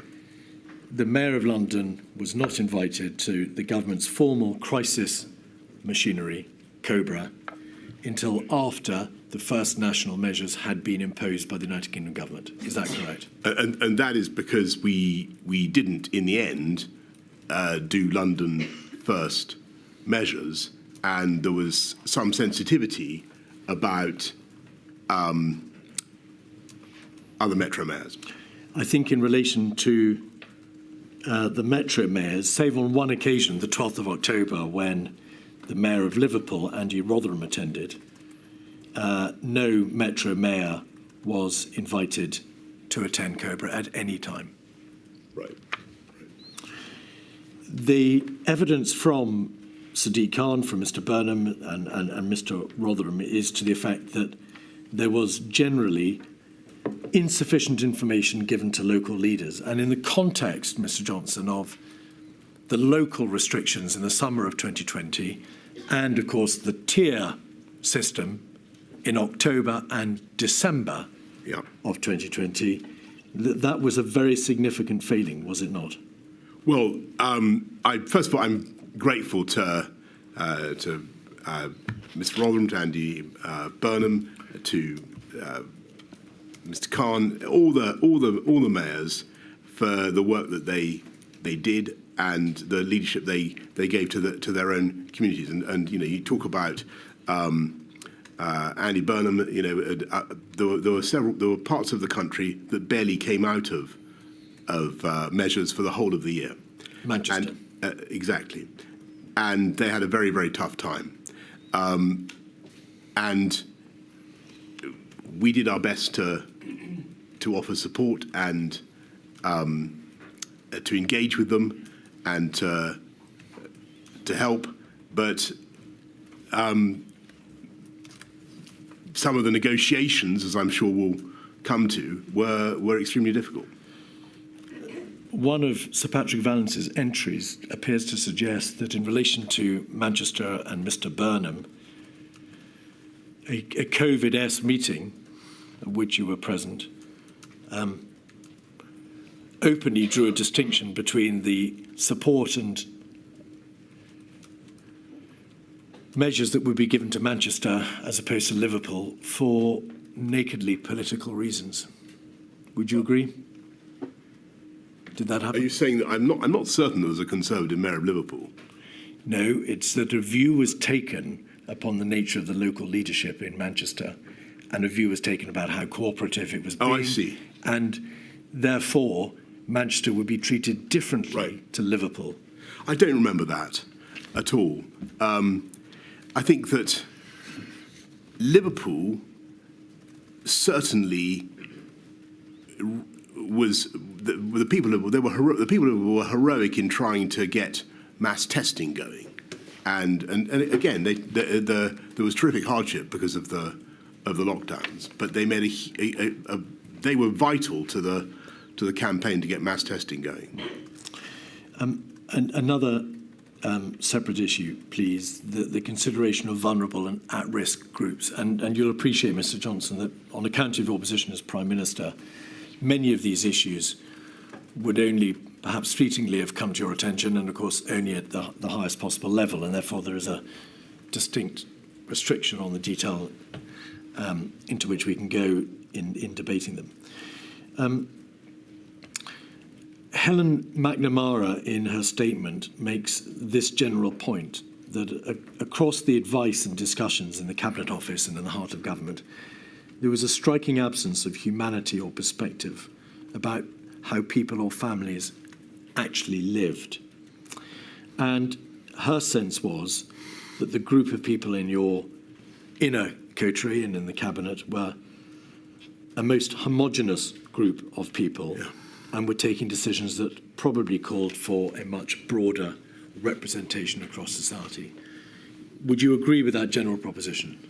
I think that there is some force in that, and I mean, but so some force in the description of the people in and around those meetings at some of those key times. I don't accept what Helen says about the measures that we took, but it is certainly. And she said some things. I think, and I pay tribute to Helen. She did an amazing job, but I think that it is not right or fair to say that policy was conceived and driven forward without regard to the particular needs of women, for instance. A huge amount of thought went into the question of hidden harms, of domestic violence. There was the access to abortion, to drugs necessary. We put money into. We had a domestic violence bill, as you may remember, in I think March 2020, which goes through the Commons very fast. We put money into ISVAs and IDVAs. We set up a helpline. We have a system whereby victims of domestic violence can identify themselves without risk of exposure by going to certain premises. We were very, very alive, and I was personally very alive to this issue. So I was surprised when she said that, because I know how much she cared about it, and I believe that we did a lot on that. On the broader question about leaving aside the issue of gender, I think there was and this needs flipping the other way around now. I think sometimes we didn't think hard enough about the impact of lockdown on different groups, and sometimes, frankly, it was easy or much easier for people with professional jobs to sit out the lockdown than it was for others, whether they're in the hospitality sector or whatever. And a lot of people who were on lower incomes really had a pretty tough time of it. And so, and I think that it was vital to focus on those people and to do everything we could to help them through lockdown, but also to realise that lockdown was hitting those groups particularly hard. And for me, that was a reason why you had to be so careful about going back into a national lockdown in October, November. It's necessary to distinguish or between September. The first lockdown and the second one, of course. Yeah. But my lady asked you earlier, to what extent did you consider the economic arguments against lockdown? And you said you had to give them short shrift. May we take it that on account of the speed with which the government had to act in that week of the 16th and 23rd of March, relatively little consideration was given by the government to the impact of lockdown similarly? I think a huge amount of consideration. I think a huge amount of consideration was given by the government to the impact of both lockdowns, and we thought about it extensively. I think not the general impact, Mr. Johnson, but by reference to your earlier answer, the needs of individual sectoral groups, for example, by no means limited to black people or BAME sectors.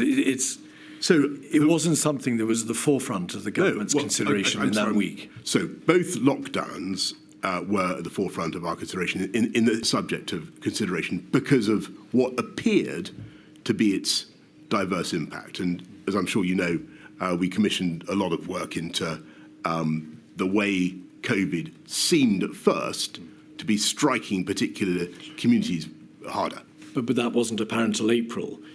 At the 16th and the 23rd of March, there was great consideration given, of course, to shielding and to clinical impact. Yes. But there was relatively little, if any, consideration given to social impact upon the disproportionate way in which a national lockdown might impose itself and might impact upon various sectors in society. That's correct, isn't it? Well, where in the notes and the minutes that you've been shown to is there open debate about the likely impact on the vulnerable and at risk of the national lockdown that was imposed on the 23rd of March? I think that you can find, well, I couldn't point you off the top of my head to any particular text, but what I can tell you is that the whole time we were thinking, who gets hit when you close non-essential retail and you close hospitality and you stop people moving around? The relatively affluent professional classes are probably going to be better placed to cope with this than others, and you will find that there are large numbers of black minority ethnic community members represented in those sectors who were particularly disadvantaged by the lockdowns. Yes. And so, whether or not you can find any mention of this in the material you've looked at, I know that this was one thing that we were thinking about as a particular reason for being anxious about the effect of lockdowns. There was a general consideration at a generic level of the impact of lockdown. There was a clinical and financial consideration of those who needed to shield.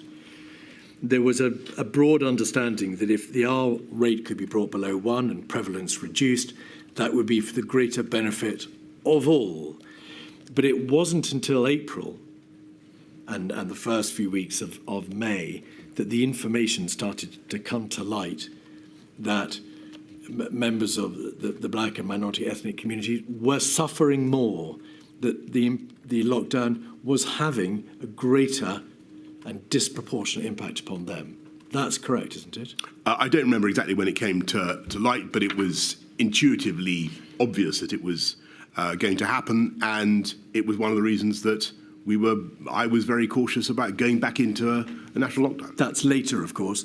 And to be fair, you it's one of the reasons, review. Put it the other way around, it's one of the reasons I was keen to see if we could get moving again. Right. And you instituted a review. We've heard evidence that Kemi Badenoch MP carried out a very extensive review over a number of years. I think over 2 years. There were perhaps, or maybe a year, there were 4 quarterly reports. That's right.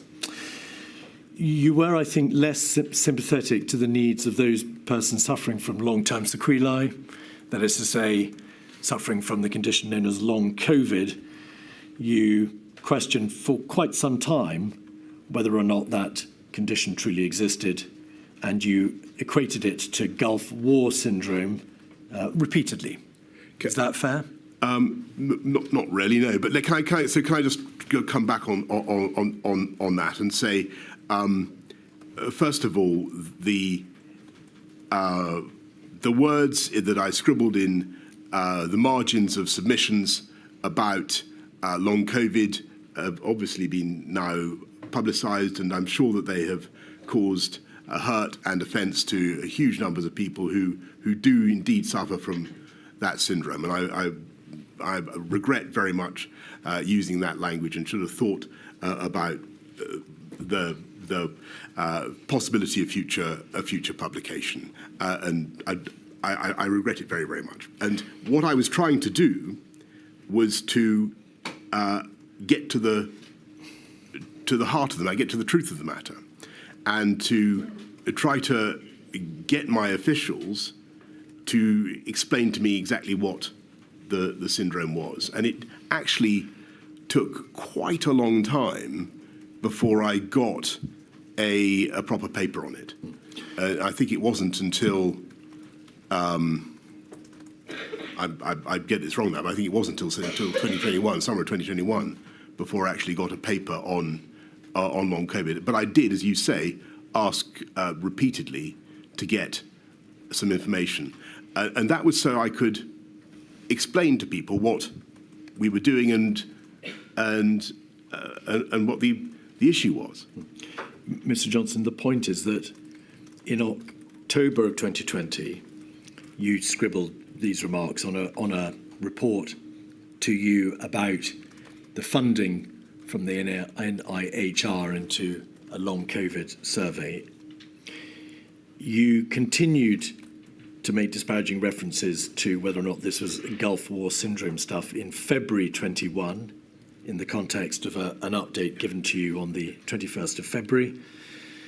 And then still later, in June 21, so 9 months or so later, you were still questioning whether or not long COVID was to be equiparated with Gulf War syndrome. So it's not that it's not that the challenge against you is you took a position on long COVID in the absence of a proper clinical understanding or advice from your advisors.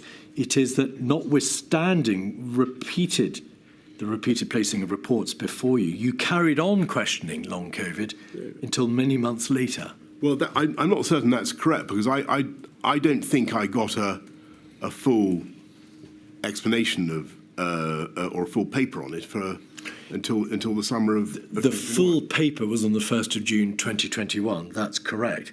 And you responded by saying thanks. So it's not exactly Gulf War syndrome. And that was your take on the long COVID condition. But let's, sorry, I know it's no disrespect to long COVID patients. And I saw in the victim impact videos some of the victims of long COVID. And I can imagine what a dreadful thing it is. But there are also, with Gulf War syndrome, many people who have terrible symptoms for a very long time. There are also people who think they may be suffering, I think this is now accepted, from something associated with the Gulf War, but who are not in fact suffering from something associated with the Gulf War. So what I was trying to say was, where is the line? And please, can someone explain to me what this is? Because I was getting,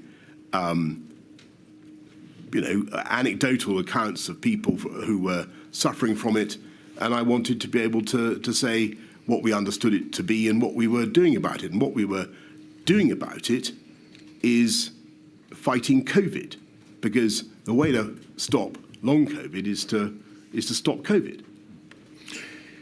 One final topic in relation to the broad overarching issue of disparity. You indeed commissioned, as you've said, Mr. Johnson, the report by Kemi Badenoch, who led a significant cross-government exercise on the disproportionate impact of COVID on ethnic minorities, I think following a report from Public Health England in June 2020. Do you happen to know why it was that report, that work done by Kemi Badenoch, didn't cover disabled persons? It's a technical question. It's not clear why it didn't. It's a very good question, Mr. Keith. I will make sure that the inquiry gets an answer, but I can't give it to you off the top of my head. Maybe then now turn back to... And it doesn't mean that the interests of the disabled were not looked at in some other format, and I'm sure they were. Now, returning to the chronology and having just for the moment put to one side those overarching but general issues. Mark Sedwill, you said earlier that Mark, now Lord Sedwill, suggested he should move on, and you agreed. Could we have, no, I don't think we need to put it up. In his witness statement, Martin Reynolds, your private secretary, talks about the meeting that he'd arranged for you to meet with Mark Sedwill on the 14th of May, and your diary shows a meeting with him on the 14th of May. I identified a slot on the 14th of May for me to run the Prime Minister through the findings of the review. You'll recall that Helen McNamara had produced a report and Mark Sedwill had himself produced a report. The Prime Minister decided instead to use this slot for a one-to-one conversation with Mark Sedwill, where he told him that he had lost confidence in him. So which is it? Is it that you lost confidence in him, which is the question I asked you earlier, or is it that Mark Sedwill told you he wanted to move on and you agreed? Well, Mark Sedwill did an outstanding job for this country for a long time, and he was a very distinguished Permanent Secretary, I think, at the Home Office. He was a National Security Advisor. He's done everything, and I was and remain hugely grateful to his service. He wanted to move on. The evidence from Mr. Cummings and Martin Reynolds and Helen McNamara is that regardless of the genesis of why he moved on or was effectively sacked, whichever way my lady concludes, that regardless, as I say, of that genesis, his departure or his impending departure led to general bad blood, sowed chaos, says Mr. Cummings. Mr. Reynolds says damaged stability in the civil service, and Helen McNamara led to a real and damaging impact. It made those in the civil service in the centre less confident about challenging. No one was safe if the Cabinet Secretary was not. and dealing with the unravelling preoccupied a number of us for critical weeks.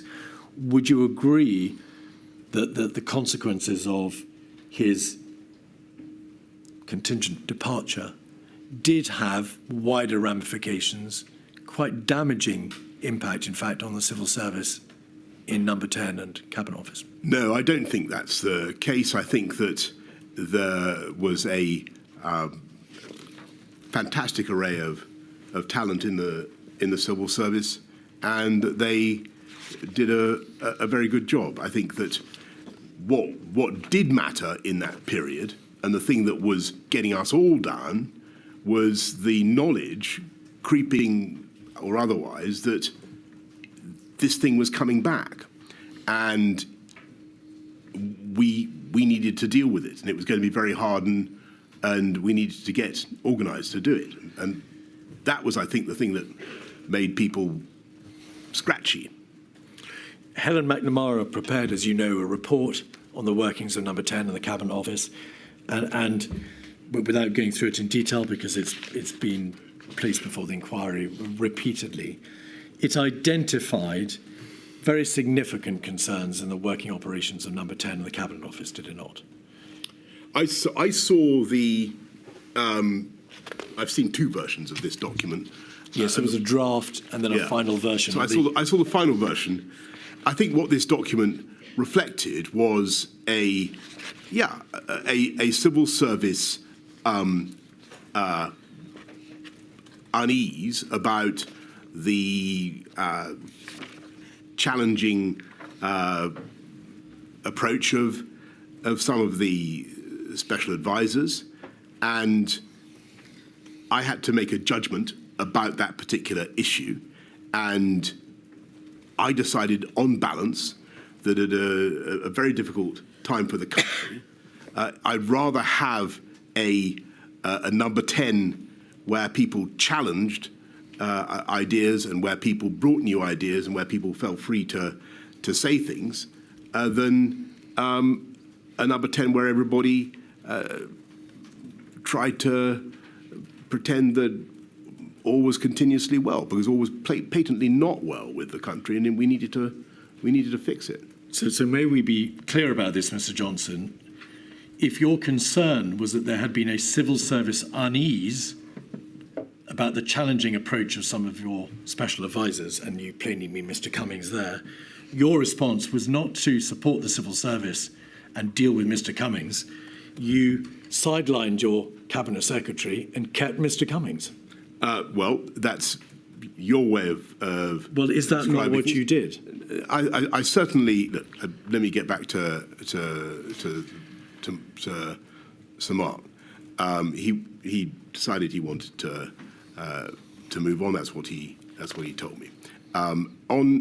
On the issue of my rest of my team and the culture in Number 10, yes, it was occasionally argumentative, but I think that was no bad thing, and we needed, frankly, to have an atmosphere in which people felt able to say things that were going to be controversial at the time. Mr. Johnson, without labouring the point, a great deal of evidence has been given to the effect that there were systemic problems in Number 10 and the Cabinet Office. Wrong people in the room, wrong people in the wrong jobs, people talking over each other, God complex, leadership issues, toxicity, misogyny, perpetual internecine warfare. Either you were aware of all that, in which case, why did you not act?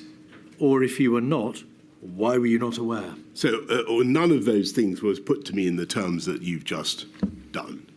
First of all, nobody came to me and said this is people have got gold complexes and internecine warfare going on here. What I saw was a country that needed continuous, urgent action, and it needed solutions to be found. And what I wanted were meetings in which people could speak their minds without fear of being embarrassed or being seen to say something foolish.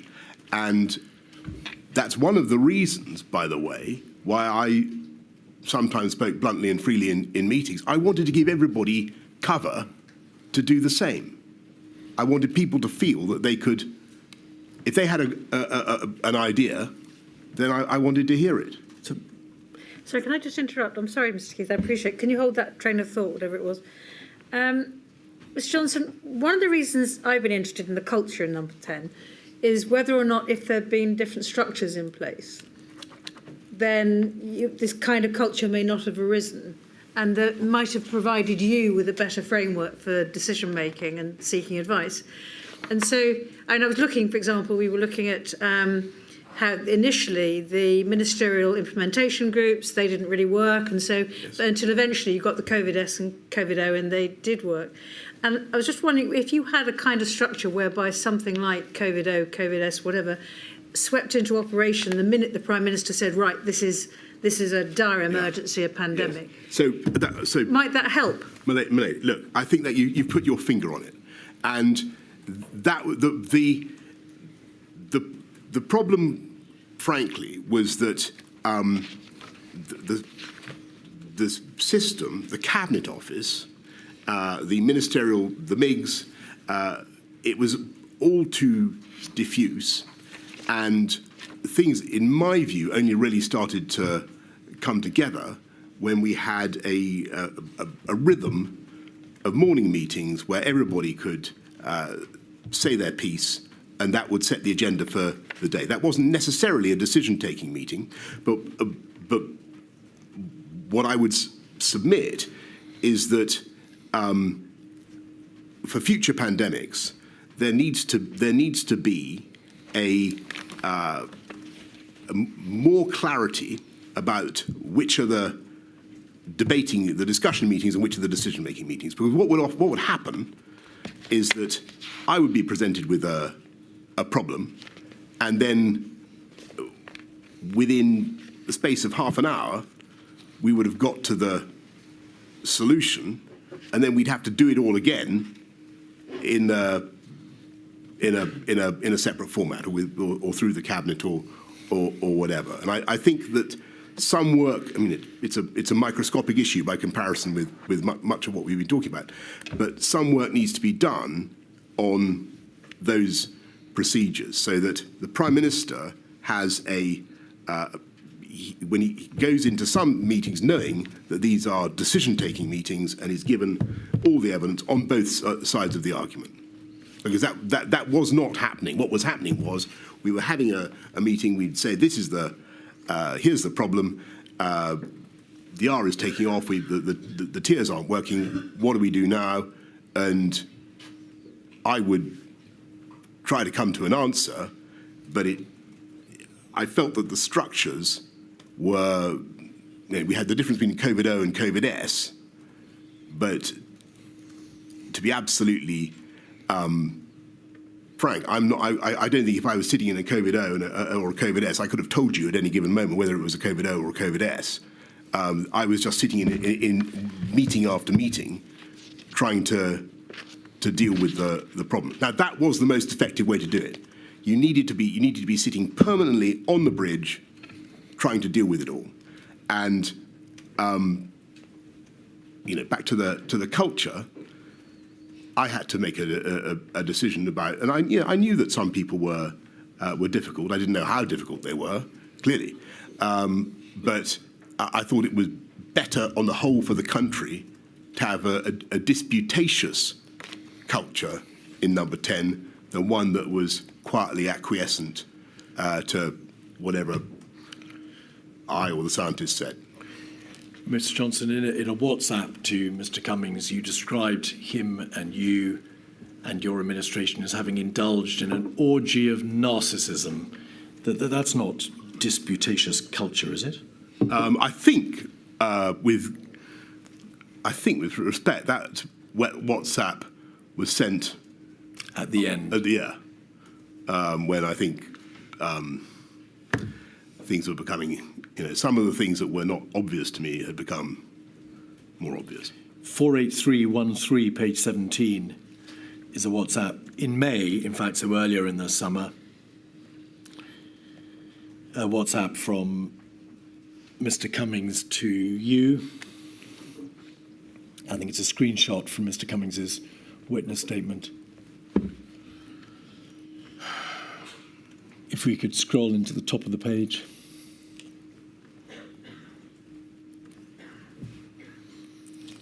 If Hancock texts really coming to meetings number 10, please just ignore. We urgently need to have meetings without him. That's Mr. Cummings. And then this, all too recognisable, we need to rebuild the government from top to bottom.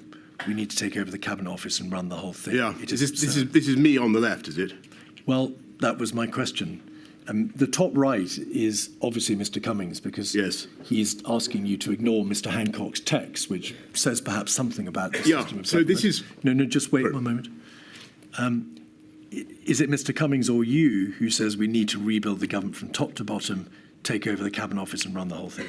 So what I'm getting at here, and what this is a reference. Is this in May? It is the 13th of May. Yeah. So this is a reference to a plan that we hatched to try to have a massive data-driven revolution in government, and to use COVID and this moment when we were finding out so much about people's propensities to illness of all kinds, to try to run a much more effective government. And we opened a big office in 70 Whitehall, a big open plan, a bit like this actually, where the idea was that we would assemble data and we would try and do things in a different way. I have to tell you, it was not a success. And, Mr. Johnson, it is well known that a new data system was set up, the 10DS system. Yes. It's called 10 Data System or 10 Downing Street, whatever your preference. And there was a greater provision of data throughout the summer of 2020, particularly from April, May onwards. But this message, it doesn't refer to data, does it? It doesn't refer to setting up a new data stream. It talks about rebuilding the government from top to bottom and taking over the Cabinet Office, yes, which wasn't, of course, itself responsible for data. It had multifarious functions, not one of which was the provision of data to central government. But sorry, what I meant, the office that we created was in the Cabinet Office, or it was in 70 Whitehall, and so that was what I was talking about.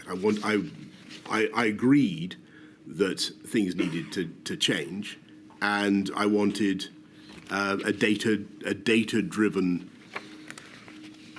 reform of government. Two further points on this topic, please. Firstly, Mr. Case's WhatsApp messages with his predecessor, Mark Sedwell, 303-245, page 1. I don't want to go through this line by line, Mr. Johnson, but if you just scroll your eyes down the page, you'll see multiple references to the behaviour in Downing Street, and in essence, Mark Sedwell saying, I've agreed to stay on for now subject to various conditions about behaviour and systems. The fact that he says, I've agreed to stay on may say something about his departure.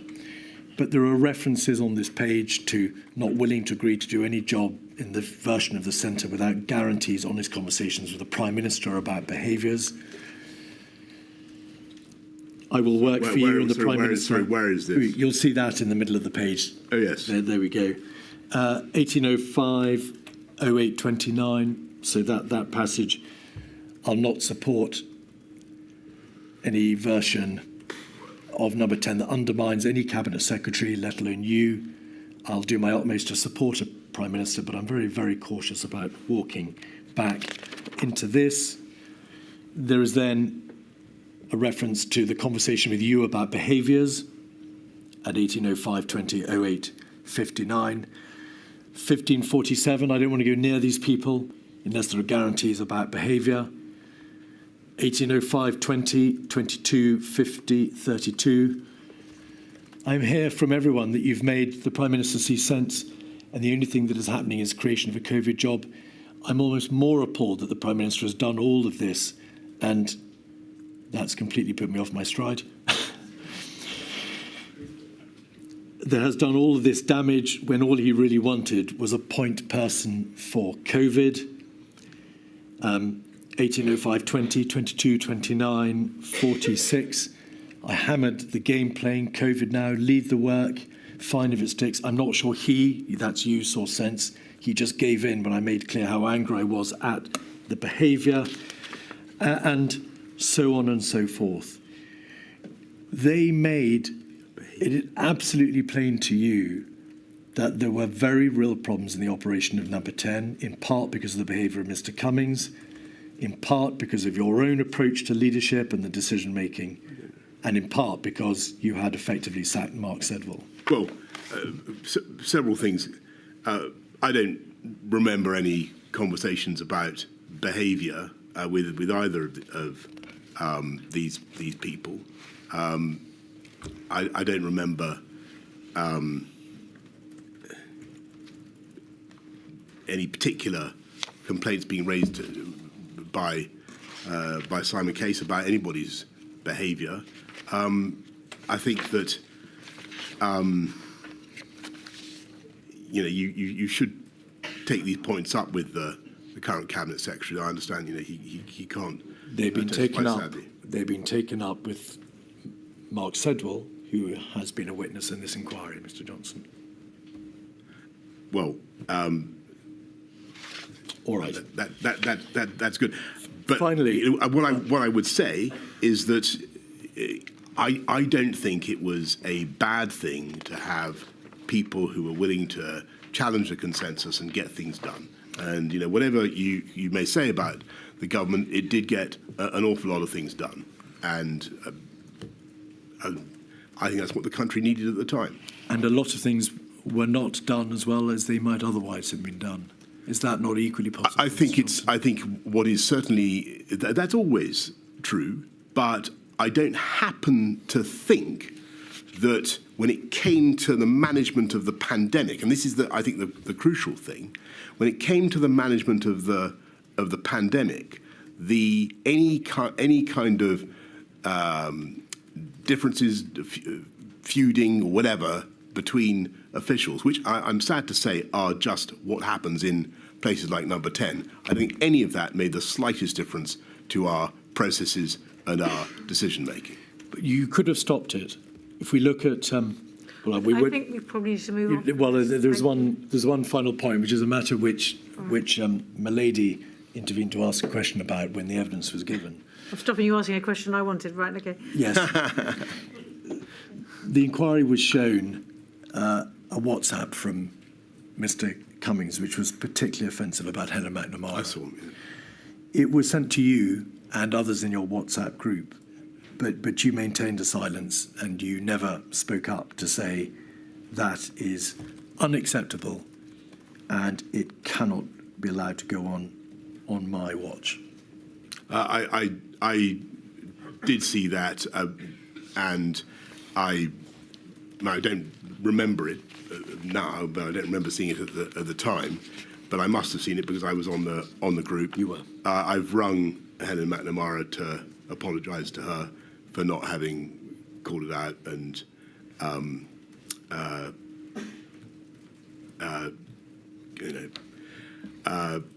so that if you've done that, and I've apologised to her.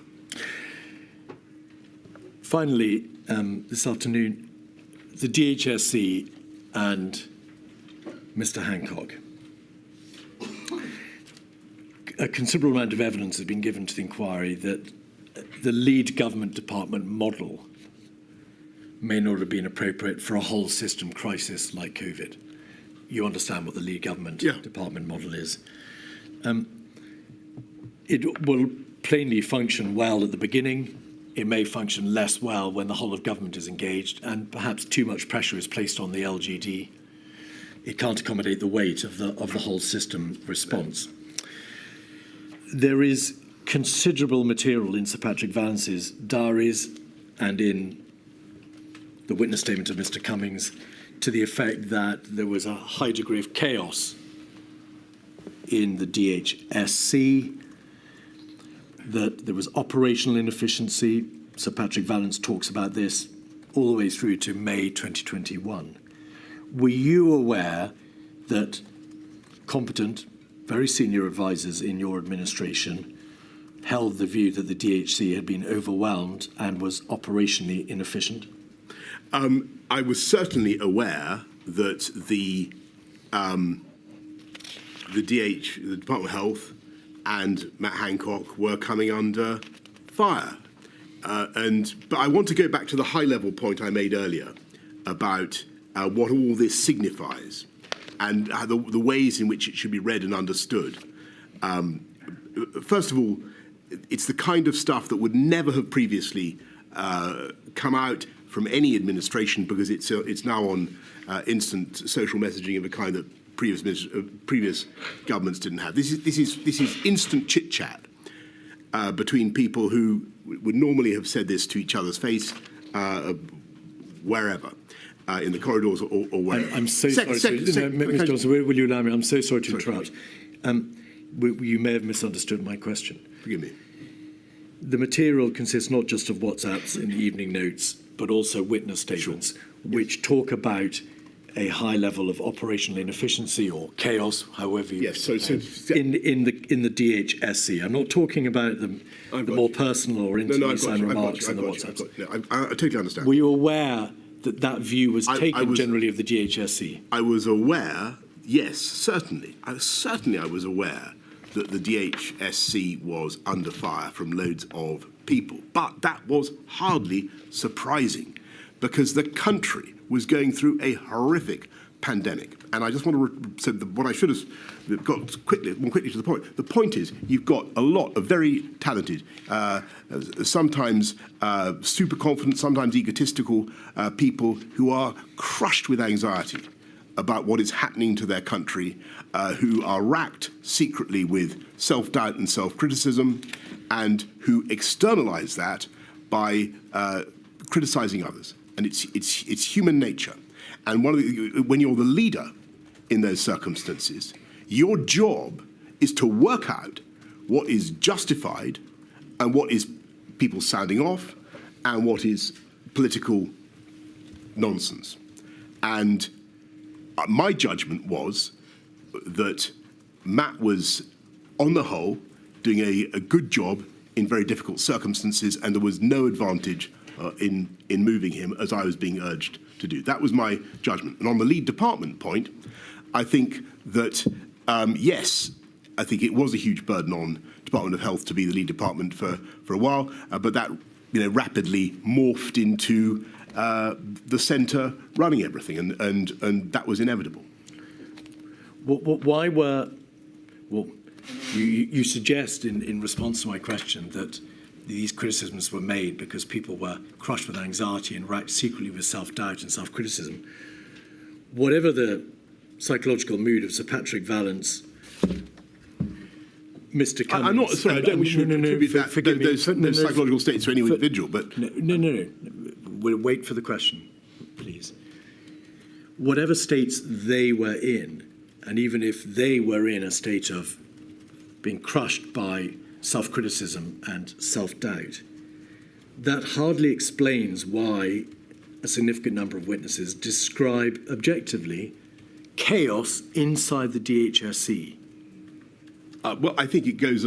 I think the reason is that you've got a once-in-a-century pandemic for which, sadly, there was no proper preparation in the country, because we didn't know how to deal with a highly contagious coronavirus pandemic. And all the pressure initially was on good, hard-working Department of Health officials who, of course, felt under huge personal and professional obligation to get things right, and who naturally were in a state of great anxiety. And I just get back to my point.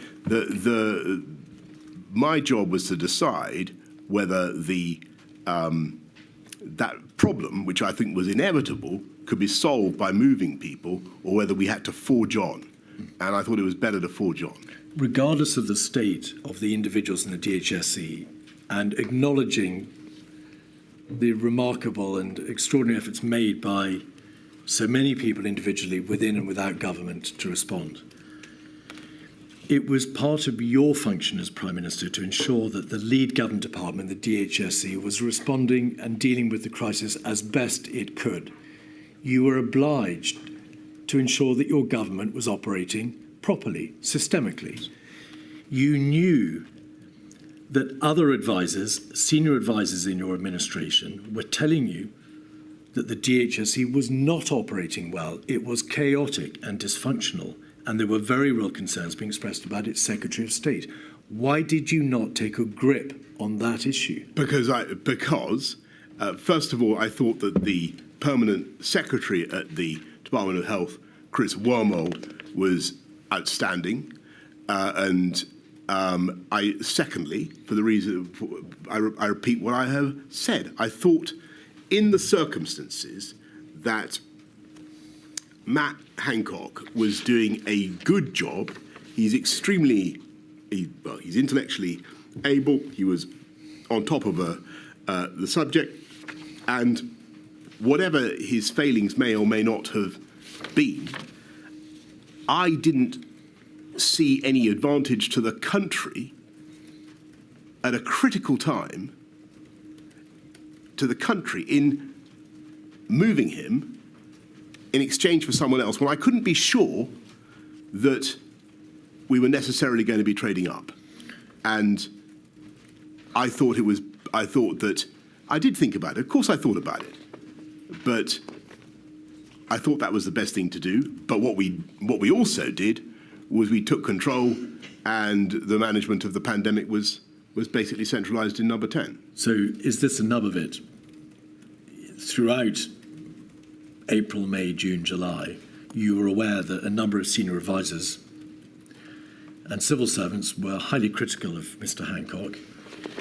You were told by Mark Sedwell around the 2nd of July that you should sack him. You were aware that he had a tendency to overpromise because you debated long and hard with Mr. Cummings the merits of what you were being told about testing. And there was a general lack of confidence that what he told you was accurate, but that you stuck by him for good or ill. I didn't stick by him for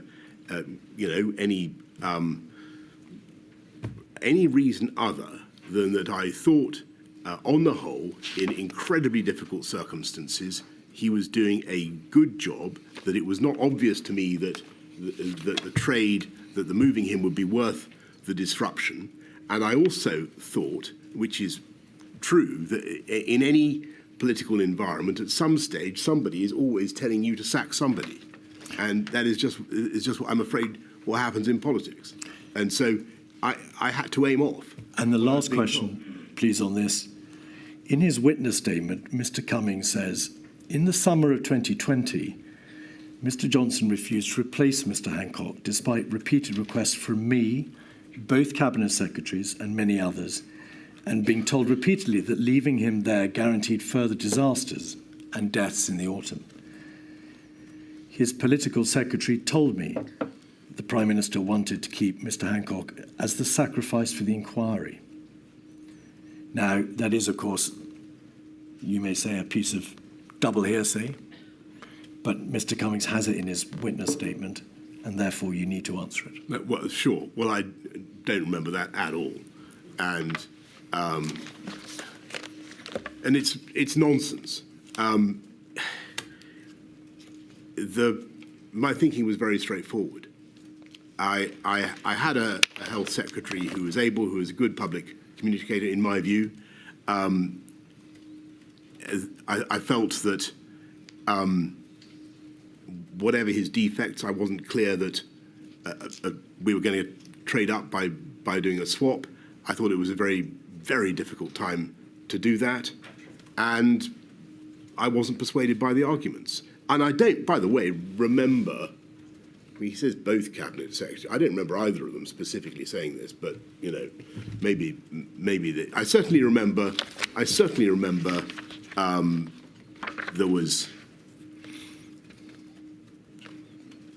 There was anti-Department of Health militating. That's for sure. On the 2nd of July, Mark Sedwell WhatsApps Simon Case and says, "I told the Prime Minister to sack Hancock to save lives and protect the NHS." Right. But you don't think he did? Did you ask him about that? Indeed. Right. I mean, I don't remember him saying that in so many words. There we are. Milady, is that a convenient moment? It is. Thank you very much. A very long day for you, Mr. Johnson, I'm afraid. Thank you. Another long day tomorrow, but that will be it. We'll finish tomorrow. Thank you. So 10 o'clock tomorrow, please. Thank you, Milady.